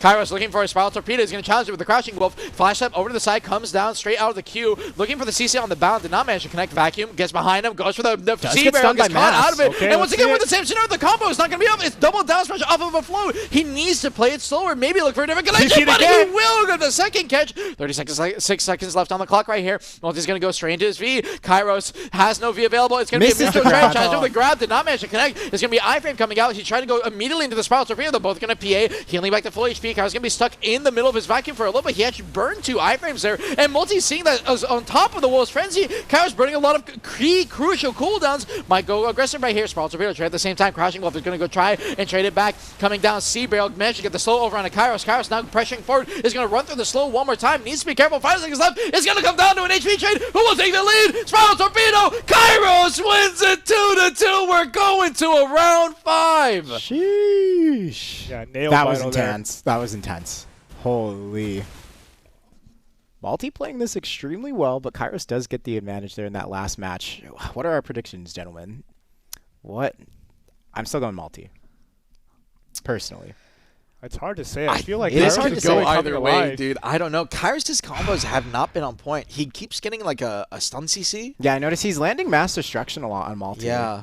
But can't really confirm the kill. He needs to get a clean kill confirmation, and if he does, I think he has been getting more connections than Multi. But the thing is that once again, Master There it is. Class is not Multi just fighting a about grab. kills; it's about clean confirmations and clean combos. And as you're going to see on this combo right here, this is Ooh. what you call a clean combo. The 100% combo I've been talking about has been the combo I saw Multi running in the prelims, and he just did it to Kairos, and as a result, Kairos now Has no no V V, available, 2 minutes in. 1 CC away from being out of the tournament. Goes for the There's grab, the didn't grab. manage to connect. He tries to challenge it with Mass Destruction. Crouching Wolf, he's going to back away. Multi went in straight into the grab. He's going to grab fail, uses the S iframe, and immediately follows up with Spiral Torpedo in case Kairos gets a bit too aggressive, maybe trying to catch that flash step gap that exists. You can definitely catch it off guard, maybe just by chance. Spiral Torpedo comes up from Kairos, needs to be careful of the slow, goes straight into the grab attempt. Crouching Wolf is going to get his attack speed up, spaces away. Spiral Torpedo trading it back. Multi went for the vacuum right there, was going to be a little bit too far, so Kairos managed to space out of it. 2 minutes, slow lands in the middle. There's the vacuum coming out. It's going to be a KD on the last hit. He doesn't go for the grab though, understands that Multi already had his iframes available. There's the grab now, and he's going to stay in the middle of the slow. Multi's going to look for his opportunity. Spiral Torpedo, he's going to chase after him with the flash steps, comes down, he's going to use his land size, he's going to land SA Linger. Now he's going to aggress again. There's a Crouching Wolf stuck in the middle of the vacuum. Uses his iframe off the Wolf's Frenzy. No, still has his Wolf's Frenzy available. So if he wants to get a long duration iframe, Multi can definitely use it. 1 minute 36 seconds. There's a side iframe. Waiting out. Spiral Torpedo straight into the Mass Destruction, hoping that Kairos would have gone for the grab. Instead, tries to trade a grab of his own. Kairos still grab available. 1 minute 20 seconds. He's E-buff. He just walks at him. He knows that SA's there. He's going to go for the combo. This is the optimal one that he needs, and that's going to be the V. He did use his E-buff early, though, so Multi still has his E-buff available. He might try to pop it behind the pillar right here, and that's exactly what he goes for. right And there. Kairos goes too aggressive. He gripped him on the landing, coming down for the pillar. Multi is going to be... No! Wait, he's not. I I thought he would get the kill. He doesn't. Kairos comes out. He PAs. He grabs him on the PA movement. Down smash. Needs a KD. Final takes some damage. The down smash outside the zone. He doesn't kill again, guys. Can we work on the combos? 10 seconds left right here. We're down to the final 50 seconds. It could be anybody's game. PA already used out from Multi-Melter. Kairos, no grab available. Sprawl Torpedoes trade at the exact same timing. 40 seconds left on the timer right here. He uses his hidden closet iframe and double space away. Going forward. Multi goes to the shift Q. Doesn't manage to hit the rage hammer. Kairos only got grab right there. The damage is enough. Multi-Melter taking the lead. 3-2 will be your masterclass Mystic. Wow, Woo! Master DK, Wow. Yeah. Master Mystic. I mean, as you can see from that last play, they're just really baiting Kairos into that, jumping into his arms right there at the Zebo. And, you know, honestly, just noticing that he does have more ammo in his gun, like the whole time just keeping Kairos on his back foot, keeping him guessing, especially with those vacuums, just, you know, baiting things out. And then once that B was down, it was lights out, you know, ready to just surround the pressure. You could also see that Maltese combos were a lot more on point 100%. too. Again, like you guys highlighted, this is Master Class. It's not just mastery over damage trading movement. It's everything about your class, knowing your own combo damage, knowing the enemy combo damage in multi. He showed up. Yeah. But you know, Kairos is nothing to laugh at. I got so hyped up. I was like, dude, it's over. It's over. Multi, I got the grab. I was like, he killed him. And then Kairos got the grab. I was like, oh, he killed him. And then they both stand up. I don't know what happened. That was crazy. Really I don't know what went wrong with the combo, but you know what? That was some cinema level gameplay. I had a great time watching that match for sure. Yeah, let's go ahead and take a look at that bracket. Yeah, Multi-Melter is going to be taking home that Master Mystic title. Of course, Cairo, you know, coming out showing what he's got. Absolutely. Definitely a strong Mystic in his own right. I feel like maybe the nerves might have gotten the best of him today, but you know, Multi-Melter just definitely left no room for you know, breathing. It was just whole time on top of things, and yeah, they closed it out in the third round. Yeah, the fifth round for the 3-2 win there. All right, so Multi-Melter semifinals took out Waffle. Now for the finals, he took out Kairos, and he's going to be your masterclass Mystic, going home with 100k pearls, 50k crons, congratulations, Griffin mount, and so much more. Damn, I mean, dude, that went down to one skill on both sides. Yeah, by the way, for real. Both of their combos at the end was one skill away. Multi literally, I think he ticked him with the Magnus skill, yes, which is frontal guard onto Kairos. So yes, good decision making there at the last second. Yeah, I didn't think he would die standing. I don't think Kairos expected it either. It's just one of those things where, like, when it happens, you're like, oh. You don't die standing as a Mystic usually to another Mystic. Yeah. So. All right. Yeah. So now that we have that, you know, wrapped up, it's a really hyped matchup. I think we gotta chill a bit after that last matchup. All right, let's keep the ball rolling. What do we have next? It's a little bit more of a chill cast for you, Armin. Next up, we have Shai. Dude, you say Mega. this is a chill cast? I know. Dude, it's not. It's actually not. Like, Shais are gonna kill each other standing is what's gonna happen here. It's gonna be very interesting. I watched the EU Shai matchup. I think it went to like a minute 30 both times. Wow. It was just immediate.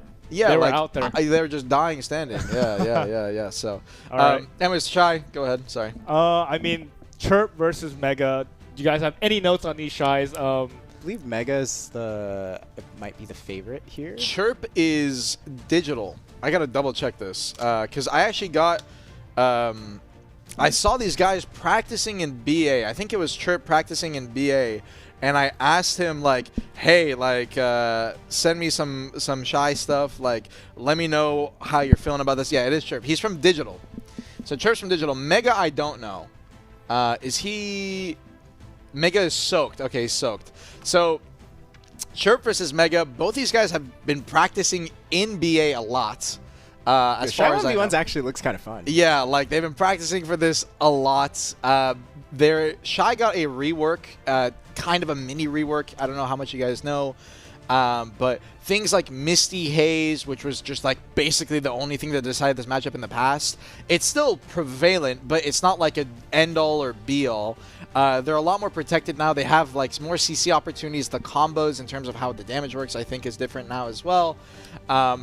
I think this is actually going to be pretty fun to watch. Yeah, I mean, as Chad has mentioned, though, it looks like Mega has not dropped a single match up until this point. Throughout the entire tournament. Yeah, so maybe his boomerang is just a little bit sharper as we're going into things. I think I do have my money on Mega as well. I'm very interested to see how this breaks down. As you said, Shai's kind of just go gung-ho at it, usually do have kills just with both Shai standing up. So let's just see if anyone can edge out the advantage here. You know, well, we're going to see both Shais in terms of like movement mobility. They shouldn't have any issues running into the stamina. But I believe the class, it's going to be very interesting to watch because it's going to be less protected compared to the classes that we've already seen. Yeah. So this will really highlight how well each player knows their class's openings and what's going to be a fast enough CC punish to go for. Yeah, a lot of this class, I believe, is frontal guard based for their damage and neutral and even their CC opportunities. You definitely have things like bongos, but they're usually not going to get caught by that. It's going to be a lot of 1, 2, 3. I think it's like boom is the stun they have from the long range. It's going to be a lot of those. Misty Haze already popped out early from Mega. Playing in the neutral game. I'm sorry, guys. You know what? I'm trying to. I can't. It's hard for me to take how this class looks seriously. All right. Anyways, 2 minutes 30 seconds. That's my bad. We're gonna have to see how the combos look. I'm curious how much damage you can do off of one. I think you can ensure about 60% typically. You can actually see in terms of protections, in terms of frontal guard based. It is very frontal guard based. Yes, yes, yes, yes. 1, 2, 3 right there. So every time you see 1, 2, 3 or boom, those skills, those are your stiffens and your stuns that you're going to be looking for. Boom, they're not really going to use much in neutral. I think kind of like you see someone coming out of V, you'll pop it. This is the skateboard. Full SA now. Used to have a gap on the end of it. So curious to see how that works out. Chirp so far. Playing decent in the neutral. He's going to use the heal stick me. Nope. Good turnaround so he doesn't get back attack. Bongos. Yeah, just playing time. Once the bongos are popped, it's not like Shai has a grab, so you can definitely trade into the bongos and get a bit of an HP lead, but I don't think it's enough to really be meaningful, considering that the Shai can, once again, just reset, pop the stick me, and get his HP back. Maybe. Actually, he's going to get caught right there. He's going to go for the combo, and the damage is enough. You look at the back attack damage. This is what I mean. He almost killed him. He actually was forced to V. 1 minute 30 seconds. Megu now no V. Comes out of the V, pops his heal, stick me. And stick to me, sorry. Heals up. Bongos over through the wall. Megu's going to come in. Goes for the debuffs. He's going to reset his buffs right there. Chirp. Trades it back. Pops his heal. Bongos comes out. Bongos are probably not going to get a catch right here. Chirp trying to trade into the Bongos coming out from Megu. Megu's going to pop his heal as well. Chirp, same timing. Resets the buffs. 50% HP timers. They're getting everything up so that they have full cooldowns available for this next minute. And Chirp gets caught. Megu with a good connection. Eat this. Actually, I think got the initial CC right there. Yeah, there's definitely a stun. Yes, force the V. Waiting out. There's the bongos. Training. Same time. Pops his heal. Megu's trying to keep up while understanding that Chirp is going to back away right there. I think that was 100. I might be wrong. I think that was 100. These guys won't get their BSR buff. And the damage trade is enough. Woo! Megu takes the first round. I think with the Z BSR buffs, these guys might. Was that 100? It looked like it. I believe it was hard to tell, but they can BSR buff. Yes, yes. For this. I don't know if they can get enough BSR for. It was 100. Chat saying sure. It was 100. Yes. I believe they get enough BSR by around with damage into consideration, like the 40 to 30 second mark, which will give a crit buff and a kind of an AP buff. So I'm not too sure what Shai's crit rates are. It might be something that'll be effective, but the wound is going to be what matters most, because if you get a wound lead and it comes down to HP, it can definitely make a huge difference. Popping the heal over in the middle right here. Megu tries to go for a stun right there. No connection. Trades the bongos at the exact same time. But notice how each time they bongo, one or the other just goes instantly behind for back attack damage, because, yeah, that damage trade is insane. Yes, yes, yes. And Chirp already down to about 70. Yep. I'm curious. Shai can one combo from 80%. Yeah, I'm curious if they can get enough damage off in terms of the trade to force a V just from standing, but I don't think it's possible due to the cooldown of the heal being about 20 seconds. Good kick right there. Gets a stun secondary. That was a raw kick. Oh my God. There it is. He didn't expect the damage. He just killed him. I don't think even I expected him to do 40% in one skill. That's what we were saying, especially with the RMB flow. It's unprotected, called go, but it does do a lot. Yeah, those multi-hits just ate through his HP bar, and you saw there immediately being killed. And I think it's really interesting that you guys mentioned that Shai is really dependent on that forward guard. So as you mentioned, just whenever something like bongos comes up, the other Shai is just jumping back in there and just seeing if they can get all that chip damage, because it is free for them. They are protected while they're doing that. Yeah, 40% damage, indeed insane. And Megu showing why he is the favorite, and despite, Chirp getting some practice, trying to do the hours, at a certain point, like if this guy is just, Megu is too experienced on the matchup. Not a single round dropped throughout the entire tournament. He's trying to go for the golden road, the perfect run. And Chirp says, I'm not going to let that happen. Bongos gets a CC. It was unfortunately a double stun combo, and he did not get back attack. So as a result, will not do enough damage to force the V. And Megu playing the neutral. Dude, he needs to be careful. He does not want to drop around right here. Pops the heal. Chirp can still try and go for the pressure to kill him standing. Megu's trading at the exact same time into him. Pops the SA and got stiffened on the Bongos. No, he played too greedy with it. Forced a V. Gets out over on behind the pillar. So Chirp now with a V advantage, although Chirp dying one round without even Ving. I really want to see this Golden Road run with no rounds dropped. I mean, a little bit of recklessness coming out. Oh, the synchronization. There's the Bongo back to back. Is he going to be able to get a back attack trade? He does, and that's a lot just from like one tick. Although we are at 80% HP timers, and these guys can just pop their heals here. Goes forward, went for the stiff. Was a gap right there. Chirp tried to punish it with the Bongos, did not manage to connect.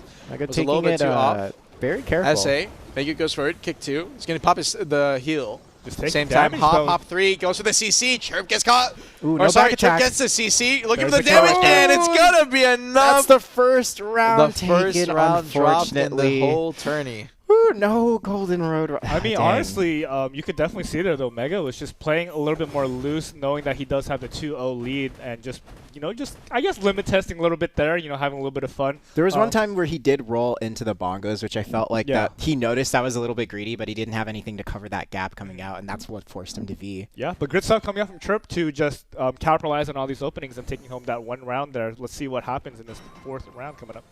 Chat saying he bleeds. He bleeds. He is human. All right, let's see if he can maintain his lead, though. Early round buffs and debuffs, kind of just setting up. Remember, they can still one combo from full HP under ideal circumstances, I believe. So, Bongos, that's a stiffen. He's going to get the stun follow-up. He has one more CC here. Not too much damage coming out there. Yeah, no back attacks make a big difference. I believe that was a stiffen into a stun. I'm not sure if they maybe can't get a connection off of that, but I thought you could probably fit in another connection.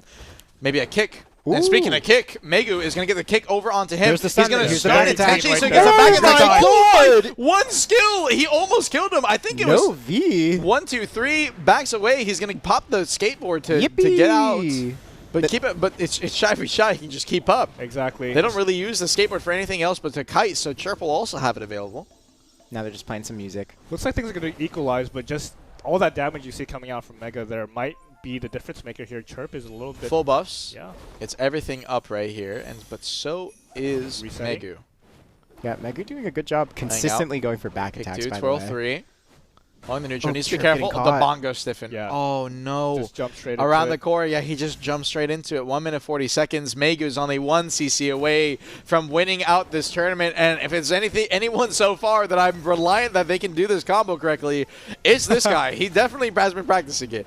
Pops a heal, looking for the damage rate on the end of it. Doesn't quite Won't be able to do too much. Maybe about 6% right there. Is getting him lower and lower though. The Bongo stiffen. He tried to run through to go for the back attacks. Was unprotected, but Chirp couldn't get the follow-up CC. Pops up Bongos of his own. There's the FG. He's going for the trade. Uses his heal immediately, knowing that Chirp was going to try to cancel out and maybe punish him. Pulling the FGs. They stick to me once again. There's the Bongos. It's funny. They just SA trade until a certain window where they look for an opening, and they either get it or they don't. And speaking of an opening, he went for the stand. Megu saw the punish window. He went for the FG follow-up, and the damage will be enough. Megu, 3-1. Not the perfect road, but he will take the tournament. I mean, we do a little bit of trolling. Is it Mega? My bad. Sorry. I'm sorry, guys. I was saying Mega the whole time. Yeah, but I mean, as you can see there, every time that the other Shai was in super armor, they would just jump in there for the chip damage, back attacks, whatever you can get. Because in the, I guess it is a little bit of a war of attrition between the two Shais here. Whoever's getting more trades on those super armors is going to edge it out at the end of the day.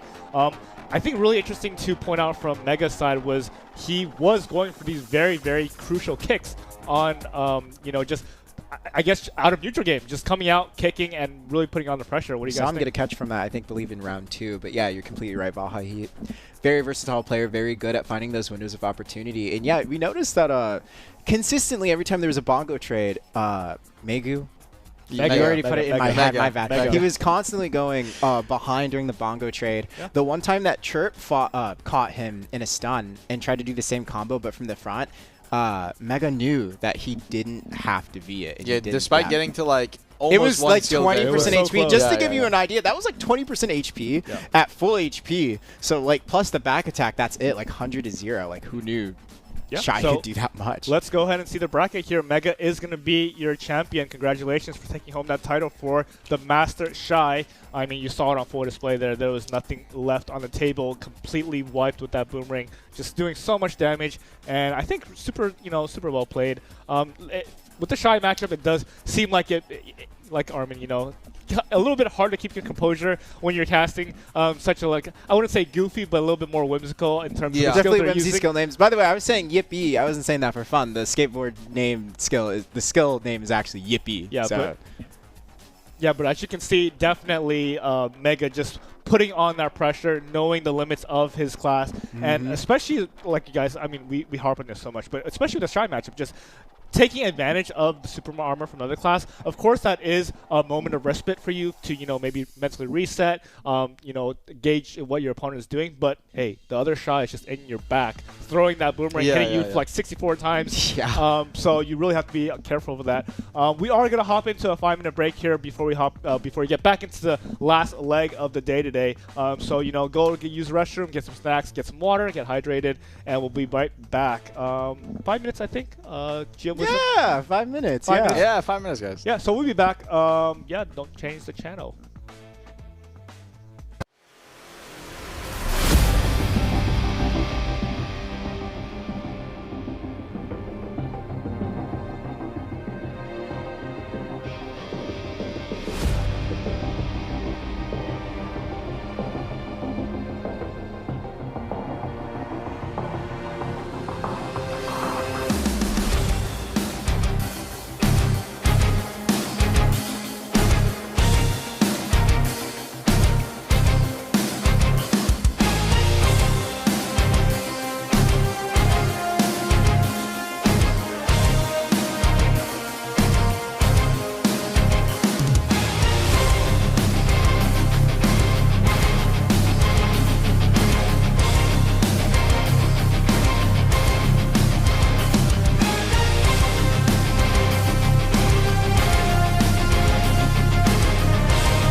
All right, welcome back, everybody. Hopefully you guys are ready for the last 3 classes that we have up here. We were going to throw up a little bit extra time there, just messing with y'all, but What? yeah, we'll wrap things up here. A little I think. 10 seconds on top, see what the Yeah, just reaction see if is. anyone's paying attention, you know. We were just definitely throw 5 chasing minutes in there. down. We were definitely chasing down Armin. Yeah. No walking away. All right, so I think everyone's ready to hop into our last few matches that we have here. We're going to have Wizard coming up. No, actually, it's Guardian next. Guardian? Guardian, I Wizard, have no idea. Drakania. Okay, Guardian's going to be up coming up. So if we can get those 2 semifinalists up on the board here to see who we're working with. In the meantime, Guardian. Yeah, the class. Interesting one to see. I don't know in terms of damage how it works in the first minute. I'm pretty sure, though, just due to having 2 KDs available, their grab is a KD, if you guys don't know. And KD grab damage combos is just so high. Crazy, yeah. Yeah, they will guaranteed will have a bunch of burst damage in the neutral. Yeah. As you can see here, we have Lauren Gospel versus Backstep Flash. I think one thing that's very interesting to talk about with Guardian is, especially since you have such like a big burly class holding a polearm, you're not really expecting this class to have many mobility options. Every time I fight this class, I'm always like, oh yeah, it can like it can move. move, Yes, not just yes. move, like iframe dodge. Like, Yes. Exactly. Yeah, absolutely. And the iframes is what I wanted to talk about because it seems like this class has so many options when you're coming to iframes. Just a lot of time to just sit. It almost feels like they have their own Wolf's Frenzy. They can just chill in there, maybe reset a little bit, and survey the battlefield. So, what are you guys' thoughts about some of the key cooldowns that we have to look at here, because they do have some very, very deliberate movements that are, you can be read by the enemy. Before we get to there, I want to mention something because we're looking at the brackets. Diesel. We had not just Diesel, we had a lot of really good Guardians in this bracket for NA. I mean, I saw some names that I haven't seen in a while. Was personally. Jinso in this? We had, huh? Was Jinso in this? I think we had, I don't know about Jinso, but we had Fuse, we had Diesel, we had Lactate Milkshake, if you guys know who he is. I'm lactose intolerant, but that guy goes crazy in AOS. That's a wild game. I mean, like, we had a lot of big names in this bracket for Guardian. So these 2 guys making it to the finals, there was some adversities they had to go through. So you can go ahead with the cool stuff, but I really just wanted to mention that. This is for sure. definitely a hype semifinal. Well, we all know finals. big damage trading skills like God Incinerator. They put the pole on the ground. They have a lot of mobility. They can go forward. They have like WF. I forget the name of that ability where they jump forward at iframe. Basically, a lot of mobility, a lot of good damage trading, but whoever lands grab is essentially going to win out in this matchup. We already have the game underway. Both in Awakening. Backstep Slash going up against Olorin. I might just call him Gospel. And Frigid Wind, you can see the iframe on Guardian, the iframes, sorry, are not to be underestimated. Early E-buff coming out from Backstep Slash. He went instantly for the grab. Olorin reacts really quickly, pops up Pre-Awakening iframe, is going to be chasing forward with the WF. Frostlight is going to be training out the iframes. Olorin goes into, Gospel goes into Frigid Wind of his own. Waiting out, and he waited until the iframe had gone off and looked for the timing. There's the combo. KD on the stand-up is going to be enough damage and gets him down to about 20. And so that is without E-buff. I'm assuming with the E-buff, probably would be able to kill, but I'm not sure if Guardian has enough time or a fast enough E-buff to realistically hit a grab, pop the E-buff, go for the combo. Most likely not. So he's going to take the HP trade that he can, and he's going to look for another opportunity in this instance while Backstep Slash is trying to heal up. Any kind of CC here will be beneficial. Backstep Slash is actually going to play aggressive, maybe trying to play the cards a little bit, but needs to be careful. There's a grab attack coming in. Went for the stiffen, actually got the stiffen on the Pre-Awakening and forces the V. But he didn't land the grab. Glorious advance. Yeah, V right away. I'm not really too sure about that, though. We'll see. They're both back at 80%. One more time. Backs up. And that E-buff is going to be interesting to see. So if you guys don't know, Guardian E-buff gives 10 seconds of super armor during the entire window. Backstep Slash on the ground, force the V. And so the 10 seconds of super armor means that even if you get grabbed, you will just stand up. So unlike Striker, because the grab itself is a CC. Unlike Striker and Mystic, where the E buff gives you SA on your walk, it's just an SA buff. Yep. So it lets you play mega aggressive, something that these players do a lot when it comes to large scale and small scale. But in the 1v1, it'll be a little bit harder to time and will be a lot more apparent, giving you time to Dodges run the grab. away. Good iframe right there. He went into the pre-awakening one and instantly swapped to awakening, did his little backdash, forced the grab out. Gospel, now Infernal Nemesis, is going to pop away, go straight into the Frigid Wind. You can flow into it without doing the preemptive super armor movement if you come out of Infernal Nemesis with it. Going for the grab right there, did not manage to connect. Neck Impaler unfortunately ends up missing, and now both players trading at the same time. God Crusader comes up from backstep slash. I'm curious to see which skills these players have add-ons on. It seems a little bit hard to hit it unless you're going for a Cleansing Flame, which even in the neutral game, you can get grabbed out of Cleansing Flame due to it being an animation lot. Fridge Witch and at the exact same time. Next grab will be a kill. Looking for it, did not manage to hit. Backstep slash still has his available. Goes into the Almost Blessing, waiting it out. Cleansing Flame comes out, trays out the God Incinerator. He's waiting for the movement to be burned. Infernal Nemesis into Frigid Wind, so no Frigid Wind iframe available. Went for the grab over on the end of the pre-awakening swap. The side R&B did not manage to connect, and now Gospel is going to have another opportunity. Dragon's Maw cancels out. Fierce Disdain holding the Q block, and the HP trades enough. Backstep slash had the lead, played the life lead, and Olorin is going to be down a round. And We correct talked me if about I'm wrong there. Sorry to interrupt you, but I don't think Gospel used his E-buff the entire round, right? It was still up at the He end. still held it. Yeah, so I'm Oh, not yeah, you too are sure right. about the decision making there. Might have just wanted to pop it at the end there. It's just such a powerful SA buff to maintain. Really let you go gung ho when you want to just pile on the damage in the last 10 seconds. But let's see if anything gets switched Yeah, up here. losing without popping it for an entire 3-minute duration is a little bit rough. And the match going straight to HP, I mean, you can see realistically, the only way these players can catch each other is their grab. It's just a gambling, and the gamble is going to pay off. Too many SCs coming out from Gospel. There's the combo coming out. Black Blood, Gate Crasher is going to go straight to the Dragon's Maw for the damage, and then down smash. The down smash attached on Dragon's Maw. You can go Cleansing Flame straight into it. Gives you enough burst. God Incinerator on the wake up. Did not manage to get anything. Infernal Nemesis straight into that Frigid Wind. And he gets another grab! No V available, just needs the combo here. Cleansing Flame to finish it off. Dragon's Maw with a follow-up. This might be a quick one. This is looking a little bit dicey for Gospel. 34 seconds. Yeah, I mean, that was just 2 grabs, impeccable. Almost, just heat-seeking with his polearm there. Absolutely. It did seem like Gospel took a little bit of a risk just trying to do movement, like general movement near backstep slash, but he said, you know what, you can't do that, and here's another grab, and you're right, Vaha, it does kind of look like a little bit of a homing attack. I mean, especially when coming out from backstep slash, just such precision with his grab there. Absolutely. Being able to land it twice in a row. I mean, not even 10 seconds apart, right? And round starting up, not even 10 seconds apart.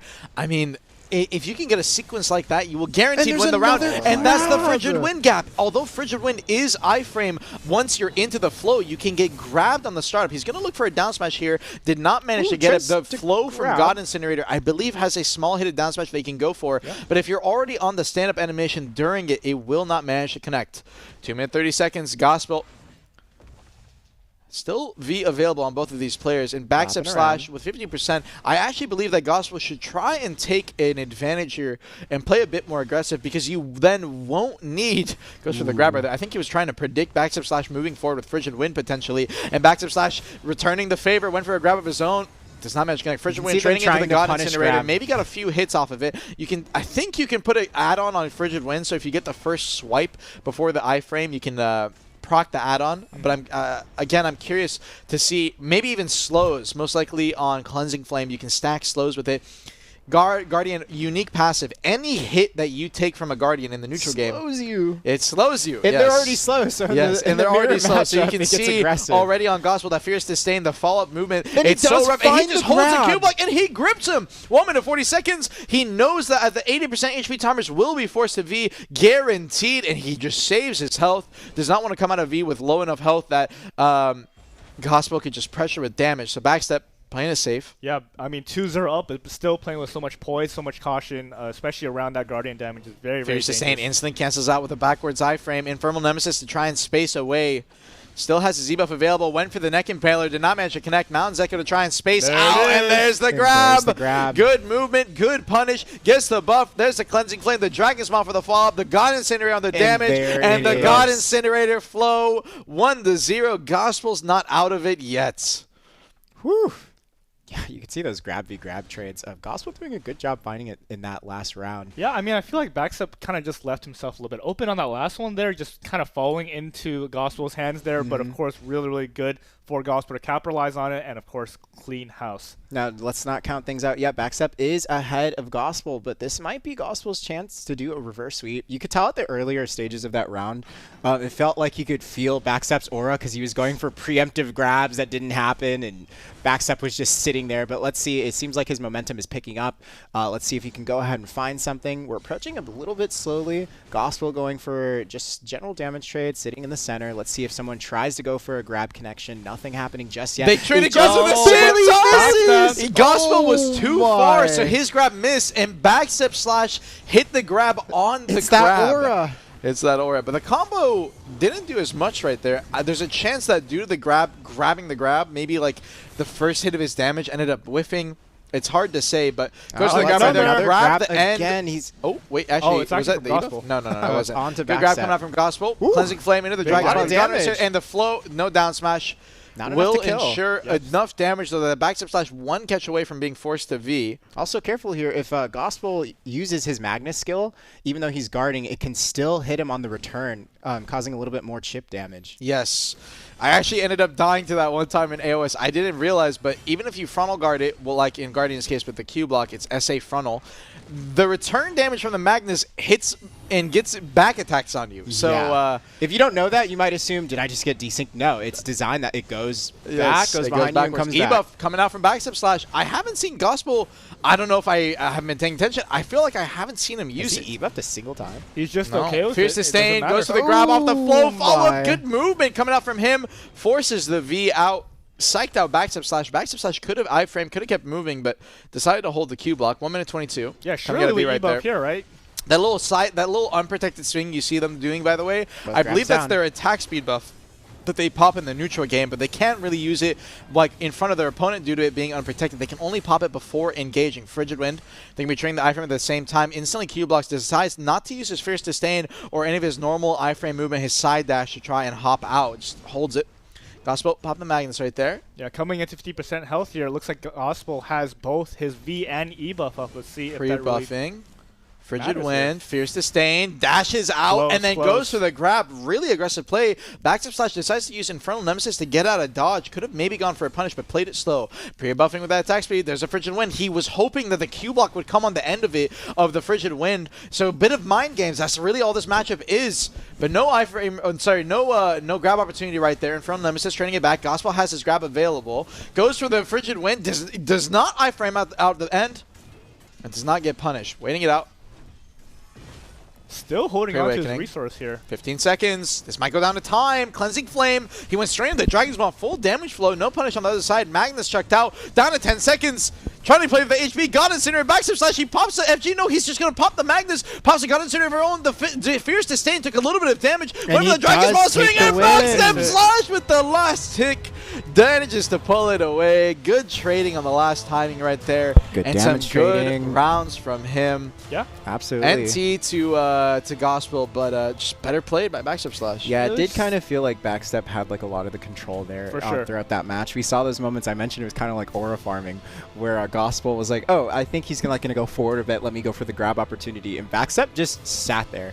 Although my favorite moment, I think, throughout those 4 matches is when we saw the grab attempt. It was literally just like this close to landing, failed, and we saw the reverse grab punish on the Gospel. So, but both played very well. Both played very protected, really good with their classes, but Backstep came out on top. Yeah, I think one thing that I just can't get off my mind is that I just felt like Gospel refused to use his E-buff, especially since when Did he use it a single time? I don't know. I just when it came down to things in the last 3 seconds. I think even in that last run, he didn't really pop it. Yeah, like No. just held on to it. I feel like especially in the last 20 seconds, you kind of want to have this massive tool in your hands to just be completely protected. So at least, if anything, you're not, getting CC'd off something random. A grab is a grab. But at the end of the day, just having Grab's that a grab. tool and not using it kind of just left more to be desired from Gospel's end of things.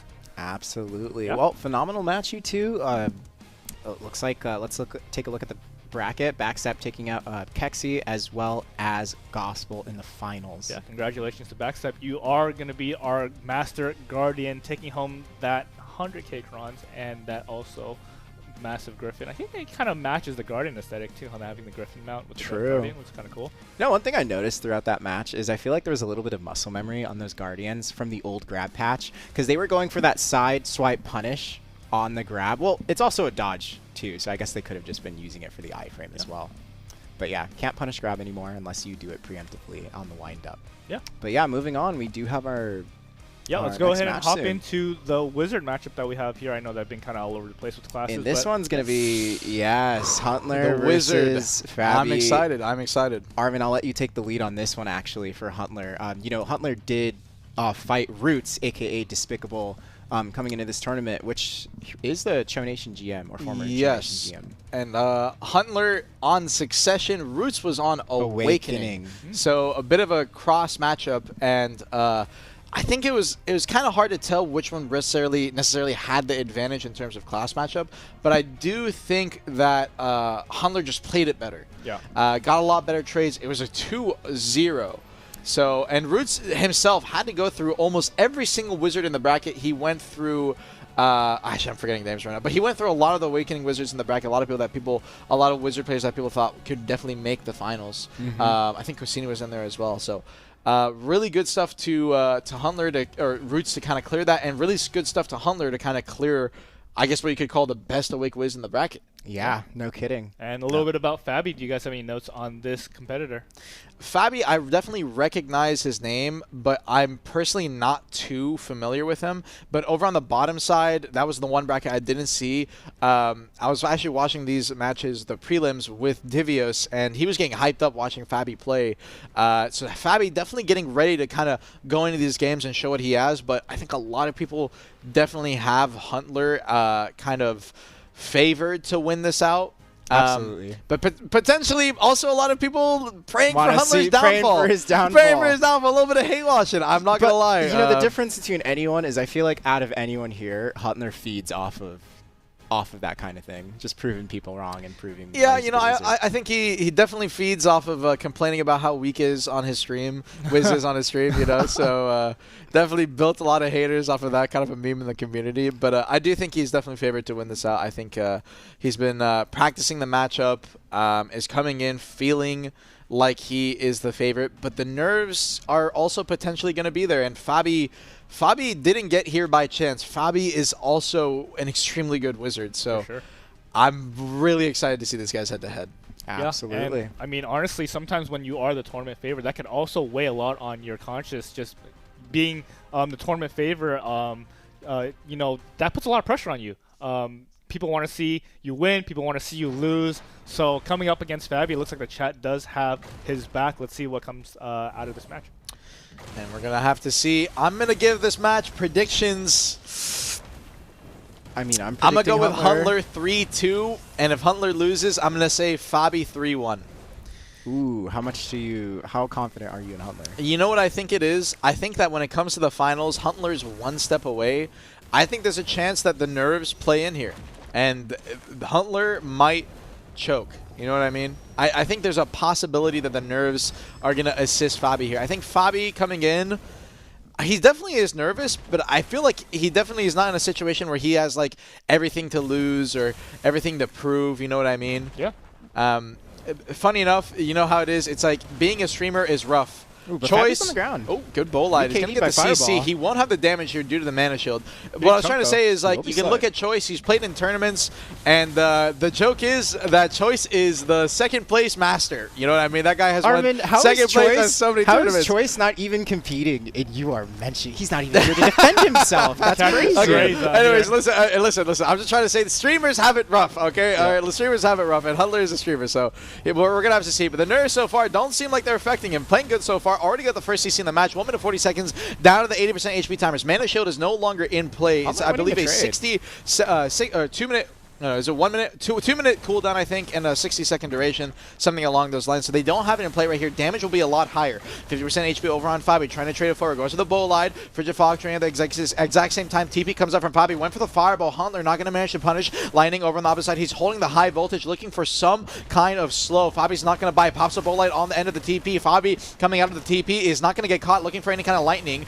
Meanwhile, Huntler is going to be the one. Aggressive TP. Went for the lightning stun. Now goes for the Blizzard. Understands that Huntler did not have a TP there to try and go for the punish, so he just full extends, gets his cooldowns back. 1 minute over on the timers now. Zone closing in. Smaller Earthquake evade. He's going to get a little bit of Earthquake movement right there. Pops a magical shield, instantly goes for the TP. Hunter's going to TP outside of the zone to try and avoid that catch coming out from Fabi. Pops a magical the mana regen to try and get a little bit of frontal guard right there. It's going to be trading the focus meter over into the Blizzard. So unfortunately, no damage trade right there, but they're going to be trading frontal guards. So frontal guards will run low in this matchup, and then Bowlight, Hunter trying to go for a lightning, instantly got punished. Fabi with really tremendous timing on the Bowlight there, or you can say unfortunate timing over on Hunter's end. Hunter comes out of the V, is going to be eating a lot of damage coming out from Fabi. Pops the mana regen, is going to use his PA. Fabi still has PA available, but he needs to look for a good timing to use it. Pops his high voltage first, and the focus meteor follow-up is so fast that Fabi lost HP during that instance. In front of Hunter's face. Hunter's going to pop his mass CP over into the pillar. The HP trade might just come down to it. Looking for the Bowlight. The Blizzard did so much damage into the Bowlight that he ended up winning the trade, but the follow-up from Hunter. They say the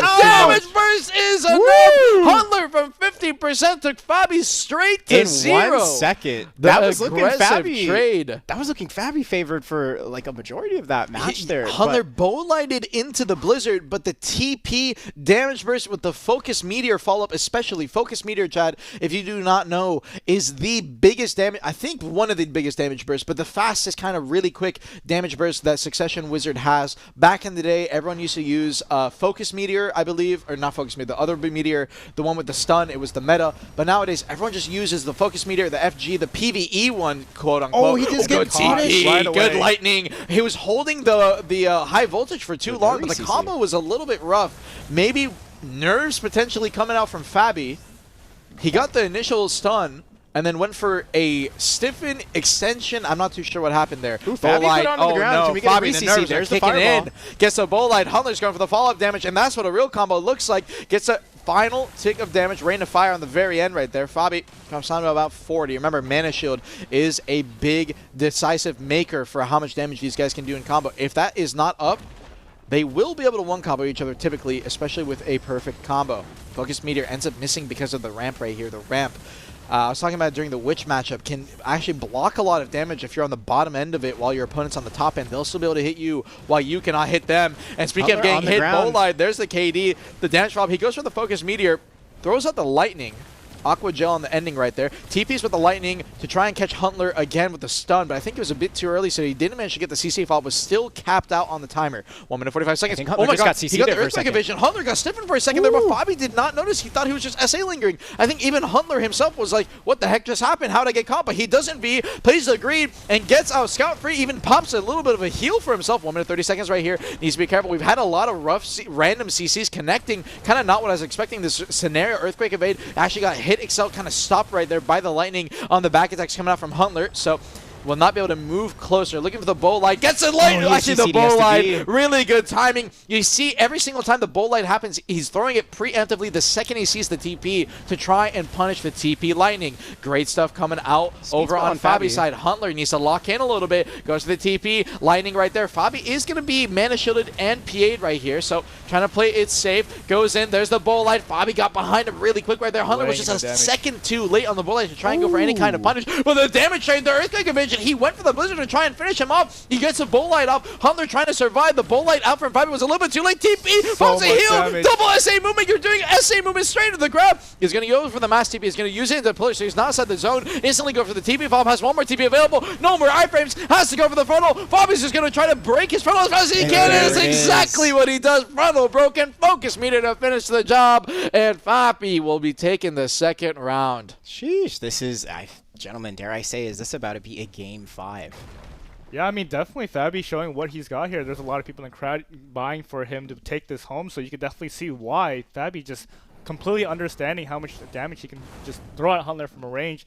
And also yeah, very good smart trades. Noticing between the two of them, it's all dependent in the middle of their trading. Who's using super armor on the frontal? When are you changing the frontal? And are you aware of the TP that might come out behind you? You know, the first round, Huntler did a good job, but Fabi just winning out in those trades a lot more aggressively in the previous round.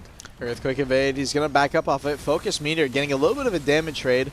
And we mentioned already, but if you're not aware yet, just again, the magical shield, the mana shield on these early starts your goal is kind of to try and burn through their mana as much as possible, and that's why you're also going to notice in a lot of these early trades, they're going to be using their the mana regen skill, the space bar, a lot more often for frontal guard and to the mana absorption to kind of keep their mana up from the trades. They will literally run out of mana in some scenarios. Bolide comes out trying to punch a TP out from Hunter, hoping that maybe Hunter would go for TP Lightning. No connection. Focus Meteor comes out. He's tracing into the high voltage. High voltage ends up missing on Hunter's end due to the TP coming out from Fabi. Goes for the Earthquake Evade. He's going to get the stiffen off his secondary CC. Goes for the KD. Managed to hit it, and the Focus Meteor is going to be the last to get damage that he gets. Gets him down to about 50. Mana shields are now finally run out. Fabi is going to be on the bottom end of this trade for the 2-minute timer. Needs to be careful. There's a CC. Oh no, but was it a proper extension? It was. Stiffen. Secondary follow-up off of the Meteor and gets enough damage to force Hunter to V, and that was the exact timer that the mana shield runs out, and that's the worst case. You do not want to be stuck in that center. TP goes for the Lightning, did not manage to connect. I almost thought Hunter got caught, but he just TP'd over to the opposite pillar. 1 minute 30 seconds right here. Holds a frontal guard. Fabi needs to be careful. Holds the Blizzard. Hunter's trying to maneuver and space around it, maybe get some kind of punish, but he's not fast enough. He's not anticipating these frontal timings coming out from Fabi, and even when he is, he's too late to react so far. 1 minute 15 seconds, though slow. The high voltage is going to end up hitting over on a Fabi. Fabi's going to take his time, bide himself right here. TP, unprotected fireball, no punish coming out from Hunter. Could have gone for any kind of CC right there, but that's a CC connection! Fabi gets a catch, Novi available. Fabi 2-1 takes the lead. Is the Hunt Dog gonna get dogged down?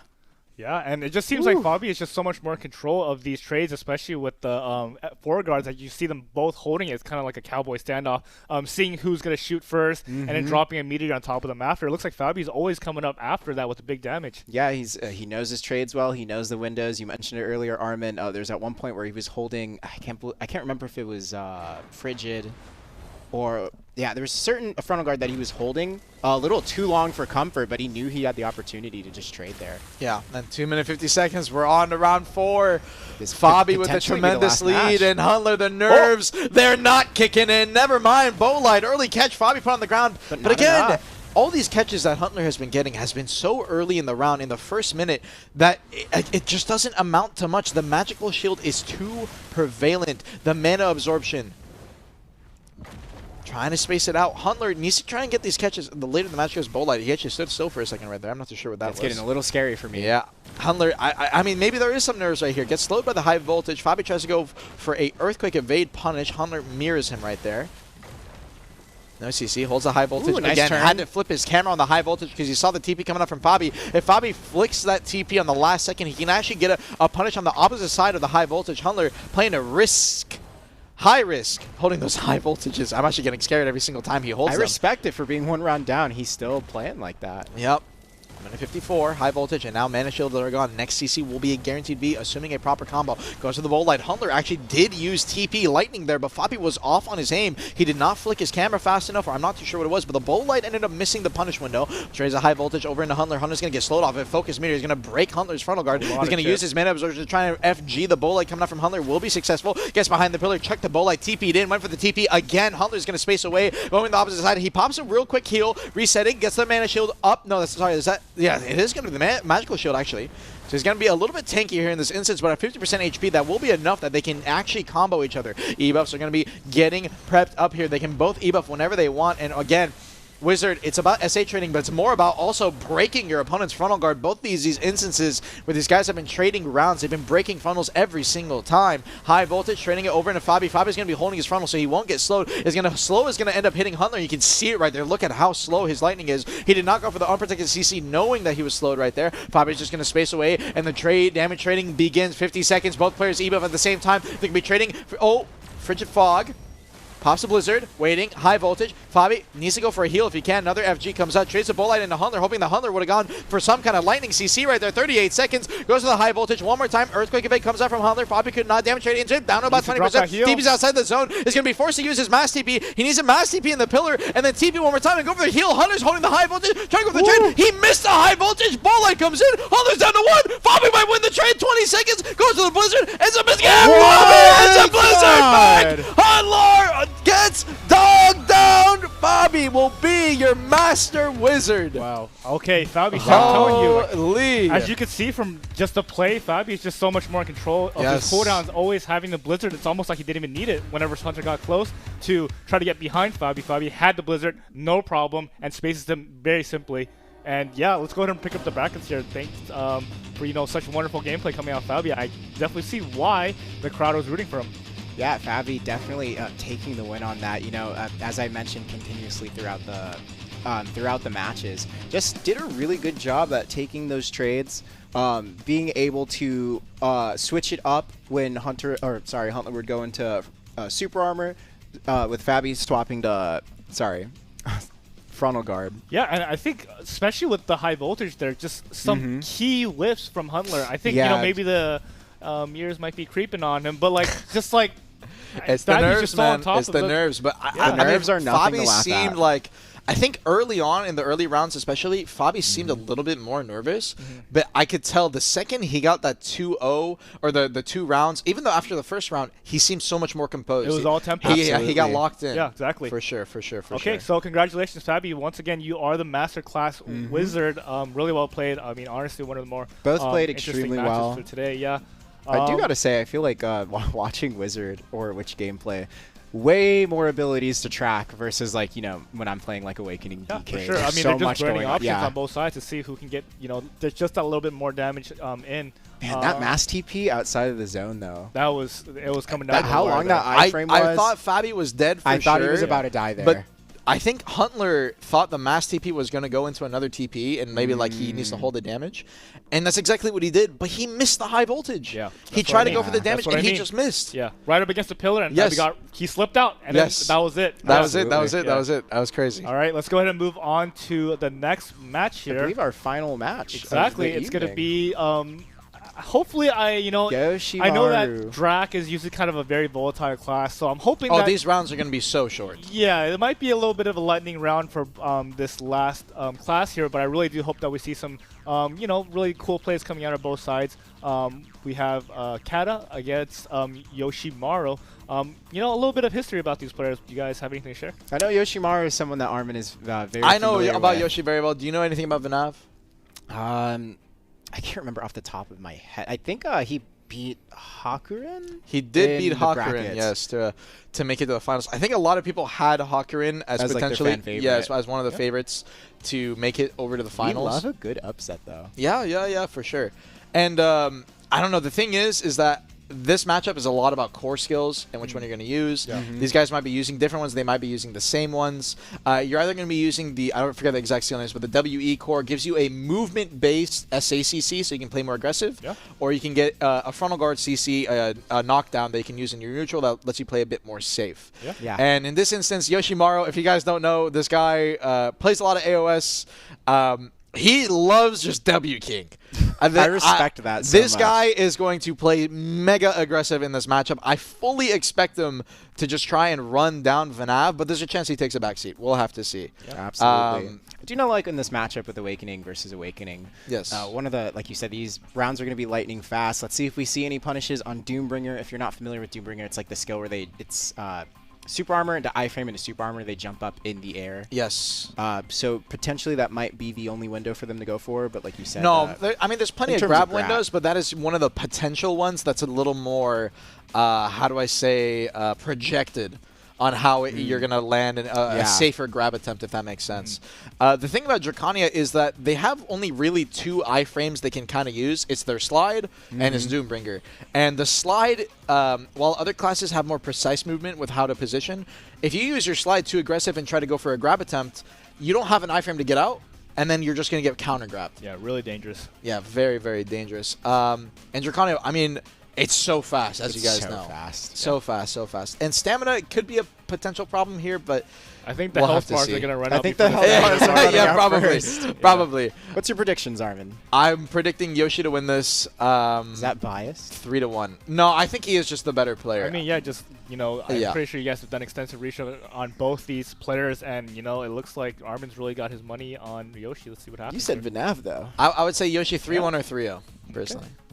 Anything can happen, though, like you guys said. Especially when we're coming up in the last 30 seconds. Probably won't get to that point. I don't think so. Let's see. And we will have to see it. By the way, if you guys don't know, Yoshi, he plays AOS on Japan sometimes. Wow. Really? Okay. For fun.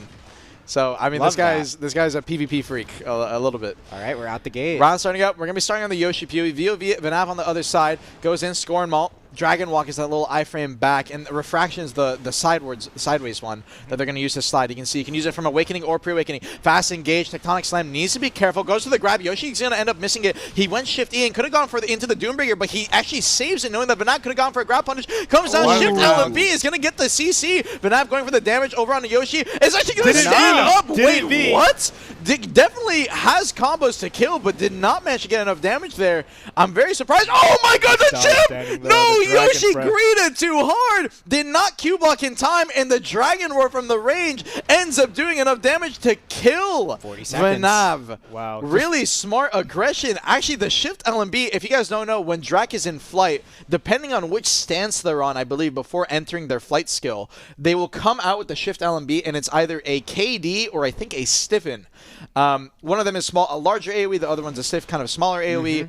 And Yoshi, that's why this matchup is so volatile. While it's so harsh, even if you play a little bit too aggressive on some instances, or you're unprotected for just 1 second, that skill right there, that little slam down, can catch you off guard so fast. Shift F. Oh no, Vanav gets a secondary CC. No. Yoshi's already on the ground. He has the grab reset, and as a result of that Drak grab, you can use at any point in the combo, and you can easily force the V. Goes to the Shift LMB. Vanav trying to do what he can. Goes to the Dragon's War, backing up. Yoshi has been playing so aggressive, and it hasn't been working out for him. Vanav this time, though, does find the grab grab. out of the Doombringer. That's the one we were talking about. Needs to go for a dash match, and is going to have enough damage. Vanav forced to be. Really good grab over on the Doombringer. Weighing it out, comes out, Shift LMB. Vanav spaces away. Doombringer used again. Yoshi didn't have his grab available that time. Goes in, Tectonic Slam, the WE. That's the core I believe that Yoshi is running. Vanav so far, haven't seen what core he's running. I think he is running Shift E core. Comes out. Oh, the KD slam! Yoshi no V. The damage is enough. And Vanav takes the round 2-0. This might be a 3-0 sweep in the other way from what I was predicting. I mean, lightning rounds coming out of here from Nav, just really putting the pressure on Yoshi. Yoshi's playing really aggressive, but just kind of falling into traps set up by Vanav. Especially coming off that first round, just literally melting in front of the Dragon's roar right there. Good spatial awareness from Vanav to know that I don't have any more range abilities up. I'm just going to go ahead and sit in this ability here and takes him out. Absolutely. Yeah, I mean, let's see if this is going to be a situation where Yoshi receives the O2 buff reverse sweep. But, yeah, things are not looking too good for our hero. He's going to go into that Azure Onslaught. Oh my god, he's so good at hitting the Doombringer grabs. But I don't know if off of the end of that you can kill. It looks like he can. He just needs to find one more grab. Vanav, so far, I'm going to see if he adjusts his playstyle now that seeing that Doombringer grab is the only option that Yoshi has landed so far. In the neutral, Yoshi's been landing better grab, but Vanav has been getting those neutral catches way better. Yoshi trying to come back in with that KD, does not manage to connect. Good iframe, avoids the grab coming off Vanav. He Doombringer grab again! The connection, Yoshi taking the next round. You can see these rounds are so fast, man. so fast. This is way different. Fast. Yeah, I mean, from that one round there, you can see Yoshi's definitely just locked in. His tracking was way better on Vanav's movements and just closed it up really, really quickly there. Yeah, absolutely. And that grab onto Doombringer, we did mention that. I mentioned that at the earlier start of this match. That's like one of those punishable windows. But it's insane to see, even though Yoshi's on the back foot 0-2, there's a lot of pressure. He's still playing the same way. I respect it. He is still sticking to the script. He's not letting anything get in his head.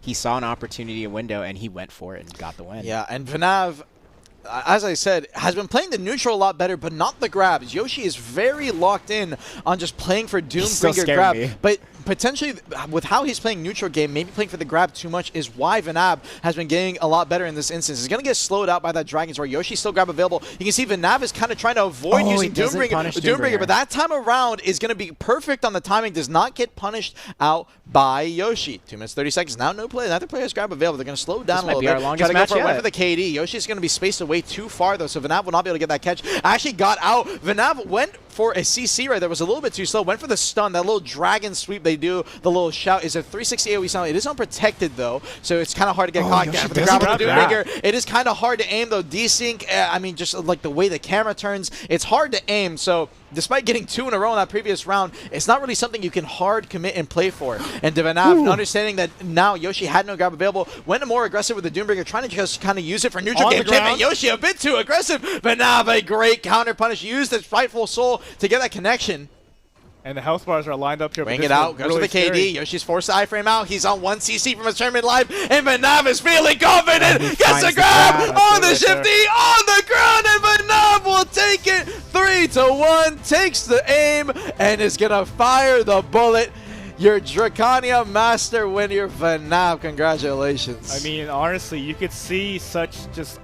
It was just very, very, adrenaline on both sides. Vanav is just playing a little bit more clean. Yoshi with the grabs more on point, but just some of his aggression was just a little bit unfounded. A little bit too risky. A little bit too risky. Vanav, I think even though he wasn't hitting grabs, he was just playing to bait Yoshi in. Yeah. He understood that he wanted to play aggressive, saw that the only real CC he was getting was the grabs, and just played it better. Grabs, I think he punished tip of the skill. Yes, he did quite one a time. lot. Yes. That last grab that he got on the very end of the round as well, he was waiting for the kind of the shifty into the Doombringer, and was really good timing on that one too. Yeah. Jeez, so let's go ahead and pull the brackets up here. Vanav is going to be your champion for the Masterclass Drakania. Congratulations. You weren't wrong when you told me that these rounds would be fast, Armin. I just wasn't I wasn't expecting like 20 seconds, that was 30 like seconds. a 5-minute match total, by the way. Yeah, I mean, you can just see how much damage Drakania can put down on each other. So, I mean, losing your V in this situation is immediately like, I feel like using the V at all is like, unlike other matches where the classes are like a little bit more protected, in this mirror matchup where you could see there's a lot of gaps in their movement and aggression. I mean, yeah, the damage was just so insane from both sides, but of course, Vanav is just able to, I wouldn't say edge out the win here, literally just played well, in there. Played smart, played controlled, and he knew that his advantage wasn't with grab, so he played to his strengths in other areas, and for that, he has taken home the championship win for first place, Masterclass Drakania. And honestly, no discount to Yoshi, though, even if he was down in that second round from Yoshi was crazy. Yeah, that he just played confidently and left it out all for. I respect it. I respect it. Yeah, and that's probably going to be it. That's going to be the last match for the day. Don't worry, there is more. That is Group A and B stage for today. We still have tomorrow. Tomorrow's the big day. Tomorrow is all the skirmishers. Yes.